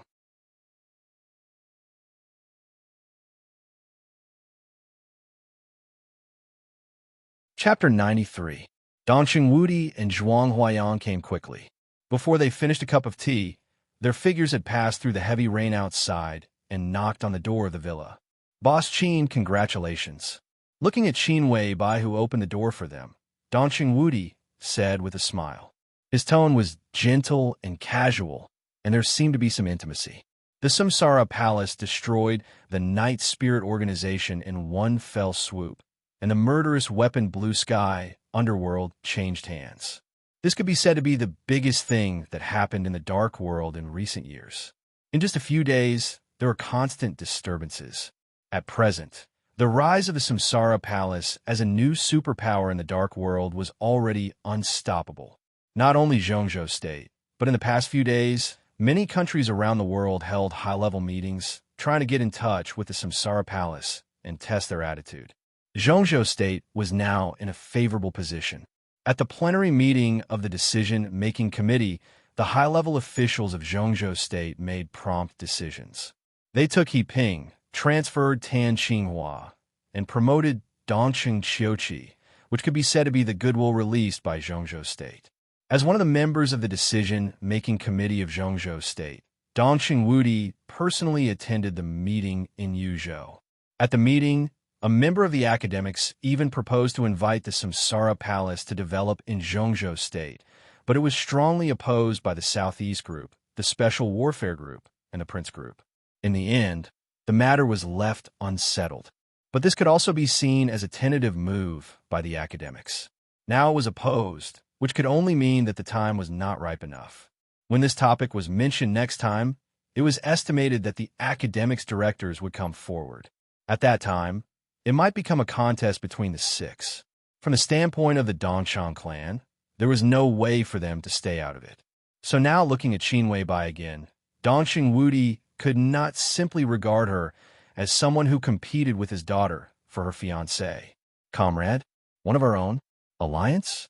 This strange feeling was mixed together, and the sense of distance between them seemed to be blurred a lot. Same. Qin Wei-bai gently raised the corners of her mouth. Her smile was beautiful, calm, and generous. She glanced at Dongqing Wudi and said seriously, "General, thank you." When the master of Samsara Palace and the 12 supermasters went straight to Mount Dibbing, Dongqing Wudi happened to appear in the Black Dragon Army of the Border Control Corps. The Black Dragon Army was one of the 5 armies under the Border Control Corps, with a total of 100,000 elites. It was responsible for the defense of the northeast border of Zhongzhou State. If 30,000 elites traveled by sea and land, it would take them less than 2 hours to enter Beihai Province. What this meant was self-evident. Dongqing Wudi took a deep look at Qin Wei-bai, smiled, and asked Zhuang Huayan to enter the villa together. "Boss Qin, the body of the attacker is still in the Sky Academy. I brought some photos here. Have a look. If you don't recognize him, I'll ask someone to throw the body into the Yangtze River." Zhuang Huayan walked in and handed Qin Wei-bai an envelope. He smiled at Li Tianlan and Wang Yuetong, who were in pajamas, and said with a strange look in his eyes, "You look good. When will you go back to the Sky Academy?" "I'll go back today." Li Tianlan smiled. He had intended to do something, but now the whole set of immortality potion had appeared. If his injury was completely healed, the vitality in his body would completely suppress his current strength and turn it into potential. His realm would also be stabilized in the Qi-controlling realm. Without the incredible combat capability, the door of the invincible realm would open to him. In this way, re-entering the Sky Academy became his top priority. Li Tianlan's eyes were calm. The gains and losses didn't seem to affect his state of mind at all. Zhuang Huayan patted Li Tianlan on the shoulder with a gratified look in his eyes. Beside him, Dongqing Wudi's eyes were obviously not quite right. He looked at Li Tianlan and then at Wang Yuetong, who was in pajamas, and said in a gloomy tone, "Tianlan, good boy, when we were in Zhongyuan province, you swore that you would not marry Rushi. I thought you were a gentleman. But in just a few days, Wang Yuetong can live in Yonghua Villa in front of Qin Wei-bai. In this case, why don't you marry my daughter?" Qin Wei-bai thought, "Rushi is a girl as pure as ice and clean as jade. She is no worse than the little princess in front of me. If you refuse, Do you really think I dare not force you to marry Rushi? Dong Qingwudi was almost bursting with anger. His face became more and more gloomy, and it seemed that he was really angry. Flaming fire. Qin Weibai, who stood aside and opened the envelope, suddenly spoke. She looked at the photo of the black-robed corpse in the envelope, and her tone was a little cold. She handed the photo in her hand to Horsewoman and sneered. I was wondering who was planning to fish in troubled waters in Zhongzhou State. It turned out to be him. Tell Horsewoman to go to the Sky Academy later, bring out this man's body, and throw it to Hanyu Palace. Flaming Fire took the photo silently and glanced at Qin Weibai. Don't you need to say anything? No, Qin Weibai said indifferently. I'm waiting for him to give me an explanation. Flaming Fire nodded and began to make a phone call. Zhuang Huayang turned his head in surprise and looked at Qin Weibai. Boss Qin, does the attacker have anything to do with Hanyu Palace? They were not close just now, so he only vaguely heard Hanyu Palace, but he did not hear the specific details. In fact, the academics had also secretly investigated the identity of the black-robed man, but they found nothing. If the other party really had something to do with Hanyu Palace, then they had to be cautious. In Huading, Hanyu Palace was just a club, but the power behind this so-called club had been extremely vigilant for hundreds of years. Qin Weibai shook her head slightly and did not say much. Instead, she looked at Dong Qingwudi, whose face was a little gloomy, and asked curiously, General, what's going on? Li Tianlan looked embarrassed and did not know how to explain it all. He had kissed and hugged the beautiful little princess of the Wang family of Beihai. He could not tell Dong Qingwudi that she had nothing to do with him, but he always felt awkward to admit that they had something to do with each other. He did not know what to say, but Qin Weibai came over again. Li Tianlan suddenly felt even more annoyed. Dong Qingwudi suppressed his anger, glared at Li Tianlan, and said hesitantly, Boss Qin, little Princess Yuedong. Yes, she's my sister. Qin Weibai's tone was light, with an indescribable grace. Wang Yuetong blushed. Wang Yuetong blushed. She saw Qin Weibai's eyes sweep over her. Qin Weibai's eyes were not so stern, but there was an inexplicable pressure in them. She bit her lip and called her sister in a low voice. Her face became even redder.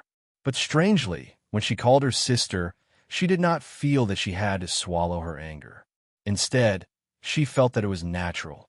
Qin Weibai nodded and looked at Dong Qingwudi again. Dong Qingwudi and Zhuang Huayang smiled bitterly at the same time. Sister? What the hell was going on? The master of Samsara Palace and the 12 super masters of Samsara went straight to Mount Dibbing. 13 of them went up the mountain and 13 went down the mountain. Although they did not fight, Wang Tianzong's Sword Emperor Palace was torn to pieces by the sword intent, and the whole mountaintop was also damaged to different degrees. Although the two sides did not fall out in the end, in many people's eyes, the grudge was formed. But now the little princess of the Wang family of Beihai suddenly became the sister of the spokesperson of Samsara Palace. Dong Qingwudi's mind was in a mess. The situation between men and women, especially men and women who were different from ordinary people, was almost more chaotic than the general trend of Zhongzhou State. He took out a cigarette, lit it, and took a deep breath. Without thinking, he asked instinctively, what about Rushi? If she wants, she's also a sister. Qin Weibai said calmly. Li Tianlan only felt a tingling in his scalp. Looking at Qin Weibai, who was more and more graceful and magnanimous, his mood was complicated. He wanted to press her on the bed and spank her. Dong Qingwudi was even more depressed. As soon as he said that, he felt that he was discussing taking a concubine with Li Tianlan's legal wife. This matter didn't even need Li Tianlan's consent. The legal wife was in charge of the backyard. Dong Qingwudi smoked in silence and did not respond. His precious daughter was going to be Li Tianlan's concubine? He, the god of massacre of Zhongzhou State, really could not think of this in a short time. Is it time? Let's go. Qin Weibai looked down at the watch on her wrist and looked at Li Tianlan. There was a soft smile in her bright eyes. She suddenly remembered a pair of Vacheron Constantin watches that she had ordered a few days ago. They were lovers' watches. It seemed that her and Li Tianlan's names could be engraved on the hands of each watch. The faces of the watches were also engraved with blessings written in ancient Greek. A director of Richemont Group, the manufacturer of Vacheron Constantin, personally urged the designer to design the renderings. Qin Weibai was satisfied, but her only regret was that she had to wait a year to wear the couple's watches with Li Tianlan.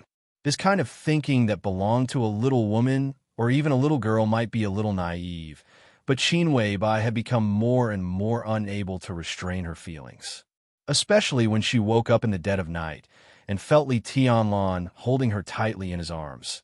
Qin Weibai always felt that this was her destiny. Her life belonged to him. She even wanted to announce to the whole world that he was her man and would always be her man from now on. Qin Weibai looked at Li Tianlan quietly. Her eyes were bright and tender, with a kind of deep affection that could shake people's souls. Her persistence seemed eternal. Li Tianlan walked up to her and held her cold hand. He nodded and said, "Let's go." The place that Dong Chengwudi and Zhuang Huayang had agreed with Zhong Yongming was Tonga Hospital. The hospital was not large, about 50 acres in area. The internal planning was reasonable, with rockery and flower beds in picturesque disorder. A small river about 6 or 7 meters wide flowed around the hospital. The water was clear and running. Stepping on the white stone bridge, listening to the sound of the water and looking at the flowers in front of them, everything around them seemed to become deep and quiet, making people feel relaxed and happy. This hospital looked inconspicuous from the outside, but could be said to be a different world inside. It could be said to be the best private hospital in Huading, even in the south. The medical level and advanced equipment were second to none. The interior was even more heavily guarded. With the 9-story main building in the courtyard as the center, everything in the hospital could be said to be mysterious, and the security and ornamental value could not be better. The hospital was not listed, and it was not open to the public on weekdays. Instead, it implemented a system similar to membership. On weekdays, most of the senior people in Huading were recuperating here, or some people with sensitive identities came here to temporarily avoid the disturbances of the outside world. Therefore, most of the time, there was a cold and quiet atmosphere of leisure here. The boss of Tonga Hospital was the Han family. As the top neutral wealthy family in Huading and the largest financial tycoon in Zhongzhou State, Han Donglu, the current patriarch of the Han family, treated all the people of the Six equally. Therefore, if the people of the Six were not feeling well, almost all of them would choose to come to Tonga Hospital. Zhong Yuwei, who was beaten into a vegetative state by Wang Xiaoyao a few months ago. Zhong Xiaofeng, who was disabled by Li Tianlan a few days ago.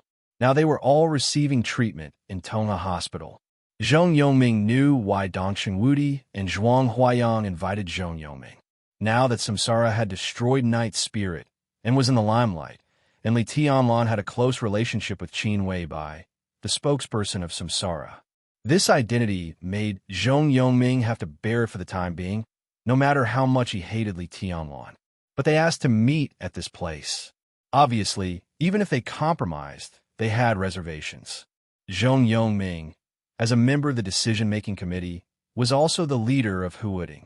He could be said to be one of the most powerful figures in the whole Zhongzhou state. Even if it was a temporary concession, it was a courteous advance and retreat, not a bottomless groveling. Tianlan, the headmaster, and I are now as lobbyists invited by Boss Qin. Do you understand what I mean? Walking into the hospital, Dong Chengwudi suddenly spoke with concern in his eyes. Li Tianlan nodded silently. For the sake of protecting his identity, neither Zhuang Huayang nor Dong Chengwudi was suitable to show too much concern for him. Zhuang Huayang glanced at him, sighed softly, and shook his head without saying much. In recent years, the academics had been cooperating with Samsara, and the cooperation was pleasant. Now, through the transfer of Dong Chengwudi's wife by Qin Qian, the academics announced an alliance with the Dongqing clan in a very high-profile manner. In this way, It seemed reasonable for Qin Weibai to invite Zhuang Huayang and Dongqing Wudi to be lobbyists for Li Tianlan, and no one would think of Li Tianlan. As for in Yonghua Villa, Dongqing Wudi's domineering appearance deterred the elites of the Eastern Theater of Operations, and Ning Qiansheng was also a shield. At present, the most suspicious thing was that Dongqing Wudi took Li Tianlan back to Zhongyuan province. This was an unconcealable loophole. Presumably, many people were speculating about the relationship between Li Tianlan and the Dongqing clan. However, the Li family and the Dongshang clan didn't seem to have much interaction on the surface. This alone wouldn't expose Li Tianlan's identity.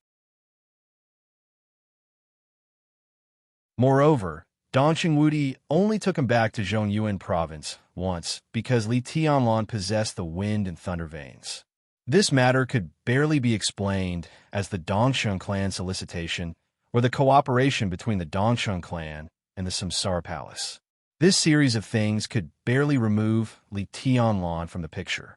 Although the details couldn't stand scrutiny, the best thing was that outsiders didn't know the details at all except those involved.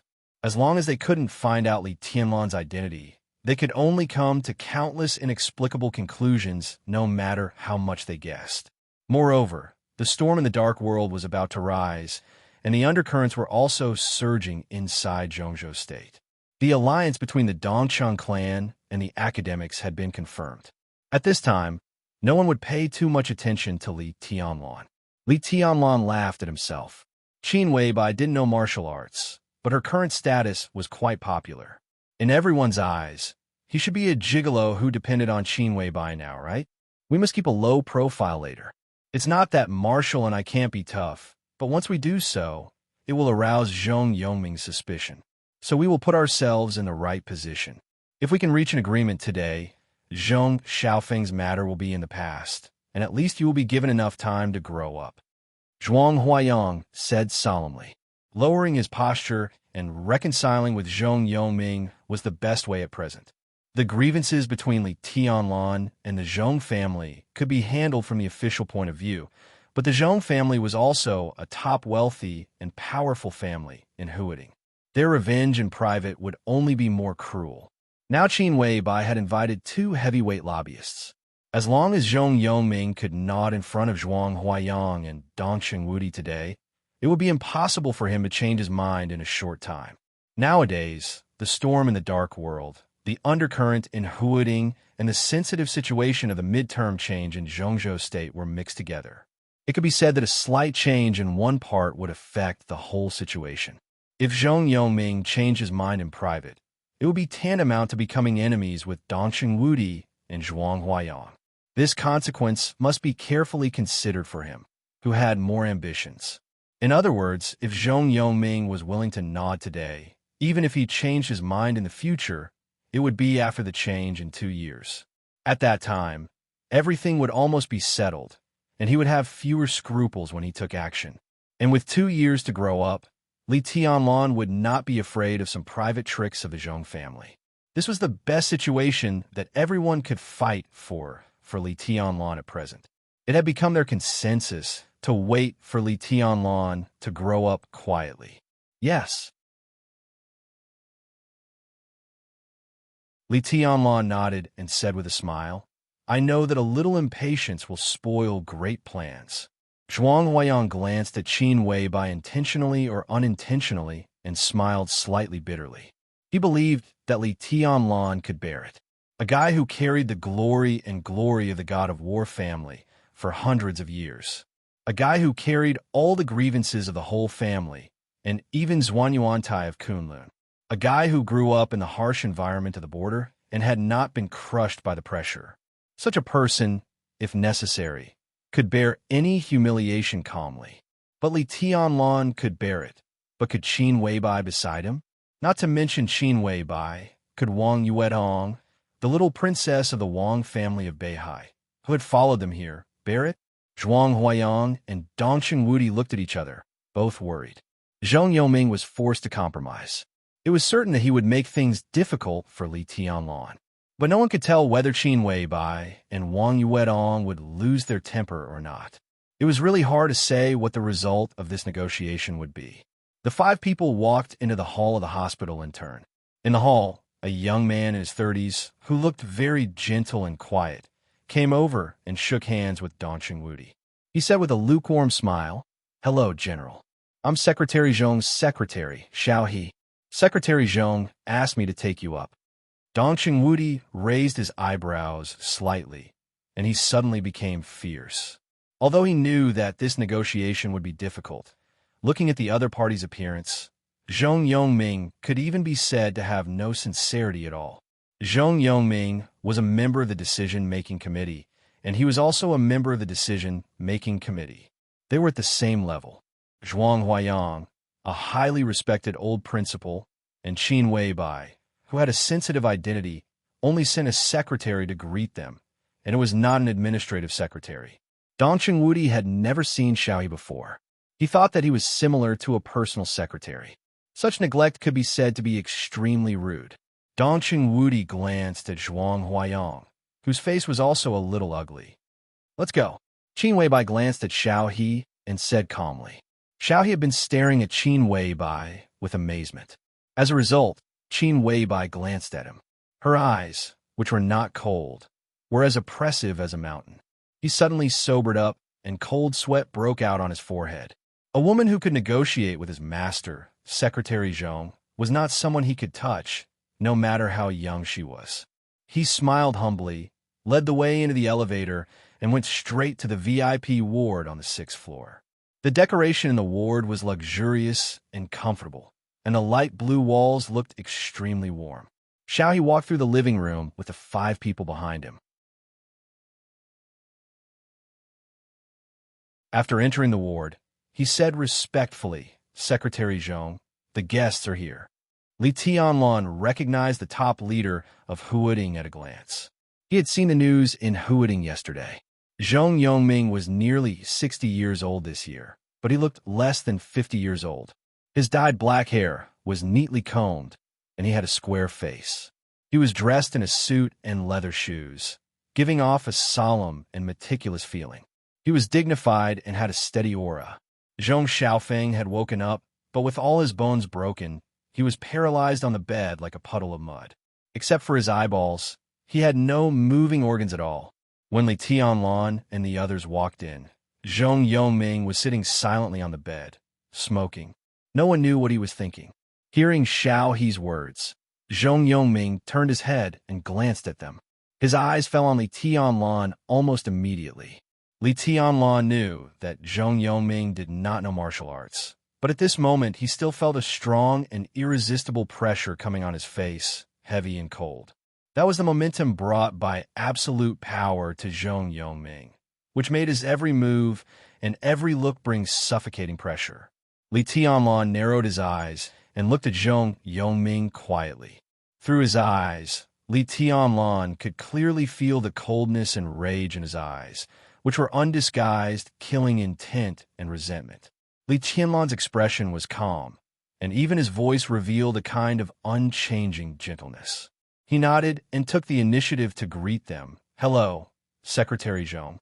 General, Headmaster, and Boss Qin, come and sit here." On the sofa in the ward, a tall, middle-aged man in a military uniform stood up and said with a smile. Dong Ching-Wudi glanced at him and said nothing. Zhuang Huayang laughed and said, "Oh, it's Changjiang. Why are you here?" Lieutenant General Gu Changjiang, Director of Huading Special Operations Bureau. His appearance here today was enough to show that Zhong Yongming also had some concerns about his own safety, so he asked him to be a bodyguard. Kunlun City was now extremely welcome for any help from the Prince Group. If today's negotiation broke down, perhaps Gu Changjiang would be most happy to see it. Zhuang Huayang thought silently and thoughtfully. "It's just a coincidence." Gu Changjiang smiled, and his performance was impeccable. Dong Ching-Wudi was not so patient. Feeling Zhong Yongming's cold eyes, he said flatly, "Comrade Yongming, this is Tianlong. Can we go out and have a talk?" "I'm not good at all." Zhong Yongming finally spoke, but he ignored Dong Ching-Wudi. He just looked at Li Tianlong and said in a cold tone, "I don't need your greetings. You disable my son. In any case, you at least owe my son an apology. He stood up, walked up to Li Tianlan, and said word by word, a most sincere apology, right? You're right, Li Tianlan said in a calm tone, and his face did not change. Zhong Yongming narrowed his eyes and looked seriously at the young man who could capture Qin Weibai's heart.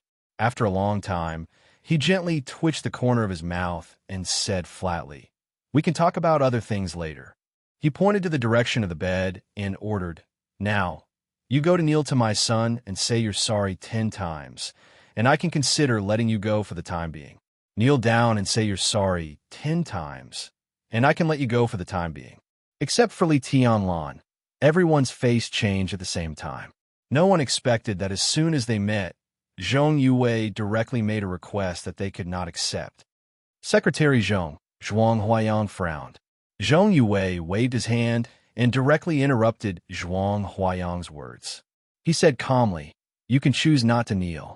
Marshal Dongxing and Headmaster Zhuang are here, and Boss Qin is also here. I can't do anything to you. If you don't kneel, then go back and wait. I can compromise, but it depends on whether you are willing to kneel." This was Zhong Yongming's attitude, firm and unchangeable. Perhaps Li Tianlan not kneeling was the result he most wanted to see. Sitting on the other side, Gu Changjiang looked at Li Tianlan and then looked at Zhong Yongming. His eyes were playful, but he did not speak. Zhong Yongming was extremely angry, but Gu Changjiang was still rational. Now 4 of the 5 people who came here were scheduled, but one of them was the little princess of the Wang family of Beihai, which was interesting. The situation was unclear, so Gu Changjiang could not speak. "Secretary Zhong, your request makes me see no sincerity in negotiation."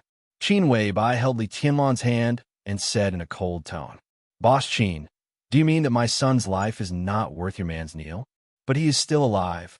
But what's the difference between him and being dead?" Zhong Yongming and Qin Weibai confronted each other tit for tat, and the momentum suddenly became oppressive. "All right." Li Tianlan suddenly opened his mouth and loosened his hand. His smile was gentle and calm.